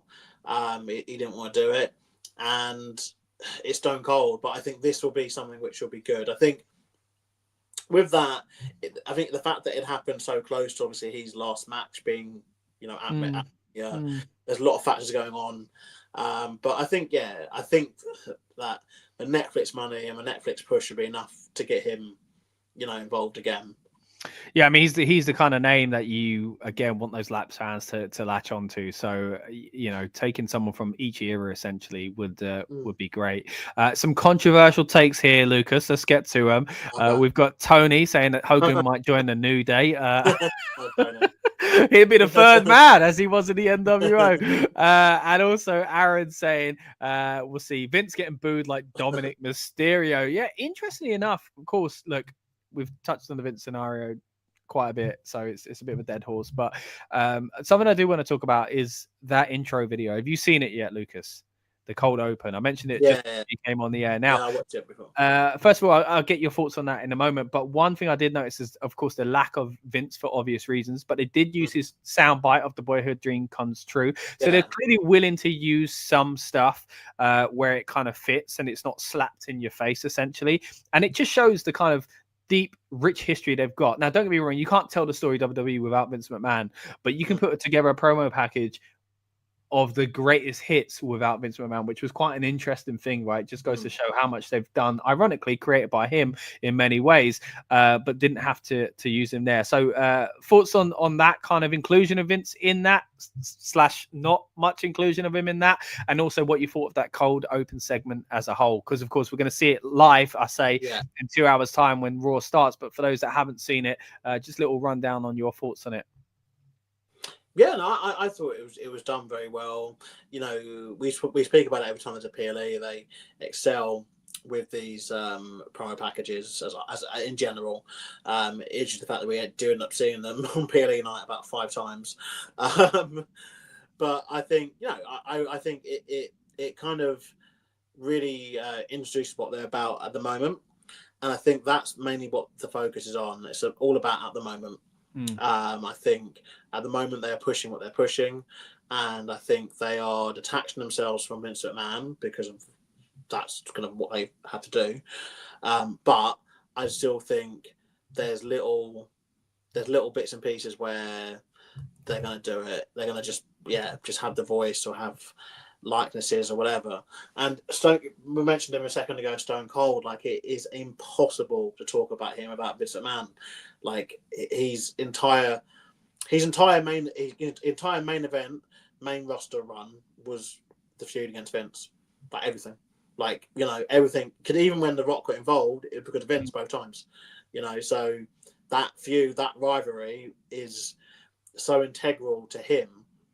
And then to the era that it represents, the Attitude Era was because Vince was the boss. Like, so I think there'll be some things that are inescapable, that he will end up having to be discussed, about. But I think in terms of anything going forward, it's very much like, he's persona non grata. And so, sadly, Aaron, I think your comment of him getting booed like Dominic isn't going to happen. Thank you for the comment, obviously. Well, he's gone further with it, Lucas. He says he's going to manage Dominic in the Judgment Day. I mean, I'm not sure we're going to see that. But sorry, Aaron. I don't think we should. Oh God, I don't think we're going to see those things come true. And same for you, Tony, and your Hogan join the New Day. I think these things are, these are 2K storylines that we might have to go with instead. I think I'd be interested with Hogan, like, because obviously he's doing the Matt sponsor thing. Do they have him make his entrance and risk the, you know, it's kind of the Hogan reaction now, like the mixedness, isn't it? Yeah. But You know what? This is why I think they actually should use Austin, because you know, Hogan coming out to promote his beer, Austin comes out and probably doesn't stun him, but probably toast him to kind of turn the attention away from Hogan a bit, you know. So that's probably, yeah, and I then mean, they beat someone else up. This is where I might utilize Chad Gable. Oh yeah. Oh, Go on. there we go. Go on. Hulk Hogan comes out. Yep. Yeah, promotes his beer, does the whole typical routine, then he gets his mixed reaction. Chad Gable comes out of American Made, calls Hogan a disgrace, blah blah, for being, you know, whatever. Stone Cold comes out, then like toast with Hogan and Chad, and you know, he comes out and just gives us a whole like, oh, just call it off, like we're having fun tonight, blah blah. Yeah. Toast them all. Yeah. Then obviously, you know, the inevitable happens. He stuns Chad Gable. Yeah. Boom. That's where you're gonna get in. The thing is, Chad Gable will end up in that situation probably getting a bit of a babyface reaction in a way, because there's such that mixedness around Hogan. But then you bring in Austin, who is guaranteed to get you the pop, to smooth over those cracks. He's done as Chad, kind of for Hogan, but for himself. So that's still it's a pop. And then you get the pop at the end of them both celebrating. And so you're more popping, obviously, to Stone Cold than you are to Hogan. Yeah. So 100%. there is, that's probably a perfect way to use Hogan as well, to be fair. Yeah. Because it takes away the risk, because again, he is such a polarizing figure. We got ADY here in the comment section as well. Of course, Hogan now pretty much works for Trump, it seems. You've got that side of it as well, and that's always going to split people. You've got Hogan's controversial past and his comments. So it's a tough one, because you can see why WWE want to get the most out of Hogan when and how they can, but at the same time, it doesn't have the effect it used to have, but it has enough of an effect that it's worth them doing. So papering over those cracks, I think, with Austin, I think Chad Gable was the perfect shout, by the way. I think because, you know, even the link with, you know, his little stable and the American kind of side of that as well, I do think is a really because I think that's the thing. Again, going back to today as well, they got a spotlight like all the different people, haven't they? You know, and this is something which I think when they've done well, like, you know, when they did a few years ago when we had like Elias and Undertaker together in the ring, like it was just, you know, only like these little bits and pieces. Beat up Austin Theory and Grayson Waller, they're another two that I guess because I guess you could have, particularly because Grayson Waller is obviously an Aussie, that's the instant kind of heat there of him coming out, you know. But I think that's the best way of using these people. But I think we are going to have to see, like, you know, a lot of kind of stuff. I mean, obviously, if we just switch it over to the women's side of things, obviously we have got Liv Morgan and Rhea Ripley. Something that was rumored to take place on this show was the cash-in with Tiffany Stratton, but that obviously happened on, spoilers, that happened on SmackDown. You know, sorry. It's been a few days, people know. But yeah, I mean, they haven't done the women's IC title tournament final, have they? I don't think. No, I thought that was on this show as well. Is it? Oh, I haven't seen next week. Oh, maybe it is. I mean, they've got to have things to promote going forwards. But my point is, I do hope we see more from the women as well. Yeah. On this episode, obviously, the stuff they've announced is obviously very male focused. But I think one thing maybe we should just talk about is, you know, imminently we are expecting the return to WWE of one Becky Lynch. Like, does this happen tonight? Does this happen at the Rumble? Yeah, I mean, she's used in the promo stuff for Raw. So the other one is Charlotte, right? So one tonight, one at the Rumble. Yeah, or do they do both tonight? Like, I don't know, because you need to still do stuff at the Rumble, right? And you've got Saturday night's main event, which is going to throw Rumble stuff right up in the air. By the way, it's just a week before. It's going to hype the Rumble, but it's also going to make predictions a little harder than usual. So, I'd say one each. And seeing as she's been used on the promotional material, I think Becky will be better tonight. Because if you use Charlotte, it'll be a shock tonight, but then we'll all know Becky showing up at the Rumble because she's in the Raw promotional period, you know, material. So I think maybe best to do Becky tonight and Charlotte at the Rumble. Yeah, I mean, it all depends, obviously, how how far along I mean, Charlotte must be ready to return, I guess. Oh, and also the Royal Rumble logo this year has got this kind of icy blue effect to it. Yeah. Which links in with that video that she put up about defrosting, essentially. So, yeah, it could be all leading towards that. Yeah, I mean, they are. I mean, talking about Hogan being a polarizing figure, I think that obviously for different reasons, Becky Lynch and Charlotte Flair, to a certain extent, have been polarizing to the fan base. I think Becky Lynch in particular, definitely her last kind of year in the company was really falling into that kind of that kind of thing. And Charlotte, obviously, it has followed her entire career, essentially, it being the whole, because your dad, you know. But they are still two names that, you know, the quality of the work they put on is really almost unparalleled, you know. And so it's a case of they're always going to be given those kind of opportunities. But I do think there has been a saving grace here. Obviously, not saying I wished anyone injury, but with Charlotte obviously taking some time off, and I believe it's been over a year now, isn't it? I think feels like that, yeah. You know, I think 2024 she didn't have a single match or appearance to the company. Really? Wow. Yeah, I think she got injured like tail end of 2023. I think it was just off Survivor Series kind of time. Obviously, Becky Lynch, she let her contract expire at the end of May. Her last appearance was in a match against Liv Morgan, a rematch from the Saudi event, King and Queen of the Ring, where Liv obviously beat her. She had a rematch the next night, or next couple of days, I guess, after, on Raw. And then, she says sayonara to the company. And while there was talk, while she'd been gone, about her potentially showing up in AEW, it's just one of those where it's obviously you can never say never, but it is one of those where you'll be stupid to kind of, for her to go anywhere other than WWE. It just wouldn't make at the moment, at least. Yeah, things have certainly turned back that way, where it makes a lot more sense. Just going to throw out some more of these comments here as well. So we got AD Wise saying in the comments, saying, "Evening guys, can't wait for tonight. It's like a mini PPV. We've been saying the same. Really, it does feel like that." But Pedro brings up a good point that's quite frightening, actually. Saying, "Mini, I say this is the time WWE introduces subscription deals." That's a real fear, right? Because we're all here partying and happy about this Netflix deal, but realistically, as we mentioned earlier on with the tiers and stuff like that, and this is the first time Netflix are really doing. Of course, they did it with the Paul Tyson fight, but this first time they're really going into live streaming going forward. So I wouldn't be surprised if not now, because that's not the deal we've been sold, but in the future, sadly, they might move back into that. But let's see how that goes, because Netflix was the way that people were cutting the cords back in the days, and now it feels like we've all put those cords back in because we've got every other subscription service alongside it. A few more comments here to get to as well. We got Rajwanti says, "Yo, what's up, guys?"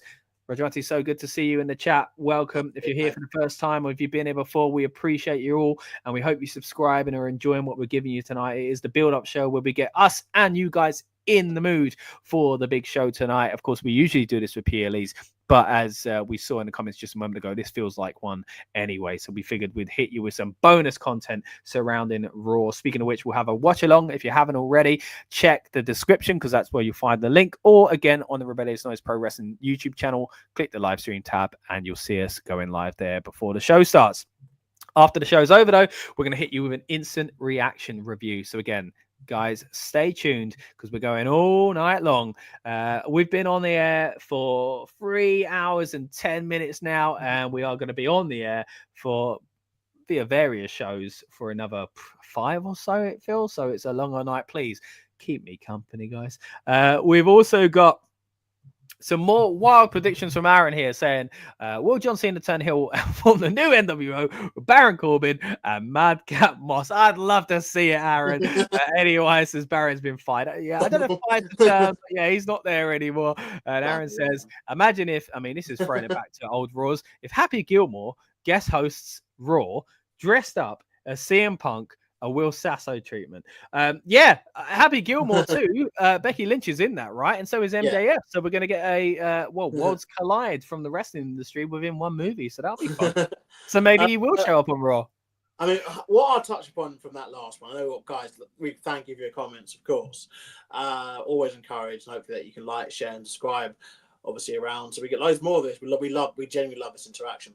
But what I will take from that last one is, like, you know, we spoke about wrestler appearances, but do we see a couple of celebrities, particularly as we're in LA? Golden Globes were just last night. You know, look, we know celebrities are kind of in the area and about. Maybe some are still recovering from the party, I guess, maybe. Yeah. Rock should have a few mates, right? And Vanessa Hudgens was on SmackDown after the show the other day. So, maybe. Yeah, you never know. You know, Gal Gadot or one of the other people he roped into doing that awful movie that's on Amazon Prime that I only made halfway through. Here's a question of maybe you guys in the comments and answer as well, since you've been quite interactive.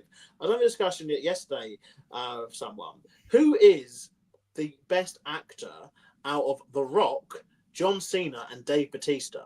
Like, who is the best actor? Who is the worst? I'd say The Rock is the most obviously successful, and John Cena is still quite new, so that's hard to tell. But so is Batista, but he's taken more seriously, I find. Even though Rock is way bigger of a star, it feels like Batista could become more, it sounds harsh saying this, but legitimate in that industry than The Rock. The Rock did a great job, and it pained us as wrestling fans, didn't it, to move away from wrestling strictly. You know, he changed the way he looked, and he changed his name and stuff like that, and didn't really talk about wrestling because of the advice he was getting. But he's definitely, I think, the last few years not got the best reaction to some of his films and his star power. So as far as skill goes, it's hard to say. The order I had it in, I think Batista's the best actor.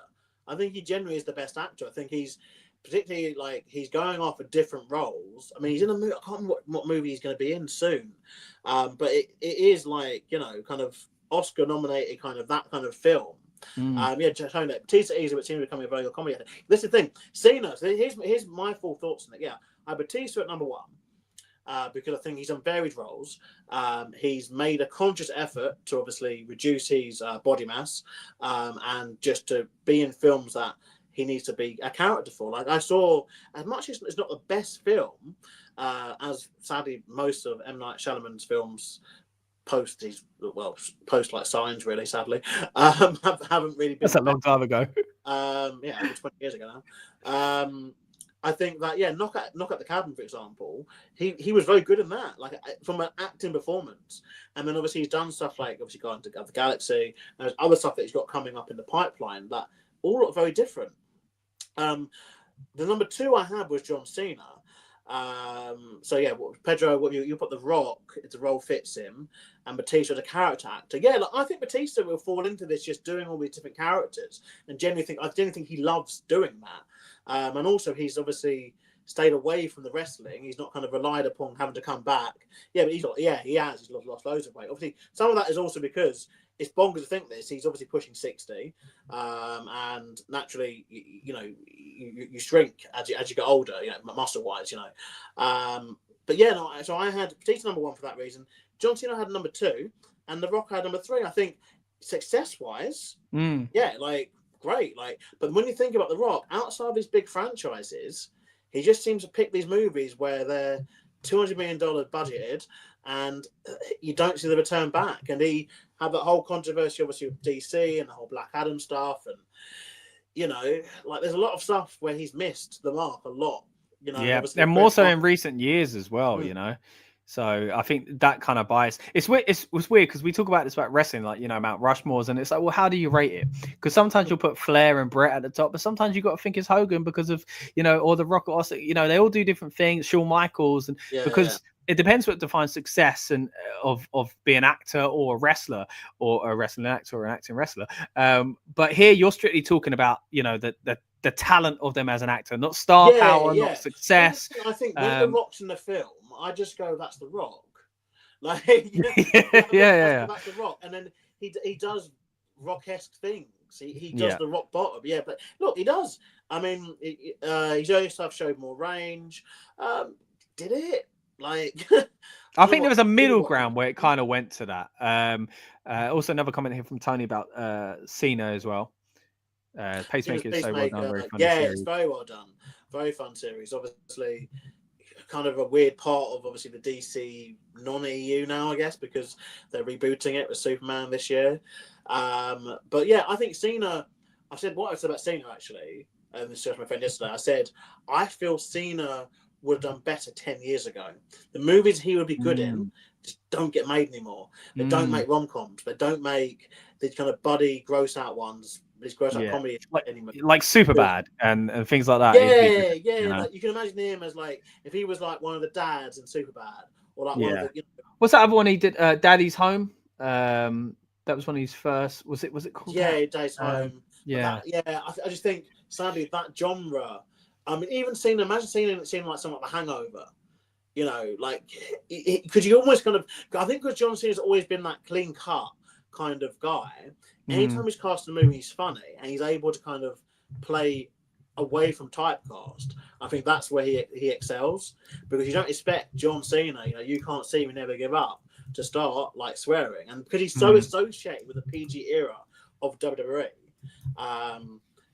When he gets in the film and he's not PG era, you know, blah blah. It's more shocking.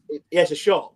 So I think. But those movies, sadly, just don't get made anymore. I think you'd have to find something else to sink his teeth into, particularly, obviously, if the DC EU is no more. But I still think, in terms of ability, you can't really say The Rock's really tried to develop his range as an actor.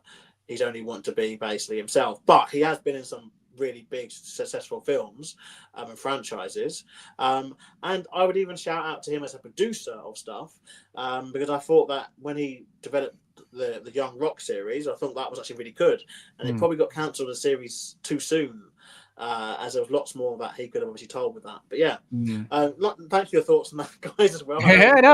Great topic. And if you want to hear more of Lucas talking film and TV, we do have Rebellious Noise Screen 1, which we've not used so much lately, but the Rebellious Noise Pro Wrestling channel comes from a wider scope of channels called Rebellious Noise, and Screen 1 is our film and TV channel. We'd love to dive into that more. Do we agree that all three are better than Hogan and Piper were movies?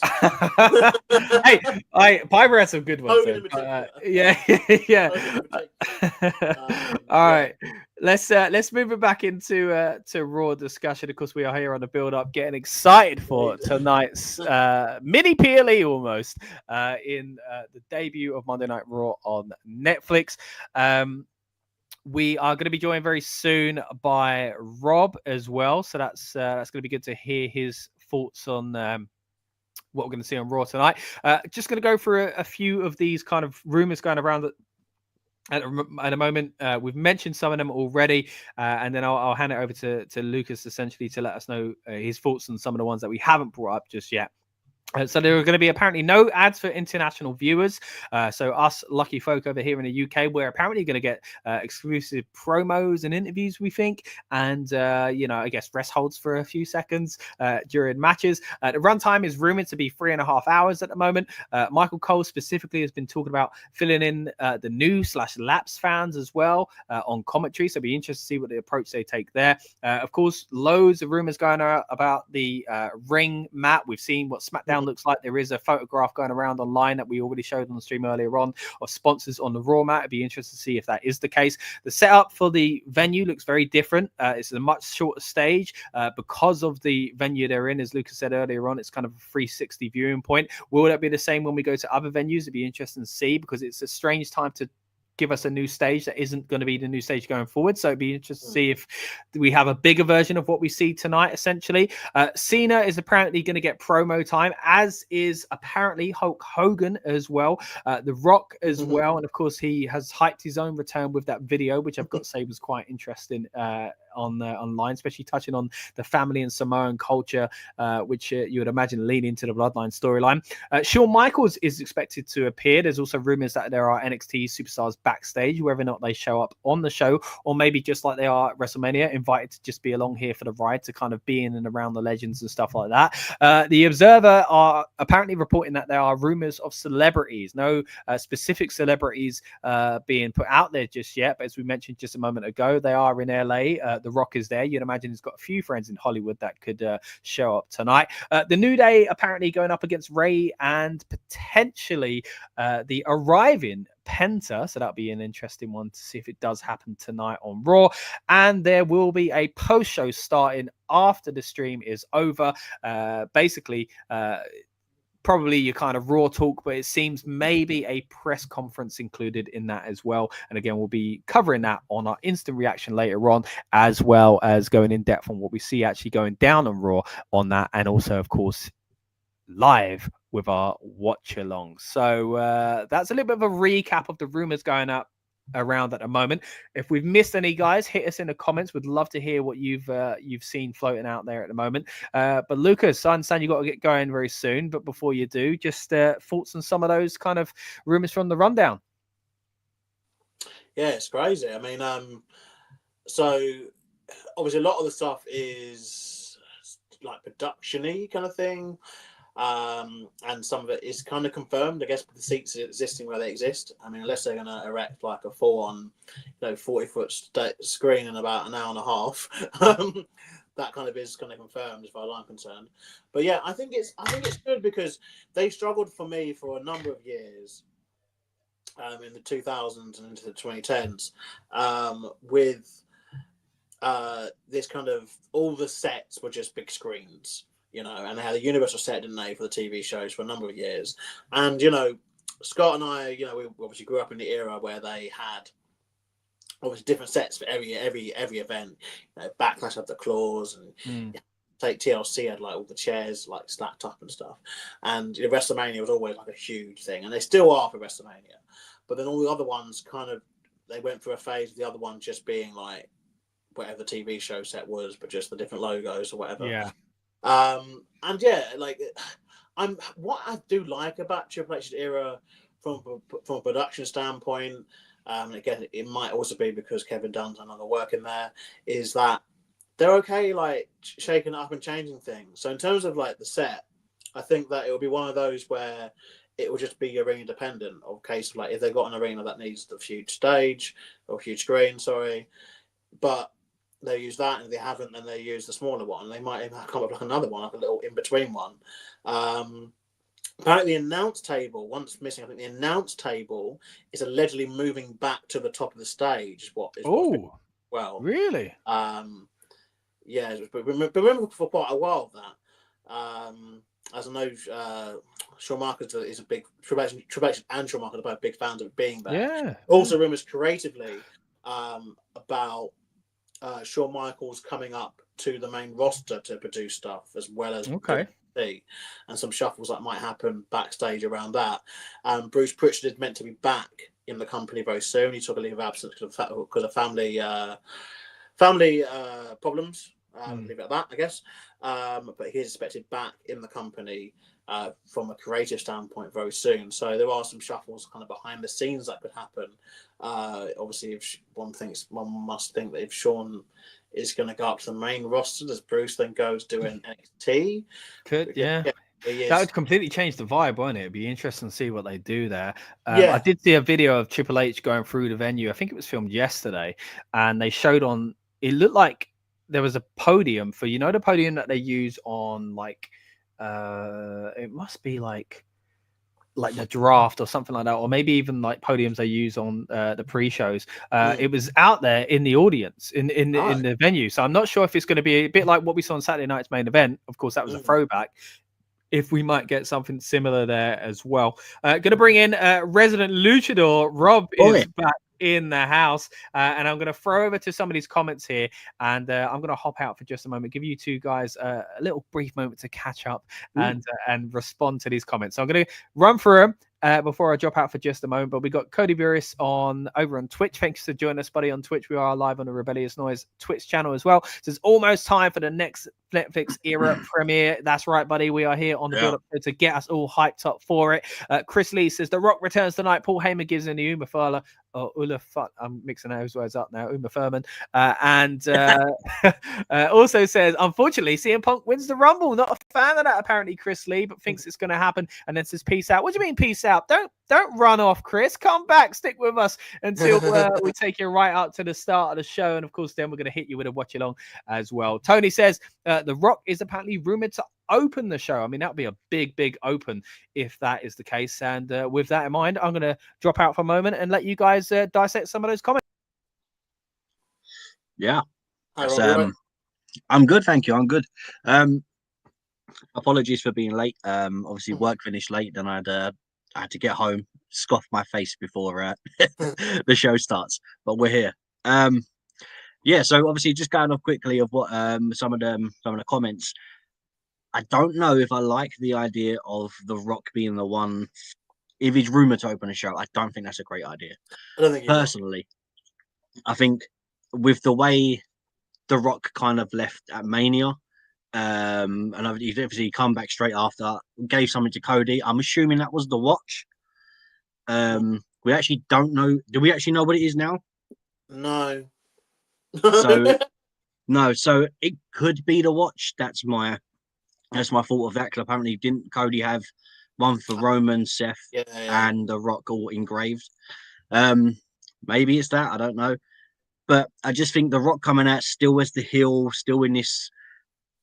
Is it a great idea to have the heel be the one to kind of open the show into this new era? Of It'll be sort of like a grey area where you're not too sure, because obviously the last time we saw The Rock was at the end of, was it Bad Blood, when he came out at the end, just stood there, nothing, and then they didn't mention it since then. I think the thing is, I think ultimately it'd be the wrong thing to do. I think they need to kick off Raw on Netflix with like who they feel is their current big name, who at the moment is between kind of, whether it can be Cody or Roman or even Punk. They need to open it with one of those kind of names that are going to be there more regularly than not.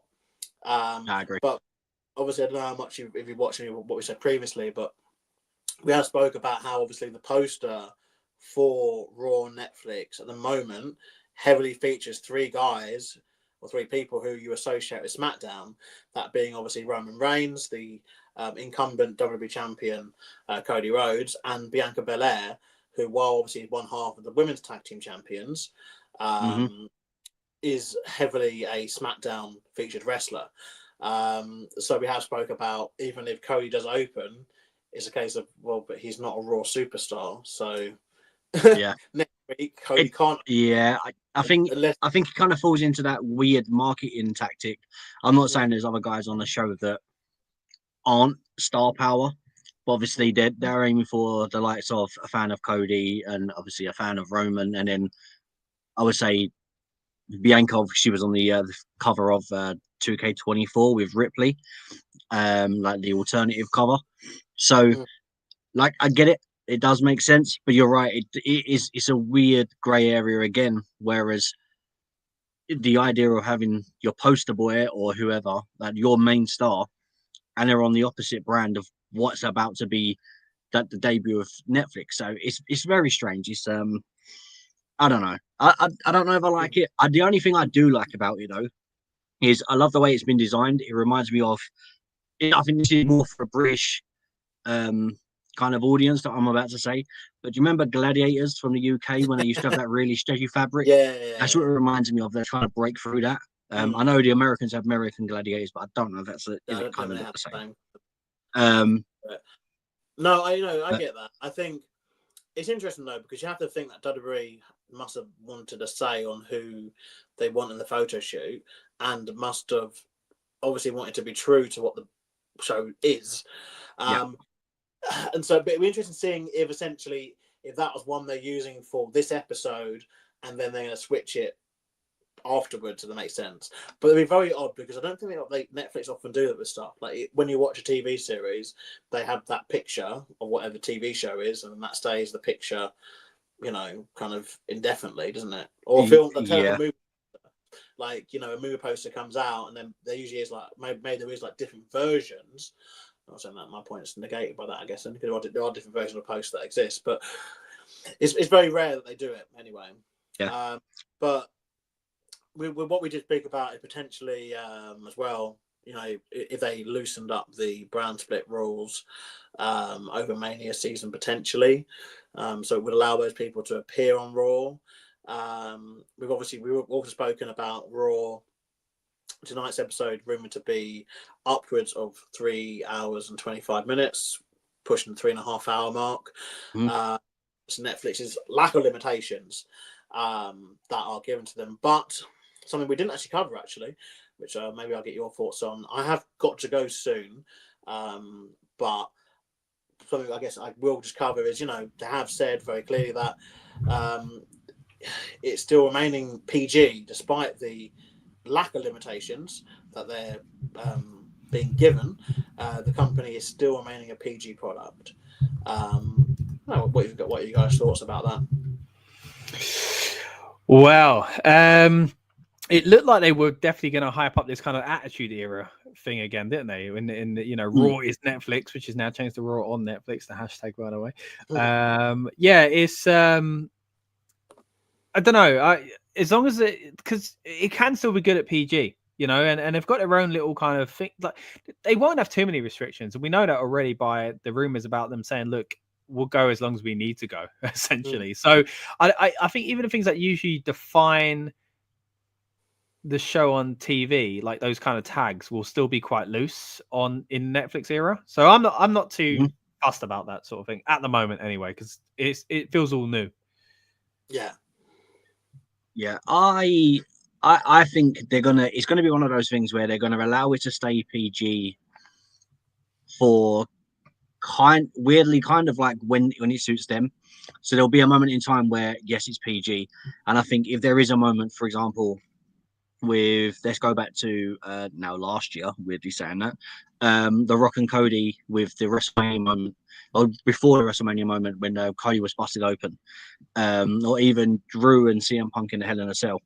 I think they're going to have a lot of limitations of what they want to do, and then when they feel it's necessary, if the time is right for it, there'll be a little bit more of that leeway for that, and I think that's how they're going to run it, because I think they get a lot of leeway though. This is the thing, like I've kind of said, like especially the last few years, I think there's a lot of leeway given to them as a PG company. I think, you know, I remember when obviously the PG era began, and the product got very babyish very quickly. You know, it's a big change. And there was a lot of stuff they cut. And the thing is, everything they kind of cut, I just go, I can't really imagine a product going back to that. You know, particularly obviously the attitudes towards women, it just isn't going to cut nowadays. Like they couldn't go back to it. No. The stuff they did obviously again involving intergender matches and stuff, like I just don't think it's something they're going to do. A lot of the moves and the practice that were banned, such as chair shots to the head, sorry, multiple heads, along with blading. And other stuff, like I don't see why they'd go, let's go and do it again. Like all the stuff that we've been told, like by medical professionals, like worldwide, like this is literally what's killing your wrestlers, and you know, leading them to have like lifetime problems afterwards. Why they jump back it? I think that there'd be exceptions to any rule, like there always is, but I don't think, you know, there'd be segments that will air on television that were like that. But I think nowadays what seems much more lax is the fact that they can really kind of go to town with a lot of their promos.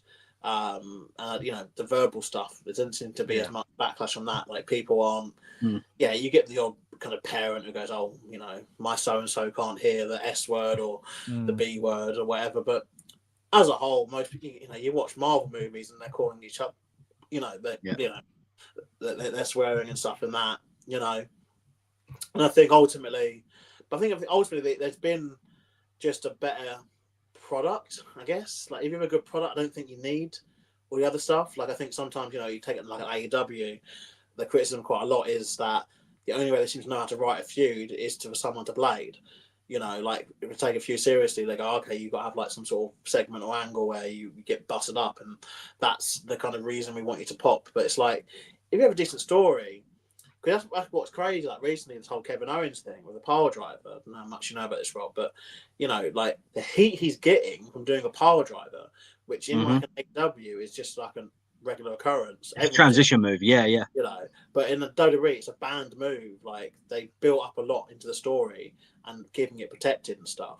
You know, and I think that's, you know, there's a way to be edgy without being like full on like blood, guts, and everything else. In my opinion. Yeah, no, I agree. I really do agree. I mean, I see a post on X saying, I don't know if it was recently or a couple months prior when they first announced the Netflix thing, but they were saying it was about Triple H, and he was saying you don't need to have blood on every match, and you don't need to have someone to drop an F-bomb to be controversial and edgy. You know, basically saying that you do it when it's necessary. You know, when you least expect it, then something happens. It draws you in, and it's so much more like that actually just happened. I mean, the Rock Cody thing, for example, no one expected Cody to start bleeding and the Rock to whip him with his, you know, his weight belt. It was so come from so much of left field that everyone was talking about it, you know. And I think that's genuinely why it works. That when you least expect something, it becomes more surprising when it happens. Exactly. Whereas if you expect it, it's the thing as well. I think it's like the case of it's diminishing returns is the problem with it. It's like if people are bleeding once every 3 months, it's like, okay, fair enough. But if those same people are bleeding every like 2 weeks, every week, you know what I mean? Like, does it mean as John Moxley? Like, yeah, those moments we talk about, you know, Cody with Rock, the stuff with CM Punk as well, Drew McIntyre. As you said, they mean so much more. And as Lucas said earlier, you know, there are things that I don't really want to come back. There was a time where I was clamoring for the hardcore division and stuff like that, but now I feel uncomfortable watching some of that stuff because they've successfully moved my mindset away from that, which is what they wanted. So that it now does mean something. I think some fans have gone even way further than that. They don't even like seeing what happened to Cody, you know. But for me, wrestling's always, you know, had that bit of element to it. And when you get old school guys like that, I guess who have an old school lineage at least, it does kind of make more sense with certain characters as well. And it feels kind of right if you know the wrestling industry's history. But yeah, for the most part, like we don't need to see blood and guts every week. Like I think it's done quite well. I don't want to use tastefully as the kind of adjective here, but yeah, I guess you get where I'm coming from. Get to a few comments here as well. They say saying SOB a lot now, and Moxie does bleed a lot, as Rob mentioned a moment ago. Go ahead. I was going to say, so I was checking something just before we come on air. Well, I come on air. And it was Pat, I don't know if you've seen it. It was Pat McAfee and Michael Cole. And they were standing by like a podium. There might have been what you were referring to earlier, Scott. It looked like they was in the arena. But basically, they were saying they've got to retell. Yeah. If they've got new people that's going to be watching for the first time, maybe since the Attitude Era or even the 80s, for example, they've got to kind of retell every single person why Liv Morgan is horrible, is this person, why Dom is this ill, but they need to do it in a way where it doesn't dumb down to the continuous fans. So obviously that's going to be the challenge itself. Obviously I've done some comps for, you know, some like DKW and stuff like that, so I know it's always challenging. Thankfully when we done it, it wasn't live, so we could pre-record some stuff.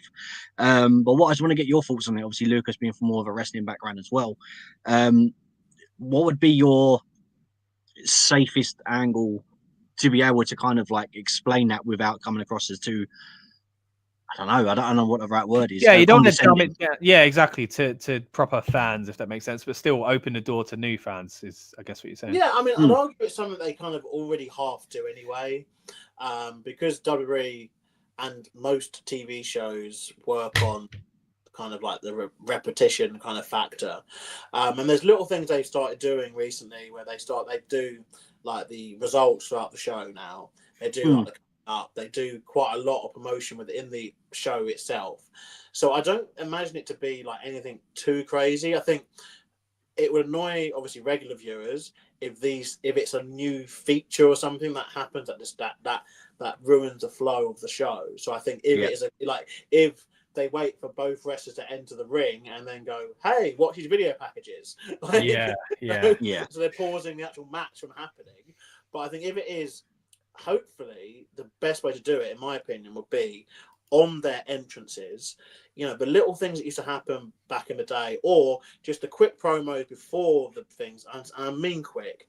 I don't mean these fully produced video packages, but the thing is, they were smart, because I don't know if you've seen on the Netflix thing, they've got the superstar profiles, isn't it? And they're like 2 or 3 minutes long, and it goes through like a number of different people. And I think they might even just highlight that as part of the comms as well, and say, you know, to find out more information about this superstar or what's gone on, check out their superstar profile. Simple. But yeah, I think as well, this episode, I think a lot of people, both casual fans, new fans, lapsed fans, just fans in general, need to understand this episode is going to be the most for everyone episode that is ever going to be in the history probably of the company. I think maybe give it 2 weeks, 3 weeks, a lot of this stuff won't need to be kind of, you know, said. It will change. But I think Cole and McAfee are the right people to do this with, particularly Michael Cole. He is. Oh, this is kind of because this is probably. The thing is, it is controversial, but it isn't controversial. Michael Cole is the voice of the WWE. Like, sorry, I agree. Like he was someone who worked there amongst other commentators, and obviously is very synonymous with an era.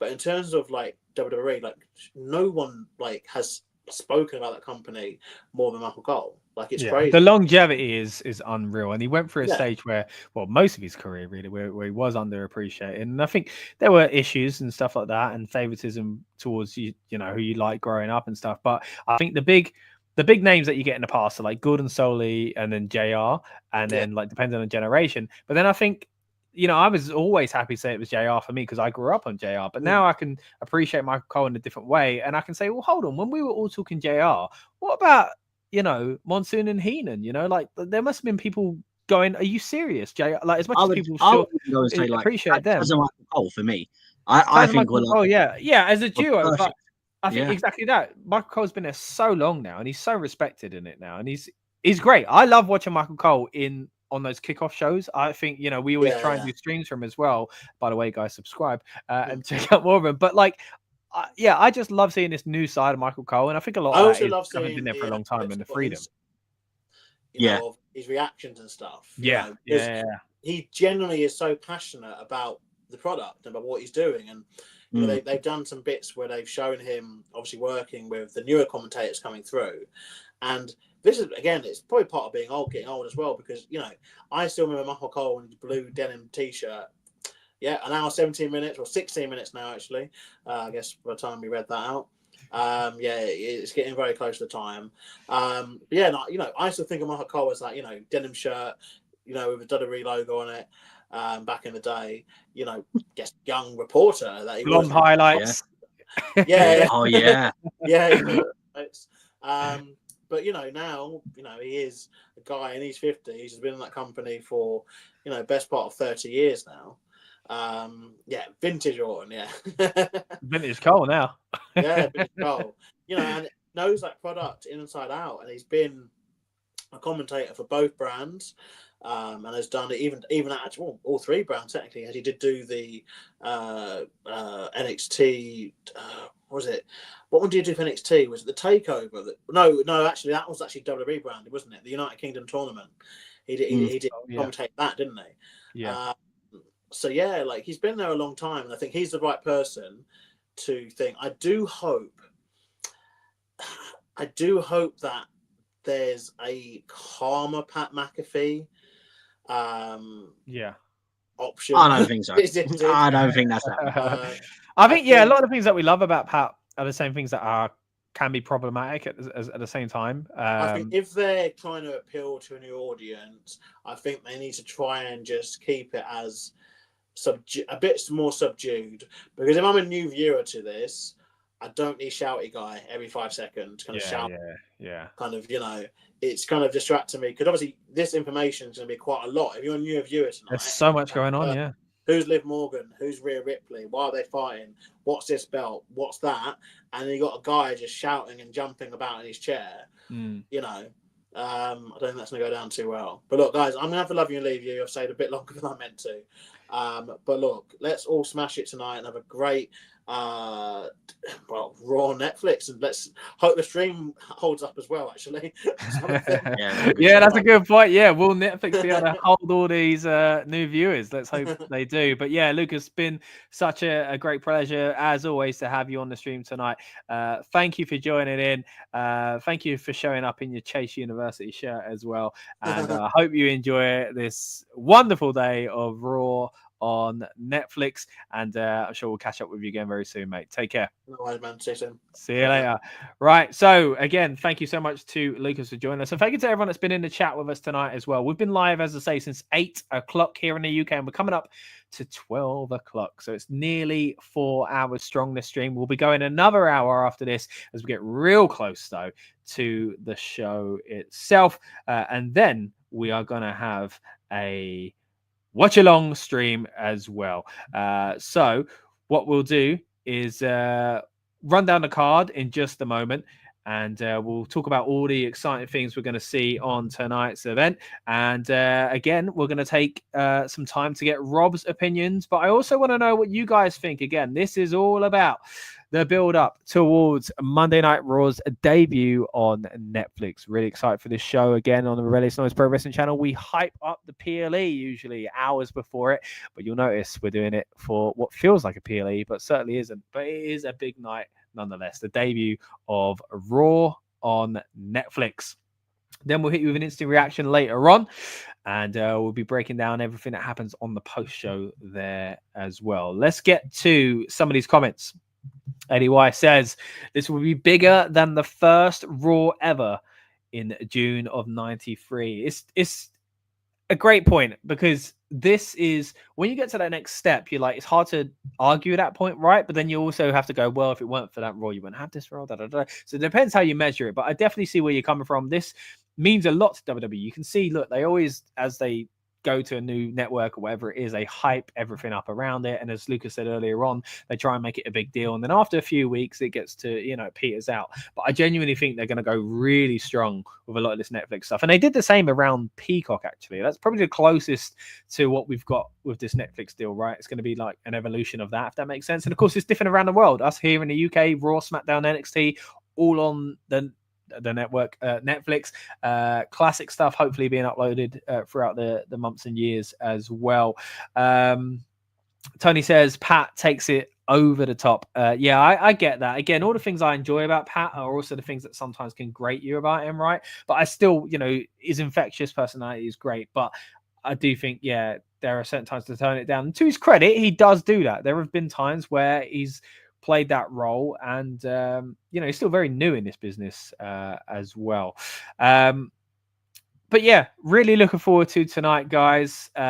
We've got some big things to predict and kind of get into. Loads of rumors going about the show. We've touched on some of them already, but I want to get Rob's opinion on those, and I've got some more to fill you in on very soon. But just going to quickly run down the card. We've got Liv Morgan taking on Rhea Ripley, which is being touted as basically the end of this feud, but we'll see if that is the case. It's felt like it could have been a few times now, but we'll see what happens here and who walks away with the Women's World title. We've got Seth Rollins versus CM Punk, something that surely feels like the start of a feud, which is weird to say about something that's gone on for over a year now, but you know what I mean.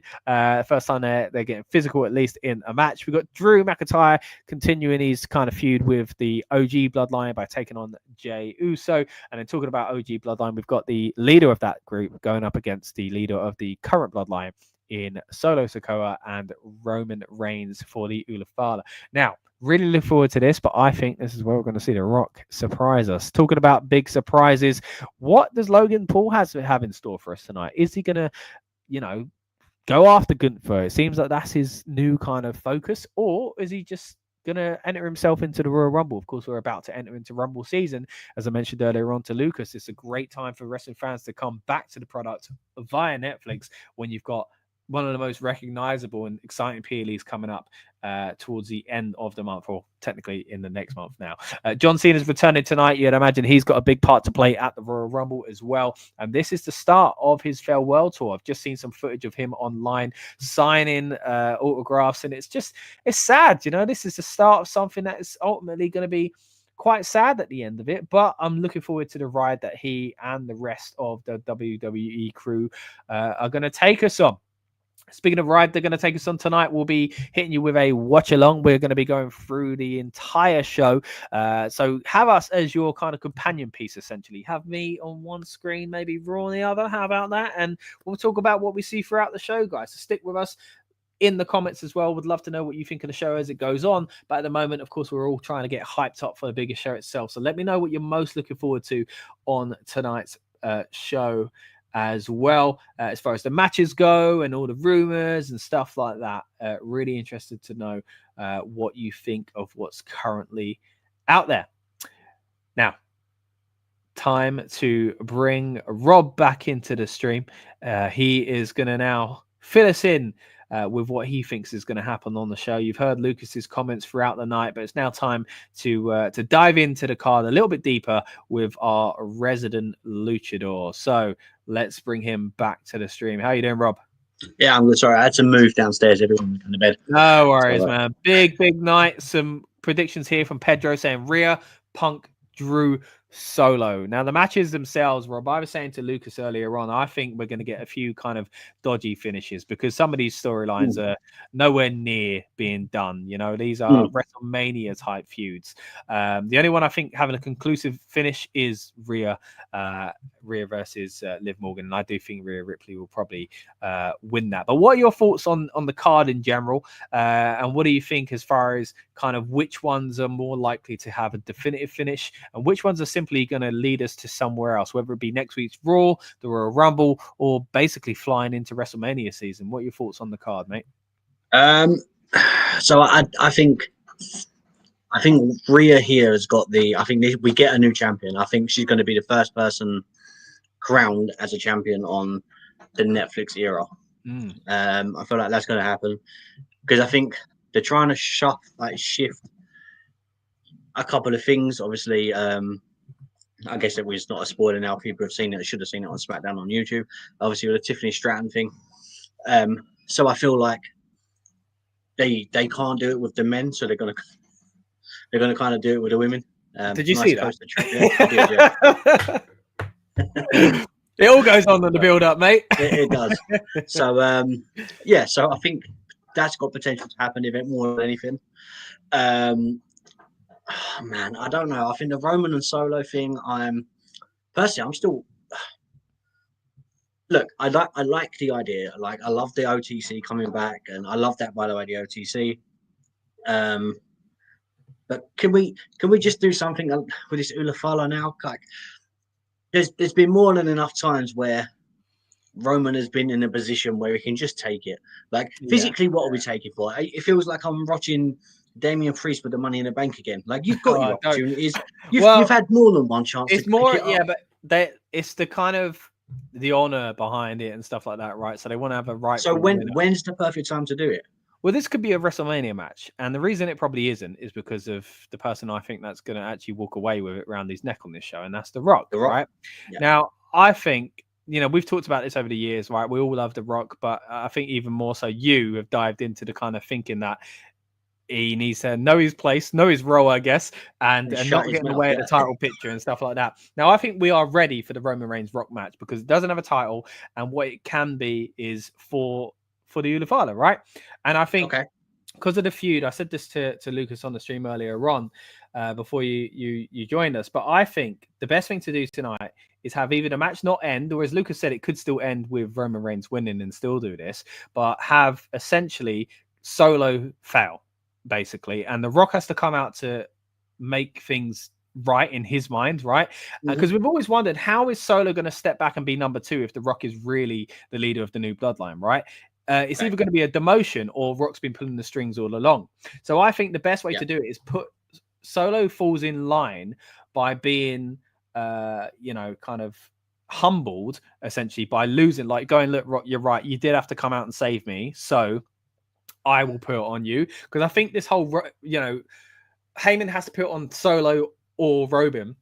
He'll either go to put it on Roman, as Lucas says, Roman could win it, and then The Rock comes out, or neither of them, and The Rock comes out and he tries to get Heyman to put it on him. Heyman won't do it, and Solo has to do it because he's like, you know what, you are the head of the table, you are the tribal chief, and so on. So I think that's a cool way to do it. The Solo steps in the background a little bit more with the rest of the new bloodline, sticks with The Rock, and eventually maybe even Solo turning on The Rock. Doesn't have to be a match, but it could be that moment that we all expected to see during Roman's reign as the leader of the bloodline. We all thought, oh, maybe Solo's going to Samoan spike him when he's had enough. Maybe that's the moment we get in the future with Solo turning on The Rock. All right, so just quickly, is there anyone from the Samoan side of heritage, should we say, as in like when we had Arthur and Sika, obviously crowned Roman many years ago with that.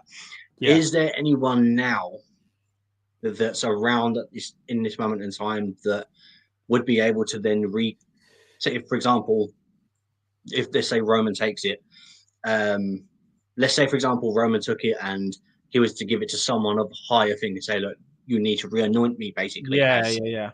And then instead of doing that, when The Rock's standing next to him, for example, instead of giving it to Roman, it gets given to Rock. Like, is there anyone that's around? So someone else could do it. Yeah, I guess. I mean, again, Heyman's in the story, but that would involve a turn, essentially, wouldn't it? So you mean like a neutral party? I don't know. That's what I'm thinking, like a Samoan. Maybe that next generation would be like Rikishi, but that's kind of Rock's generation anyway. So it wouldn't be seen as this kind of, and he's, the tie to the Usos is too strong because he's linked in with that, the babyface bloodline, if you will. So yeah, I'm not sure if there's anyone, but that would be an interesting way to do it.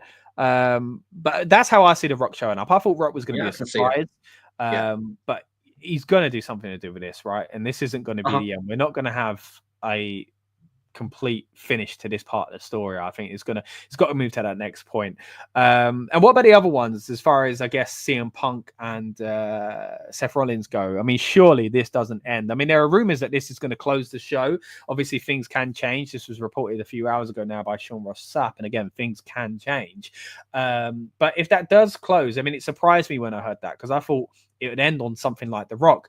But if the kind of thing is to get you to tune in next week and The Rock ain't going to be there next week, then maybe something big happening in this match is a good way to do it. And I couldn't think what it was. And I forgot to mention it to Lucas when he was on, because he came up with the idea of this could be where Seth turns heel, because it feels like it's coming anyway, right? So that match could end and then Seth could just go wild, essentially, and lead into to next week. So what are your thoughts on Seth and Punk's feud, and it kind of seeming like a blow off tonight, but obviously isn't gonna be?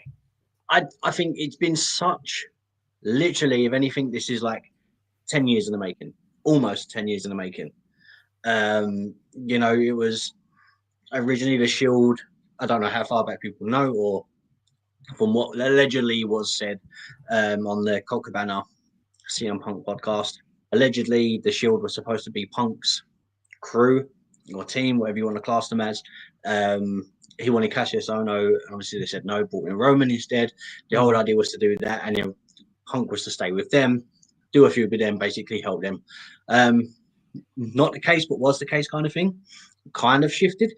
And since then, obviously, the Punk leaving and then bad mouth in WWE, Seth was the one that was basically trying to redirect it and put it back on him. So there's enough blood there, and bad blood there, for the feud to end on Monday Night Raw. I don't think is. You know what I mean? I understand like it's a huge Raw, so they're going to do it tonight. It'll be featured tonight, but it can't. Yeah, it's not the end, is it? I think it ends in a shenanigan. I think I can see. There's no stipulation, no. No, not as far as I know. All right, so if that's the case, I can actually see them just brawling to the outside and then just being pulled apart. And at the end of the thing, it's literally just a fountain, like, Yeah, I think there's got to be some sort of conclusion.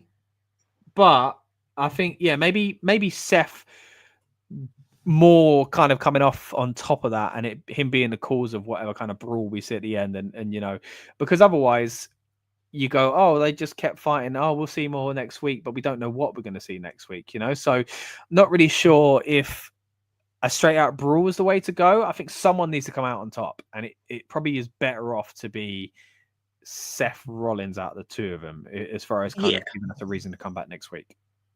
I think so. I think it's going to be hard.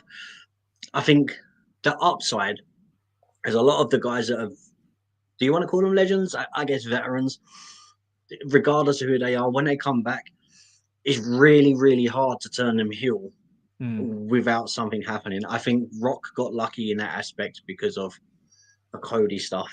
Yeah. And it really did. He lent into it, yeah. It really did. But man, I don't know. I mean, imagine that we're talking about it's going to be Seth, the one that's going to be the turn heel, and it's Punk. You know, I think it'd be. I don't know. I think it would be such a weird dynamic. I think what I would love to see is Seth doing as much as he physically can to protect his company, that it drives him insane, that he has to protect the company. So he's not turning heel to himself, but he's turning heel to us. Yeah. I mean, all classic heels always feel like they have a point and there's an element of truth in it, right? So I do think like that. I really like what we saw with Sammy and Seth a few weeks back, actually, that kind of led into that, which is, it does feel like we are going to get Seth being heel. I mean, you could argue like he as a performer could be saying, why has it got to be me?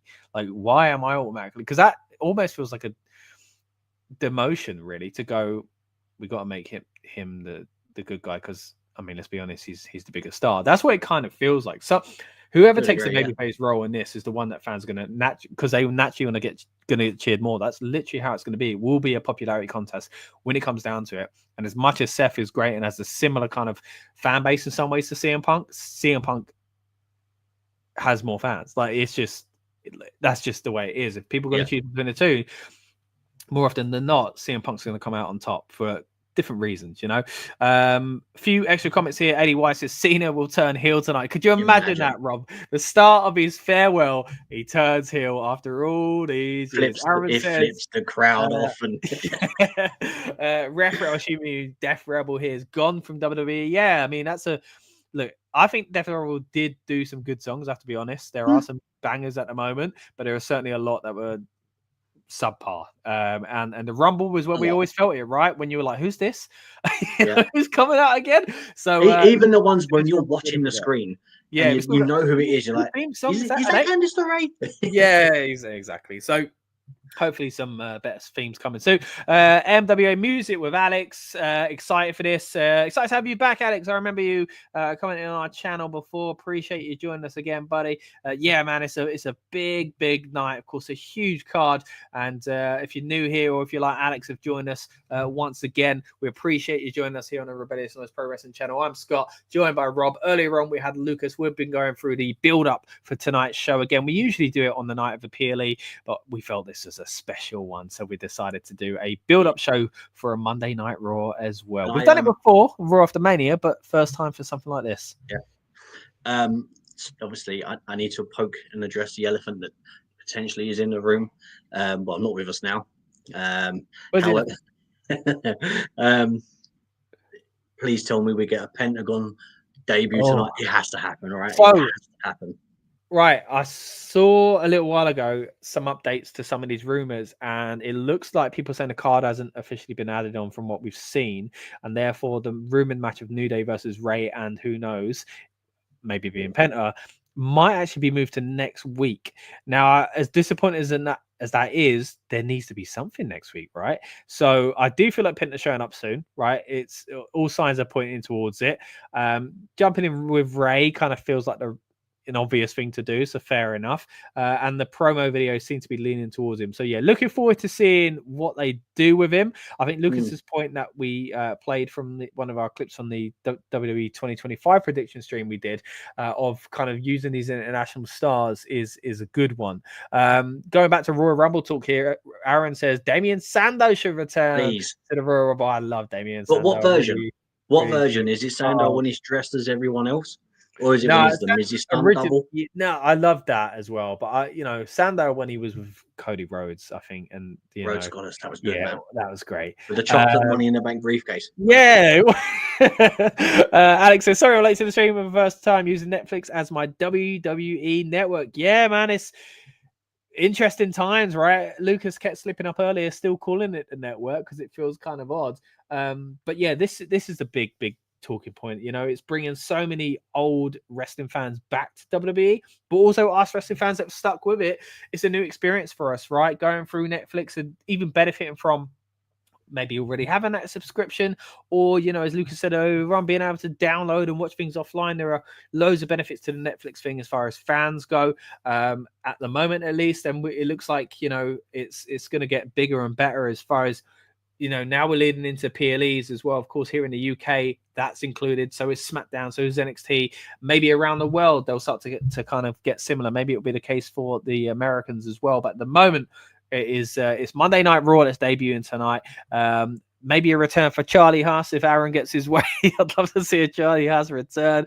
And Alex says Aaron Stevens or Macho Mizdow and Grayson Wardell. What? Okay, all right. I get what we're doing here. ADY, I heard it's going to be up to 30 million viewers tonight. You know what? The viewership tonight is going to be insane. I do honestly believe. I mean, it's hard saying this because there are some big times when there weren't as many TV channels and wrestling was hot in the late 90s, early 2000s. But it could potentially be the highest viewed Raw of all time. Like, judging how they do the metrics, right? It could just be simply tuning in for 2 minutes and whatever. There will be a lot of intrigue. People going on their Netflix tonight and going, what? Live? Alone will be enough to be, you know, even regardless of it being Raw, if they're a fan in the past, you know. So, yeah, who knows what the number's going to be. Deep down, first thing most fans did was look for the 2004 Royal Rumble match and WrestleMania 20. Yeah, I've seen a few people mention this because of course, Benoit's heavily featured in those shows, and that was something that a lot of people were curious about when it came to the network, because they used to blur him out, didn't they? So, yeah, you know, just a smudge. That horrible incident is, you know, what it is. But yeah, it's interesting to see how this stuff is preserved when it comes to a new platform. But go on, Rob, you were going to mention something there. I was going to say, you're right. A lot of people, I have seen a lot of people talking about obviously the Benoit stuff and how they're going to address it, along with the Vince stuff. Even just not even just him, but even little things going back to having a WWF logo. If that was going to be blurred, if they were going to take that off, you know. How much of you said the network then? How much of what was the first thing you watched when WWE came to Netflix? Okay. So I went to see what it looked like, and it was a bit messier than I hoped, I'll be honest. And what did I click? I'm hoping it was something like from more youth wise. I didn't watch anything properly. I think I clicked on a few things just to see if it worked. Yeah. What was it? I can't remember. What about you? What did you do? Royal Rumble 2000. One of my favorite Royal Rumble, man. One of my. I have a soft spot for 2001, like the Hardcore Rumble. Hardcore Rumble, yeah. But I know I don't want to go off on the tangent on topic, but Cactus Jack versus Triple H, the Hardys versus Dudleys in the table match. It's a great Royal Rumble. Oh man, the New Age Outlaws in the match. Kurt Angle, Taz's debut. You know, Kai and Ty thrown over the top rope. Just like, no matter when you get into wrestling, what your era is, a show like tonight is a great way to bring you back into it. And because the Royal Rumble is coming around the corner, it's a great way as well, because again, people are going to recognize that. They're going to go, I remember the Rumble, you know, so, and they'll go, I can watch that for free as well. Like, that is going to get people, you know, excited. And I was saying earlier on, there was a clip going around from Leanne Pinnock from Little Mix. Basically, she was like, oh, look, I was a wrestling fan growing up, and I've just seen her on Netflix. So I'm watching through old Rumbles, and ones that she hadn't seen, including 2018. She was curious because it was the first women's Rumble, and her own band Little Mixed Music was on it, and she maybe didn't know about this, but it just shows like people like that are just simply going, oh man, I used to like wrestling. And then even already finding out stuff they've missed out on as well. You know, I've had friends text me saying, I see it's all coming to Netflix in the UK at least. Do I watch Raw or do I watch SmackDown? You know, so there's a lot of people tuning in tonight. Like I should remember the Royal Rumble in that way, and are going to be excited about the next one because of it. Yeah, I was going to say, my cousin watches. He's always a week behind, obviously because of the way he works. So because he works funny shifts, he works nights, so he doesn't want it in the daytime because he sleeps. Right. So he has to catch up on obviously on the weekend. Yeah, and I was like, "Are you watching Raw?" He went, "Don't worry, mate. I've already booked the day off." So it's really put off Monday and obviously for Tuesday. Yeah. But he's a bigger fan of NXT. So Okay. I said to him, I was like, remember, and it's not just Raw that goes, it's SmackDown and NXT. So yeah, I'm really looking forward to. Obviously, I know Raw's the big one. I was always a SmackDown guy, So I'm enjoying looking forward to Raw. As time's progressed, NXT is the place to be, man. I love NXT. It's so everyone right now is just on. But in my opinion, probably the best roster in NXT probably since the Black and Gold, maybe even up before then. I know it's controversial, but well, I do want to point a shout out to Mex, who's been on the channel before.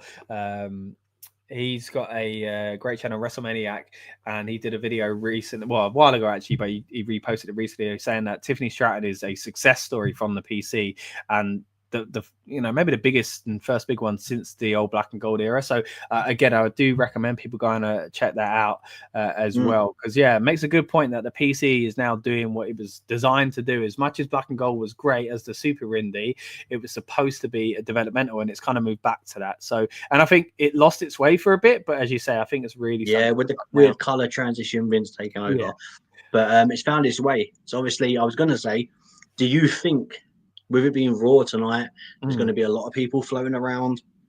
Do you think we'll get an NXT call up? Do you think there are reports going around that NXT wrestlers are there. Whether or not they'll be on the show, I don't know. I think it might be simply like what they do at like Mania and stuff to kind of to be around the legend. In that environment. Yeah, exactly. So it's a celebration and stuff like that, and show you're part of the team. Michaels is there as well, but you'd imagine he would be anyway. So whether or not, maybe that's an introduction to people. Again, in the States, it's not the case. It is just going to be Raw.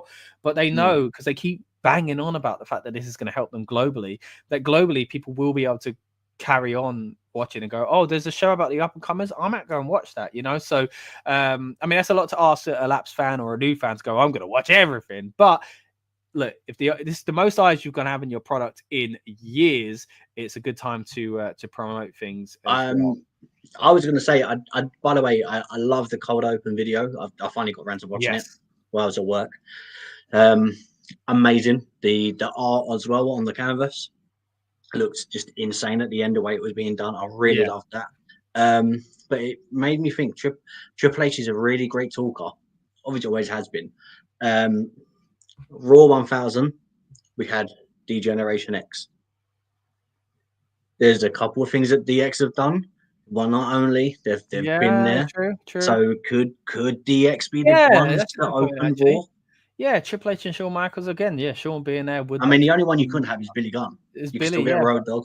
Yeah, and they did that again with, I think it was Raw 1000 when they didn't have Billy there. So, yeah, could do. There are a lot of rumors going around now, of course, about production and things like that. We talked earlier on about how the mat has now got ads. They've now actually covered it up with a curtain, Rob. They've covered it up with a curtain. Just going to share the tweet here from. You know what's going to happen? You're going to come up and Sting's going to be there on the bloody podium again.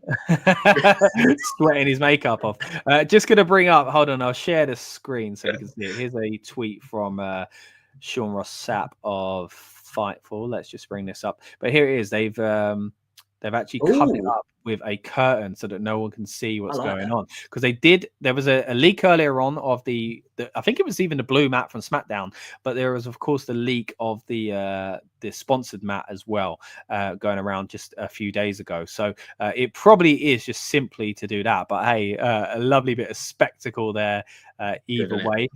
More rumors going around, just kind of catch us up really. I've seen Hogan getting off a plane in a controversial t-shirt that he probably won't be allowed to wear on TV. The Rock is apparently listed to open the show, so that's an interesting so I was saying, I don't know if you I think you may have just left the stream at that point. Yeah, I was saying to Lucas, and he agrees, it's such a, if it was going to be anyone to open the show, The Rock, weirdly saying this, if it was at any other time period, I think The Rock would have been perfect. But the fact that The Rock is in this weird situation where he's still a heel, you can't have the heel come out and open the show and try and get the crowd rally behind you, because it's going to change the dynamic again of The Rock being the bad guy. You know, so yeah, like, you'd think it leave makes him. more sense for him to just interrupt the segment that he would likely be involved in. So going forward, but yeah, there's there's actually a full on what do you call it? A full on kind of schedule. So let's get to that in just a moment. And I'm just going to see because there was a few things. Oh, that was it. There's been reports of changes in kind of audio and video technology. A lot of rehearsals essentially throughout the day.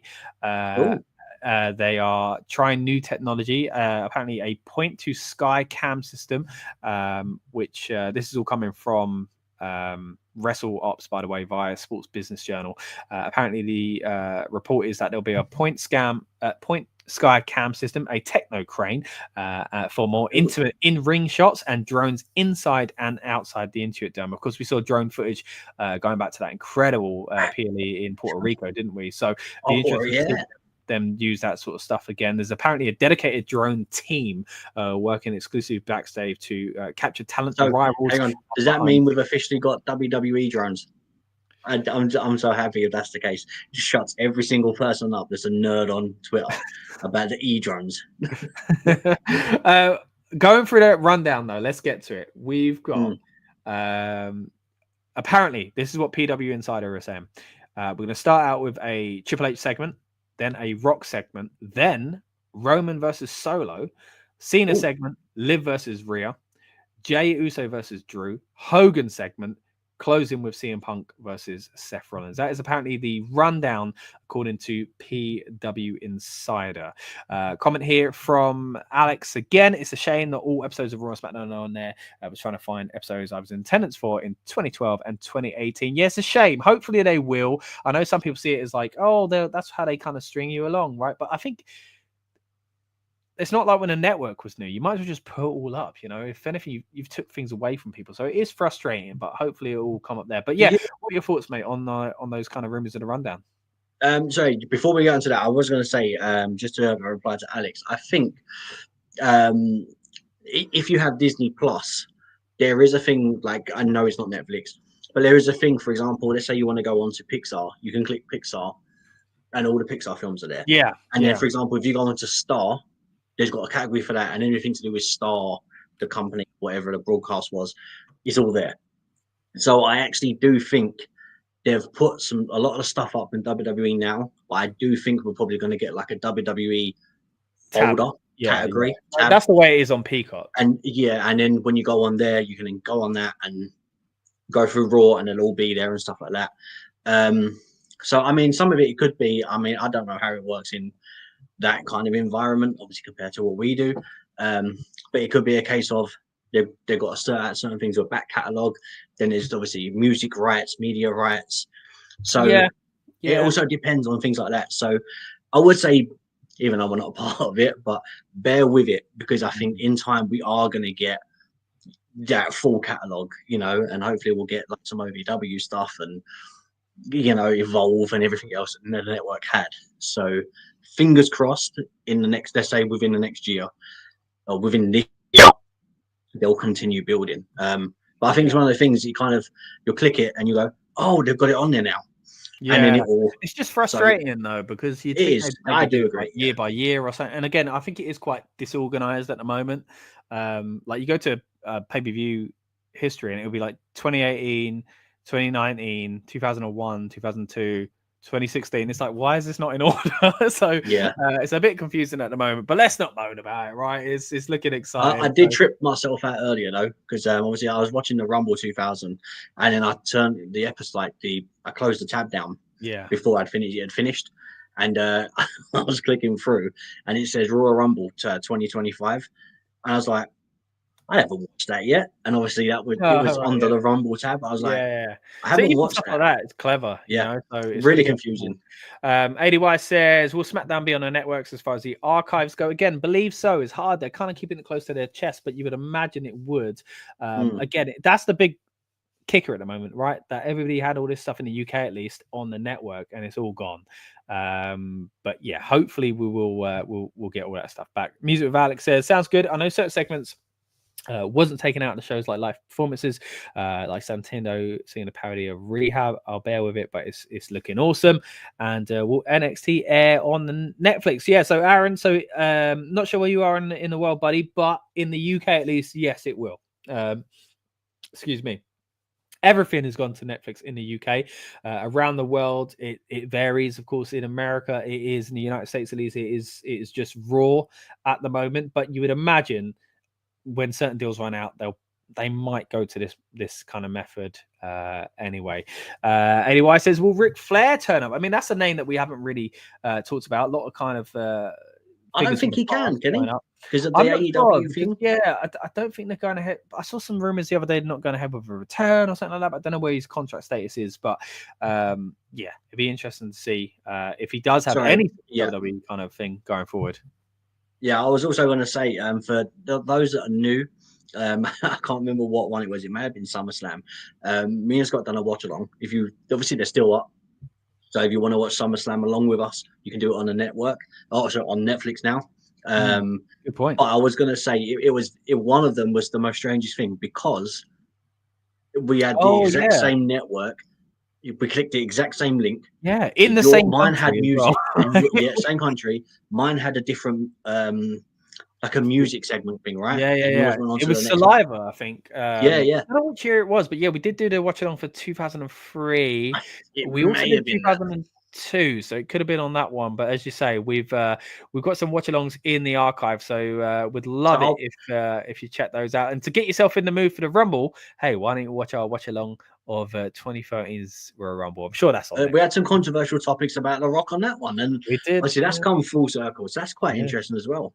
But yeah, sorry, I was going to say, like, do you reckon we'll get the same mishap of you'll get a version of without Saliva? Oh yeah, hopefully not, because so it's weird, this stuff, this behind the scenes stuff. Is how does it work logistically? Like you say, rights and stuff like that. Because you'd imagine that it just passes over for what that WWE on the right. So yeah, it's just if they don't, then especially with things like Netflix, if they don't have it, it's like if they have something for a certain amount of time, then it has to be back in the public domain or something, so another company can have it before they can rehab it. Right, okay. But maybe with this, it's such a specific deal about all WWE content. Will the Nexus reunite tonight? I'd love it. I mean, I think we are going to get another Wade Barrett match eventually. But can we get? There's enough now, but can we not get Barrett and then Nick Aldis, Finn Balor, and let's just make a United Kingdom. Just once. We've never. Well, not Finn Balor. Controversial there, right? United Kingdom and Ireland. Yeah, I know, but he's one of us. Yeah. Well, spent a lot of time over here on the Indies at least. So just one time. Like we never. I don't actually think. Have we ever had one? No, they did it in the WWE game, didn't they? I think they called it the United Kingdom. Sheamus was in it as well, again controversially, but yeah, look, we are just over 35 minutes away from Raw debuting on Netflix. You're watching the build-up show, and we will also be hitting you with a watch-along tonight as well. So once you're done here in the build-up show, join us over there on the watch-along, and then after that, we'll be hitting you with an instant reaction review. But there are some interesting topics going around at the moment as far as rumors and things like that. So I'm going to jump out for just a moment and hand over to Rob, who's going to run down some of his most exciting rumors that he's heard out there at the moment. Is he looking forward to Hogan tonight? Is he looking forward to a return for Stone Cold Steve Austin because of the drone show the other day? I'm going to hand over to Rob to tell us more. Yeah. I'll be honest. I'm amazed I'm going to say this, but I actually forgot about Austin for a hot minute until Scott said that, because obviously my main focus was on the stuff that's happening that's been advertised. But yeah, I mean, Austin coming out, it's got to happen, right? I mean, we could probably list who we'd love to see. Obviously, Austin, The Rock is obviously 100% confirmed. I'm trying to think who else would you like to see? Potentially Ric Flair. I guess we've got to address Hogan. I'll be honest, I'm not fussed. Like, I appreciate his work, but of later years and the controversial stuff and all that, I just think sometimes it's great to be a part of a business, but then you know, kind of go from there. December to Dismember is on. We yeah, that's, oh man, I haven't seen that one in a quite a while. Mate, that does be a good question though. Do you reckon we're gonna get some? Do you reckon we'll get any ECW kind of guys? Rob Van Dam, maybe the Dudleys. Um, Obviously, I know WWE got this connection with TNA. If that's the case, maybe do we get to see the Hardys in some aspect or some kind of package? I mean, we had the package of Jeff doing a swanton from a TLC 2, I believe. So potentially that could be a thing. I think the things I do want to see though, Brock Lesnar, I would love to see a return for that. Especially with now Heyman's around, Punk's back. So where does Heyman's alliance kind of line there in that situation? Does he stay with Roman? Is he still the CM Punk guy, or is he the advocate for Brock? So again, I guess that's another dynamic that we can maybe potentially go to. Aaron's saying, will Eric Bischoff show up tonight? Maybe. I mean, he was at NXT recently.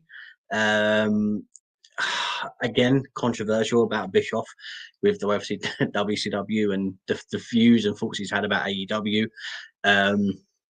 You know, so I think I can see it happening. I think they might do like some kind of big backstage segment. If you remember, like the back in the day before when they just done stuff to get loads of legends on. So there was a time when they had like I think a poker game. I can't remember what show it was, but I had a poker game and the APA were there and legends just kept joining the poker game and it kept kind of building. They kept going back to it and then it kind of ended as that. That'd be quite interesting to see.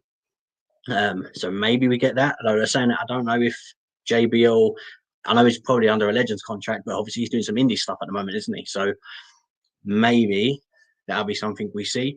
Who would you like to see? Like, is there anyone that you really want to see? Alex is saying, I see Insurrection is scheduled in February 2025. So I reckon you're right in a sense of more installments. Yeah, I mean, I think it's going to come in time. You know, it's as we said, it's either like a media rights thing that they could potentially trying to deal with. It could be they don't want to overload it with loads of stuff at the moment. It could be a case of kind of going down a rabbit hole, and then as you kind of dig deeper, you'll see that 2004 is now there, 2005 is now there, and so on and so on and so on. So it could be kind of like a plethora of those kind of things. But I'm hoping in time we do get it. Alex, if there is a year that you want to watch or rewatch a game from, like your eyes from now, what years would it be? Is there any that you kind of feel like, okay, I haven't seen that year in a long time, you want to go back and watch it? Is any of those? Aaron's and League of Nations, Wade Barrett and Grayson Waller. Look, the League of Nations, man, that's maybe. I mean, there is a few. I'm trying to think who's still available to be a part of that. Obviously, it was Barrett. I'm trying to think. Was it Barrett, Sheamus, Miro, and there was another one. Alberto Del Rio, wasn't it? I don't know. Potentially, maybe we'll see them again. I think we're going to see a lot of people. There's going to be a lot of legends. I think the one thing for me, obviously being a masked guy, Penta. As Scott said, if it isn't this week, it's got to be next week, surely. But I think now is a perfect time to really get Penta to come on, especially with it being the debut. He did put something on XN. Tonight's going to be special or something like that. But then again, it could be just talking about the Netflix on Raw, like Raw on Netflix even. But yeah, I don't know. I think I said, for me personally, I really want to see Penta, but I want to see Penta from Lucha Underground. I like his TNA stuff. I really like his AEW stuff. Some indie stuff that he done was really good. But man, if you ever got a chance to watch Lucha Underground and you watch Penta at that point, that was like, he was fresh Penta then, if you know what I mean. Like, he was coming onto the scene and people were really starting to see who he was. So WWE were able to kind of package him and brand him like that. That would be incredible. That's something I'd really love to see. Alex, you're saying Ludwig Kaiser would fit this as his current gimmick is flopping. Maybe. Yeah. What do you think of that? I don't mind Ludwig Kaiser. I'll be honest. I think he's quite good. I think the only thing I'm not a fan of was them taking out Vinci from like the Imperium. I think those as a three look really good. Being as a two, it feels like there is a part missing. So I wish they didn't do that. And then when they kind of repackaged him and they allowed him to Vinci to go off and do his own thing, and he lost to like Apollo in like 4 seconds, 5 seconds or something. So I don't know. I don't know if they want to pull the trigger and then kind of yeah, I don't know. I don't know what's going on there, but ideally I'd love to see them go back together. Could happen. It's wrestling, anything could happen. It's great. It's just a part missing. Yeah, but then I understand what you mean. Like, he does feel complete, minus some. There is something that extra that needs to be there. But then I don't know if we feel that way because he's kind of always been around Gunther. Maybe, the last thing you want to do is kind of be referred to as just like a lackey for someone. But he can go in the ring. Like, he's so good. He has the crowd in the palm of his hand when he talks. He gets booed when he needs to. There's been times when he's had a couple of cheers. He's really good. The stuff that he was doing with Bron Breakker for a little bit, with the IC stuff, that was really good. Really enjoyed that. So potentially, maybe we can get him back in that position. I'd love to see Kaiser and Gunther kind of walking around with titles, especially the IC. That'd be really good. Aaron saying Ken Shamrock returns tonight.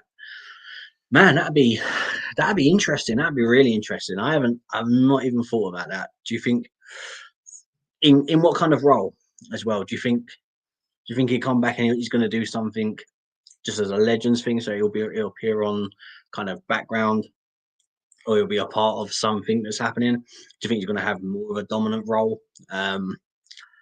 Yeah, that'd be quite good to see. I think if you're going to have it against anyone, maybe Gable.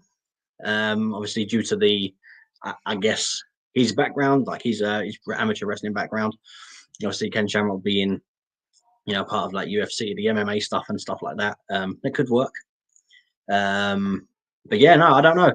Ken Shamrock coming back would be an insane thing to happen. I think just how it would happen would be will be interesting.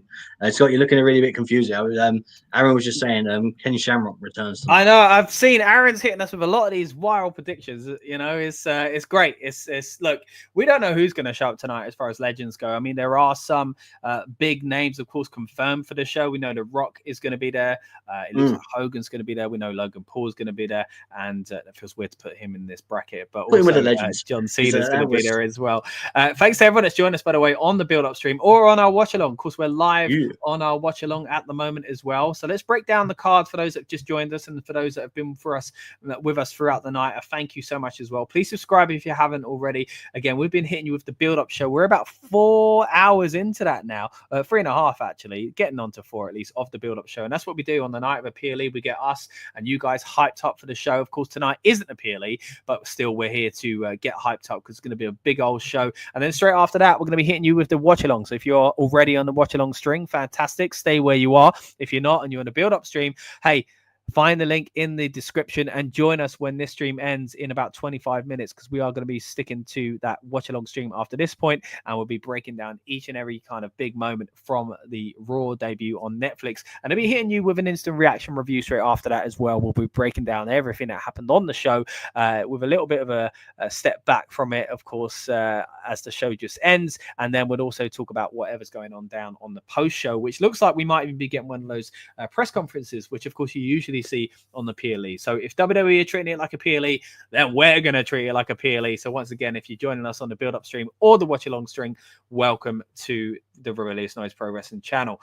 Let's break down the card, Rob. We've got Liv Morgan going up against Rhea Ripley tonight in a match that is being described as the one to end it all, essentially. And I do think this is the one match out of all the matches on the card where it really needs to be the case. Again, not that I'm not a fan of either of the women in this match, and the feud itself I've actually enjoyed, but it's run its course, and I do hope we move on to something different for both these ladies soon. So it looks like, if I'm going ahead with a prediction here, it's going to be a Rhea Ripley walking away with the title. We'll get into proper predictions in just a moment, but let's run down the card in a bit more detail as well. CM Punk going up against Seth Rollins. This does feel like a match that is going to catapult into a new kind of storyline, right? Of course, this has been going for a year, you could say, but of course, it does feel like it has WrestleMania written all over it as well. So surely this will be the bookend on one side, if you will, to what is no doubtly going to be a huge feud. We've just come off of a massive feud with CM Punk and this guy right here, Drew McIntyre. Great feud those two guys had, but now Drew has set his sights on the Bloodline once more. He's disappointed that everybody has forgotten about what the Bloodline did in WWE, and he decides he wants to take them down one by one, and he's going after Jey Uso tonight. Exactly, within reason, of course. Now, speaking of Bloodline, we've got Solo going up against Roman Reigns. Is it going to be the OTC and the OG Bloodline taking away that Udafala, or is it going to stay around the neck and the shoulders of the big, meaty Solo Sikoa himself? Of course, Paul Heyman is the man apparently going to anoint the winner of this match, who I personally think there'll be no winner of this match, or if there is, it doesn't matter anyway, or it doesn't matter, I should say, because The Rock's coming out and claiming the Udafala. Maybe not, because apparently he's opening the show, and we are about 23 minutes away from finding out if that is true. Well, after Triple H opens the show, Rock's next, apparently. Logan Paul is going to be on tonight's show. Now, it seems like he's going after Gunther's world title at some point in the future. So maybe his route to that is winning the Royal Rumble, or maybe he's just here to put himself in the Rumble in the first place. We'll have to see. Then, of course, we're going to get an appearance from John Cena, who kicks off his farewell tour in his final year in WWE tonight. It's a sad, sad situation to be reporting on, but a career that, of course, has many highs and some uncomfortable lows for how much he was shoved down our throats at times. But hey, all in all, I'm a big John Cena fan, I've got to say. As I step back and I see it kind of coming to an end, I've got to say he's done a lot for the industry and given me a lot of fantastic moments. And I think tonight, I'm getting choked up just thinking about it, we could get yet another from the Doctor of Thugonomics himself. I'm not saying he's going to come out and rap. I'm just... Anyway. Running through the card there, Rob, what are you most looking forward to on this show? I think one thing, definitely Cena. Just to see where we go from there. I think what I would like to see happen is it does go straight into a program, but I think it's going to be, for example, Cena comes out, he's doing his moment, he's with the fans, and he's getting his, what's the word? He's getting his flowers, for example. You know, what is he truly deserved. And then in that moment, I would like to see someone come out, so they kind of cut a promo with him, which I think is not always the best thing to do. Just come out and just attack him, and then ruin like the start of his, ruin this moment of this straight end away. thing. Yeah. And it's like, you'll never hit. For example, you could do that and then pick up a microphone, for example, say you're never here. Just because it's your last year, none of the wrestling is about you. This is my time. So like my time is now, obviously, which makes sense.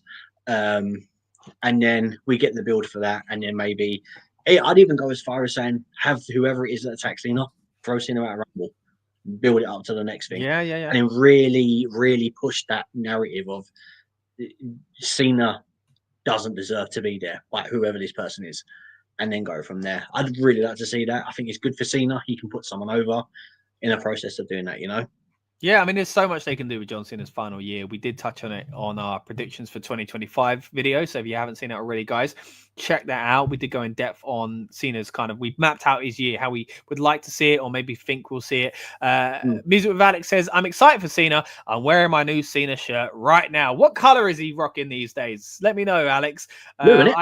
Is it blue? I think I've seen Think some so. of the merch. Yeah, I think it might be blue. But Alex will let us know. We've got a Roman reporter there wearing the shirt as well.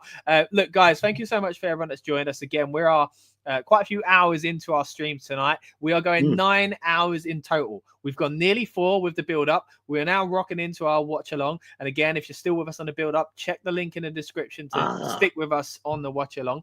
And then after that, we're going to have an instant reaction review. So, oh, his shirt's red. Oh, you were wrong. It must have been red with blue on it then. I don't know why I thought that. Maybe Maybe just like your mask. Just like your mask. Well, there we go. The other way around. It's stealing colours now. I'm offended. So, Rob, that's what you're most looking forward to on the card. But what do you think will be and I think there's going to be a lot of them, so it's going to be hard to pinpoint this. What do you think ultimately will be the biggest story coming out of Raw tonight? Oh, man. It depends on... Is this going on what we think is going to happen? Or, for example, as you were talking about the Roman Rock thing, from that, is that included as well? Or do we think something happens massive that there's not been put on the card yet? Yeah, but even if that's the case, I guess you could have a rough stab at what storyline you think that would be attached to, I guess. So I guess from that point of view, at least, like who are we going to be talking about at the end of the night? Do you think the most? Man, I really don't know. I think it's so stacked that whoever gets that first thing of, did you see what happened last night? Yeah, such and such did this. They've won. Like they win this moment. They're talked about thing. Personally, I think if it's not Cena, if it's not Rock, and it's not Roman, I think it's going to be Seth and Punk. If it isn't them, then I would like it to be Drew McIntyre. I think he's done more than enough over the last year to really, weirdly, he feels like he's paid his dues again. Yeah. That he didn't have to, like he really, really did. This is the thing. He doesn't have the biggest story going into Raw, even though it's a great story. And he's been great, and Jey Uso's been great. I mean, it's bizarre. I said it on our predictions for 2025. Any other year, Jey Uso would become world champion this year. It's so stacked at the top of the roster that, that's just not happening. It doesn't seem. But Drew, your prediction for the year was that Drew would win a world title, and I make you right. I think he was the MVP, or one of at least the MVPs of 2024 for WWE, and that just shows how busy Raw is, like how busy WWE is, and how stacked tonight's Raw is going to be when you've got all this going on and this is in the background almost. Yeah, I would say though, the way they've written Drew is something I've loved it, because he's been around a title picture kind of a little bit, right? Let's say obviously winning it from Seth and getting cashed in. So he did get that title promo, but Drew McIntyre, I would say, is a perfect person as to, you don't need to give me a title. I'm going to make you talk about me in everything that he does. Kevin Owens, again, is another prime example of, don't give me a title. You're still going to talk about me. Yeah. And I think if you're having people being writ that way, you don't necessarily have to have a title to be the most talked about thing in wrestling right now. And I think that's a good thing, because that way, if we're talking about that, the champion has to be more of, I am the champion, you need to talk about, so it pushes them, So there is a thing of, I have to be better than this person. I have to do this. I have to do that. And I think that drives all of them as healthy competition. Kind of like in football over here, soccer over there. Is if your striker isn't doing great, and you got one that's going to put in 2 or 3 in the game, well, you're going to have to play in the next game because he scored and your main one hasn't. That's that competition, So I think from an aspect, Drew is really that guy at the moment. He's, as you said, he's the MVP. I would say, in my opinion, technically Drew's the quarterback, and it's not Cody. Big cool. Yeah, I'm not wrong. In my opinion, I'm not wrong. Drew has held down so many good kind of promos, matches, feuds, since he turned heel. And even, his work as a face, even when he started to get a little stale, there was still some great stuff within it. I mean, that triple threat between him, Gunther, and Sheamus for the IC title one of my favorite WrestleMania matches of all time, one of my favorite IC title matches for sure. So yeah, he's been putting on great work, but it's such a clouded roster, so much going on, crowded, I should say. It's like the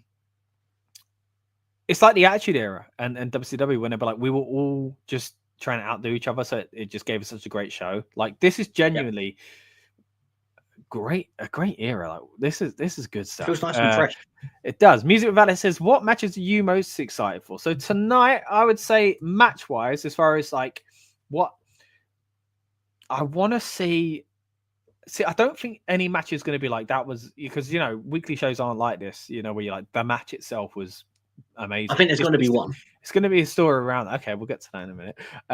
For me, I think it's just so story driven for me. So I think the thing I'm most excited, like, I think Seth and Punk will go somewhere else, and it might be Seth turning. I think the conclusion one again is the women's one, but I think it's just story based for me, and the one that's got the most interesting stories for where it's going to go next, even though we kind of predict it, is probably the bloodline situation. So, but what's the one you would say as far as the one that could be like literally, match of the night, because it's a great match regardless? What we were just talking about, I actually think it could be Drew and Jay. Yeah, I see that. I see that, because I just think they could, if they've been paired together for a reason. And you're right, both of them, rightfully so. Let's go back, even pandemic carried so much, and then let's fast forward to where they are now. The last year carried themselves in such a different light and made themselves relevant when they were kind of slipping through the cracks and shuffling down the card. Yeah. It's either of them. So personally, I really do think I'd love to see them steal the show. Like, just both guys, just balls to the wall, if you know what I mean. Just really deliver a match. That'd be great to see. But what I do think who's going to happen is interesting. I do think Ripley's going to win. But I think it's going to be at the hands of Raquel turning on Liv. Oh, that's a big call. I mean, that would be a shock.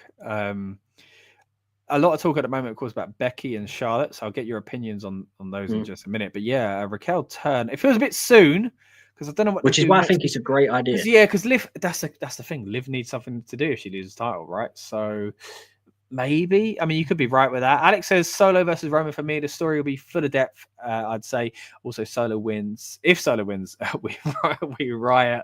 But yeah, this is the thing about this card, man. There's so much to look forward to. I was going to say, I don't mind Solo winning personally. I think again, I said this. Sorry, go ahead, then I'll tell you what I was going to say. I don't want it to be, because obviously a lot of things that we say are going to be like taken of, he's wrong, or he's controversial, but I actually think that I really loved. Anyone that's kind of watched us from way back to like Rebellious Noise, when we were doing a podcast, just as a podcast, there was no video, right? I've loved the Usos literally since before Paint, before they was in Paint. Yeah. But man, after a little while, that Sammy kind of joined, and it was good, and kind of got stale again and stuff like that. This new bloodline is, oh man, I honestly actually think they outdo the original. The original. Wow, that is honestly controversial. Because for me, look, I've liked something about new bloodline, but there are certain things that just ain't doing it. Some things have been a bit wishy-washy. Great. But I mean, look, let's just go back and look at the talent, right? You got Jimmy and Jay, fine as a tag team. Roman, obviously the leader. Yeah. Heyman, obviously, is a mouthpiece there. Great. He knows how to sell something. It's kind of Sammy there was the comic relief for a little while, and kind of there was cracks here, cracks there, cracks there. But now what we've got Solo, Tama, and Tamatong, like the Tongans, and Jacob Fatu. Like, oh man, they're so good. Honestly, I mean, I've not heard anyone have this take. Honestly, I mean, I like them, but you really like it, which is I would, like I said, I would go as far and say, other than the Royal Rumble moment with the Sammy turn-in, the cinema moment, just the way they've all been displayed, the way they're kind of there, they look like a complete unit. I'm not saying the old bloodline didn't, but it seemed like Roman said jump, we jumped. Yeah, with yeah, I get Solo, you. Yeah. there's a bit more of Just see where they go with it. Of course, the Rock yeah. scenario is a big part I of this think as that's well. going to be the changing turning point for a lot of this. Like you Yeah, said, I so do like think he takes over and yeah, I do think Rock is the orders of the tribal chief from a couple months back when Solo said it, you know, to Heyman. Well, we'll be finding out, Rob, in just over 10 minutes when Raw officially goes live on Netflix. But yeah, it's a big old card. There are a lot of surprises to kind of to hopefully be excited for, and the things that have been announced that you can kind of still consider not a surprise, but like a nice little treat. You know, like Cena, of course, and again, The Rock's going to be there, likely to open the show apparently. Well, after Triple H, at least. But yeah, just really exciting times to be a wrestling fan. Really exciting times to be obviously specifically a WWE fan. Appreciate everyone that's joined us on this build-up show. By the way, guys, it's about getting us hyped up and in the mood. And if you aren't in the mood now, then I failed because I've been here for nearly 4 hours. No, and, no, just put something in your head. So obviously we're talking about opening the show. Obviously, I'd love to see it be DX. Yeah. Something that you said before you kind of had to jump on here to kind of get the other stream going. Obviously, Austin. Now, I just want to run something past you. What if we get? I'm not saying Austin has a match, but what if we get a perfect moment of Austin comes out, he's doing his thing, he's giving his Austin shtick, right? Getting the crowd hyped. They do all the what's, blah blah blah blah. Bear with me. Out comes Logan Paul. I've never thought about seeing those two together. So. Logan announces that he's going to be as a part of the Rumble, and he goes to do the beer thing with Austin, the cheers, but he gives Austin some prime. As Austin goes to drink the prime, hits him with a stunner, does that, Austin gets the beers, claps the beers, done. That's not a bad way of using Austin. Yeah, I like that. Good way to use Austin. It's a good way to put Logan on the show, do his announcement without having to take too much time up, put them both together. What do you reckon? Comments? Is that something? Yeah, not bad. I think that's a good idea. I mean, I was leaning into like Hogan's going to be on our show, right? I was leaning into Hogan's there to pimp out his beer. Austin likes beer, comes out, and me and when you laughed, you sound like a train horn there tooting. So it's pimp out his beer. Yeah. All right. So Lucas was saying it'd be good for Gable to get involved. So maybe Gable comes out, interrupts Hogan, and Austin saves the day, because there's going to be controversy always around Hogan these days. So it kind of take away some of that heat, I guess. Yeah. But yeah, I think that's a cool way to use Austin as well.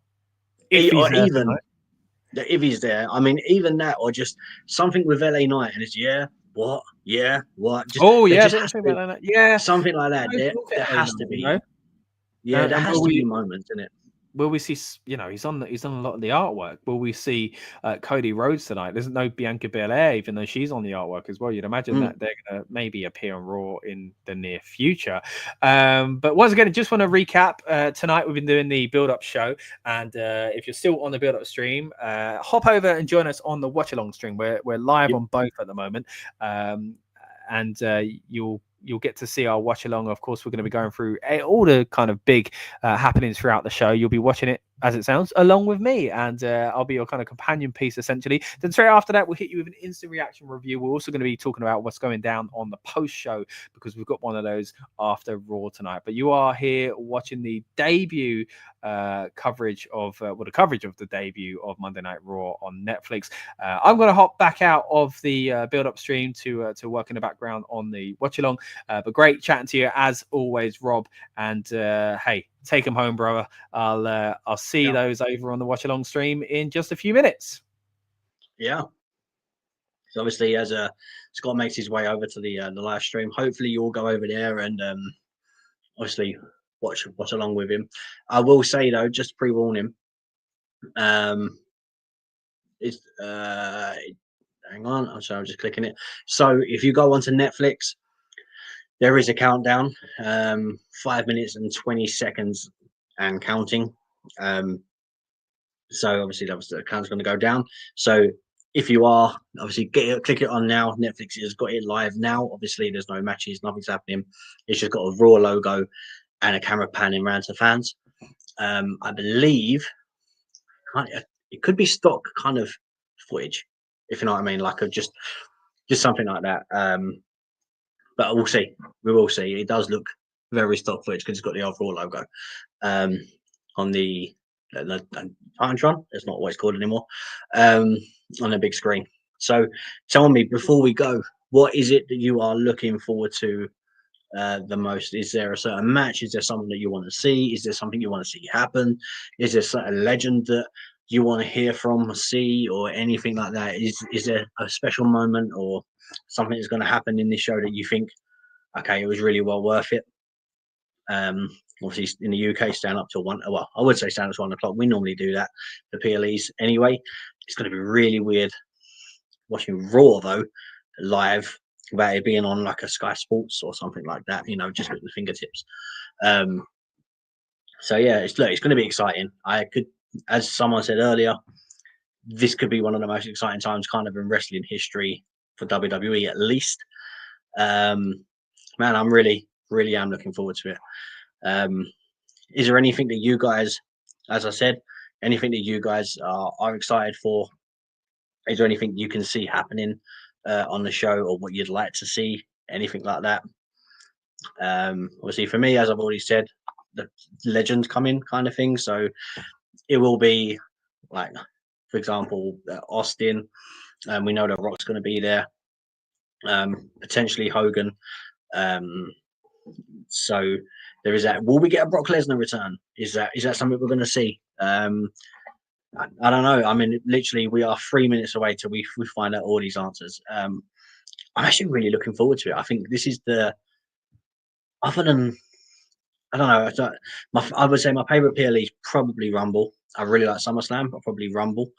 I always get giddy around that time as well. I normally go back and watch all the old Rumbles prior, like the old ones, but from Rumble 1 upwards. I do that something every year, and it's been spoken about on this pod before.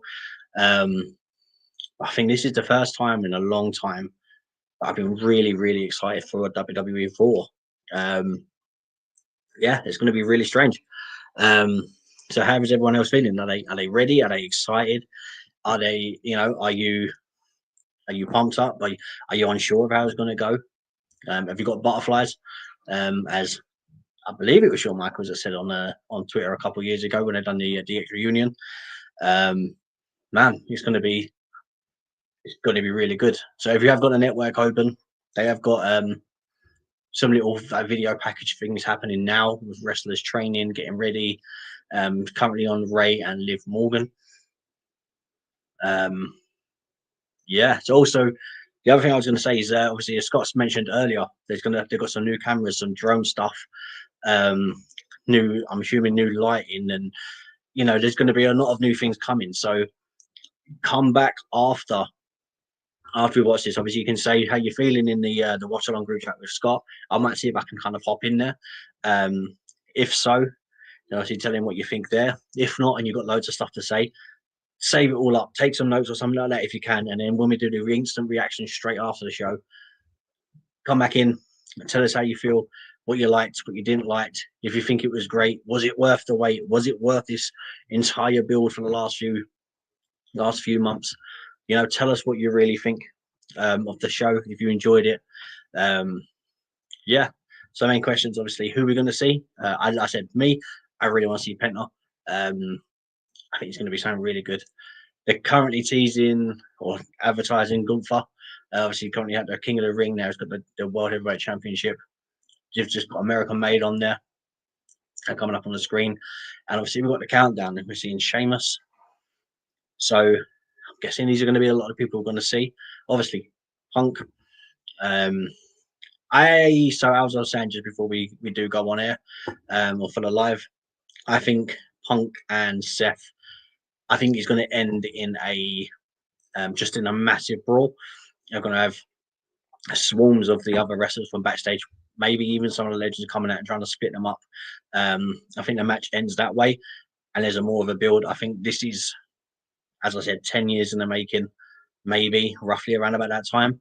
I don't think they're going to let it just all blow off on the end of Raw, obviously because it's on Netflix. Guys, the show starts in 5, 4, 3, 2, 1. we are officially live now watching Raw on Netflix. So strange. Right, guys, I will head off. Go over, if you haven't already, go over to Scott, join a watch along. I'm going to try and pop in a little while. I've got some stuff to do before I do that. I will be watching the show. If I don't drop in the stream, really, I hope you enjoy it. Have a great time. Tell us everything that you thought. If you haven't already, please subscribe. If you have subscribed, hit that notification bell. And guys, we will see you on the next one. Well, I'll see you on the next one. Hopefully, I'll see you soon.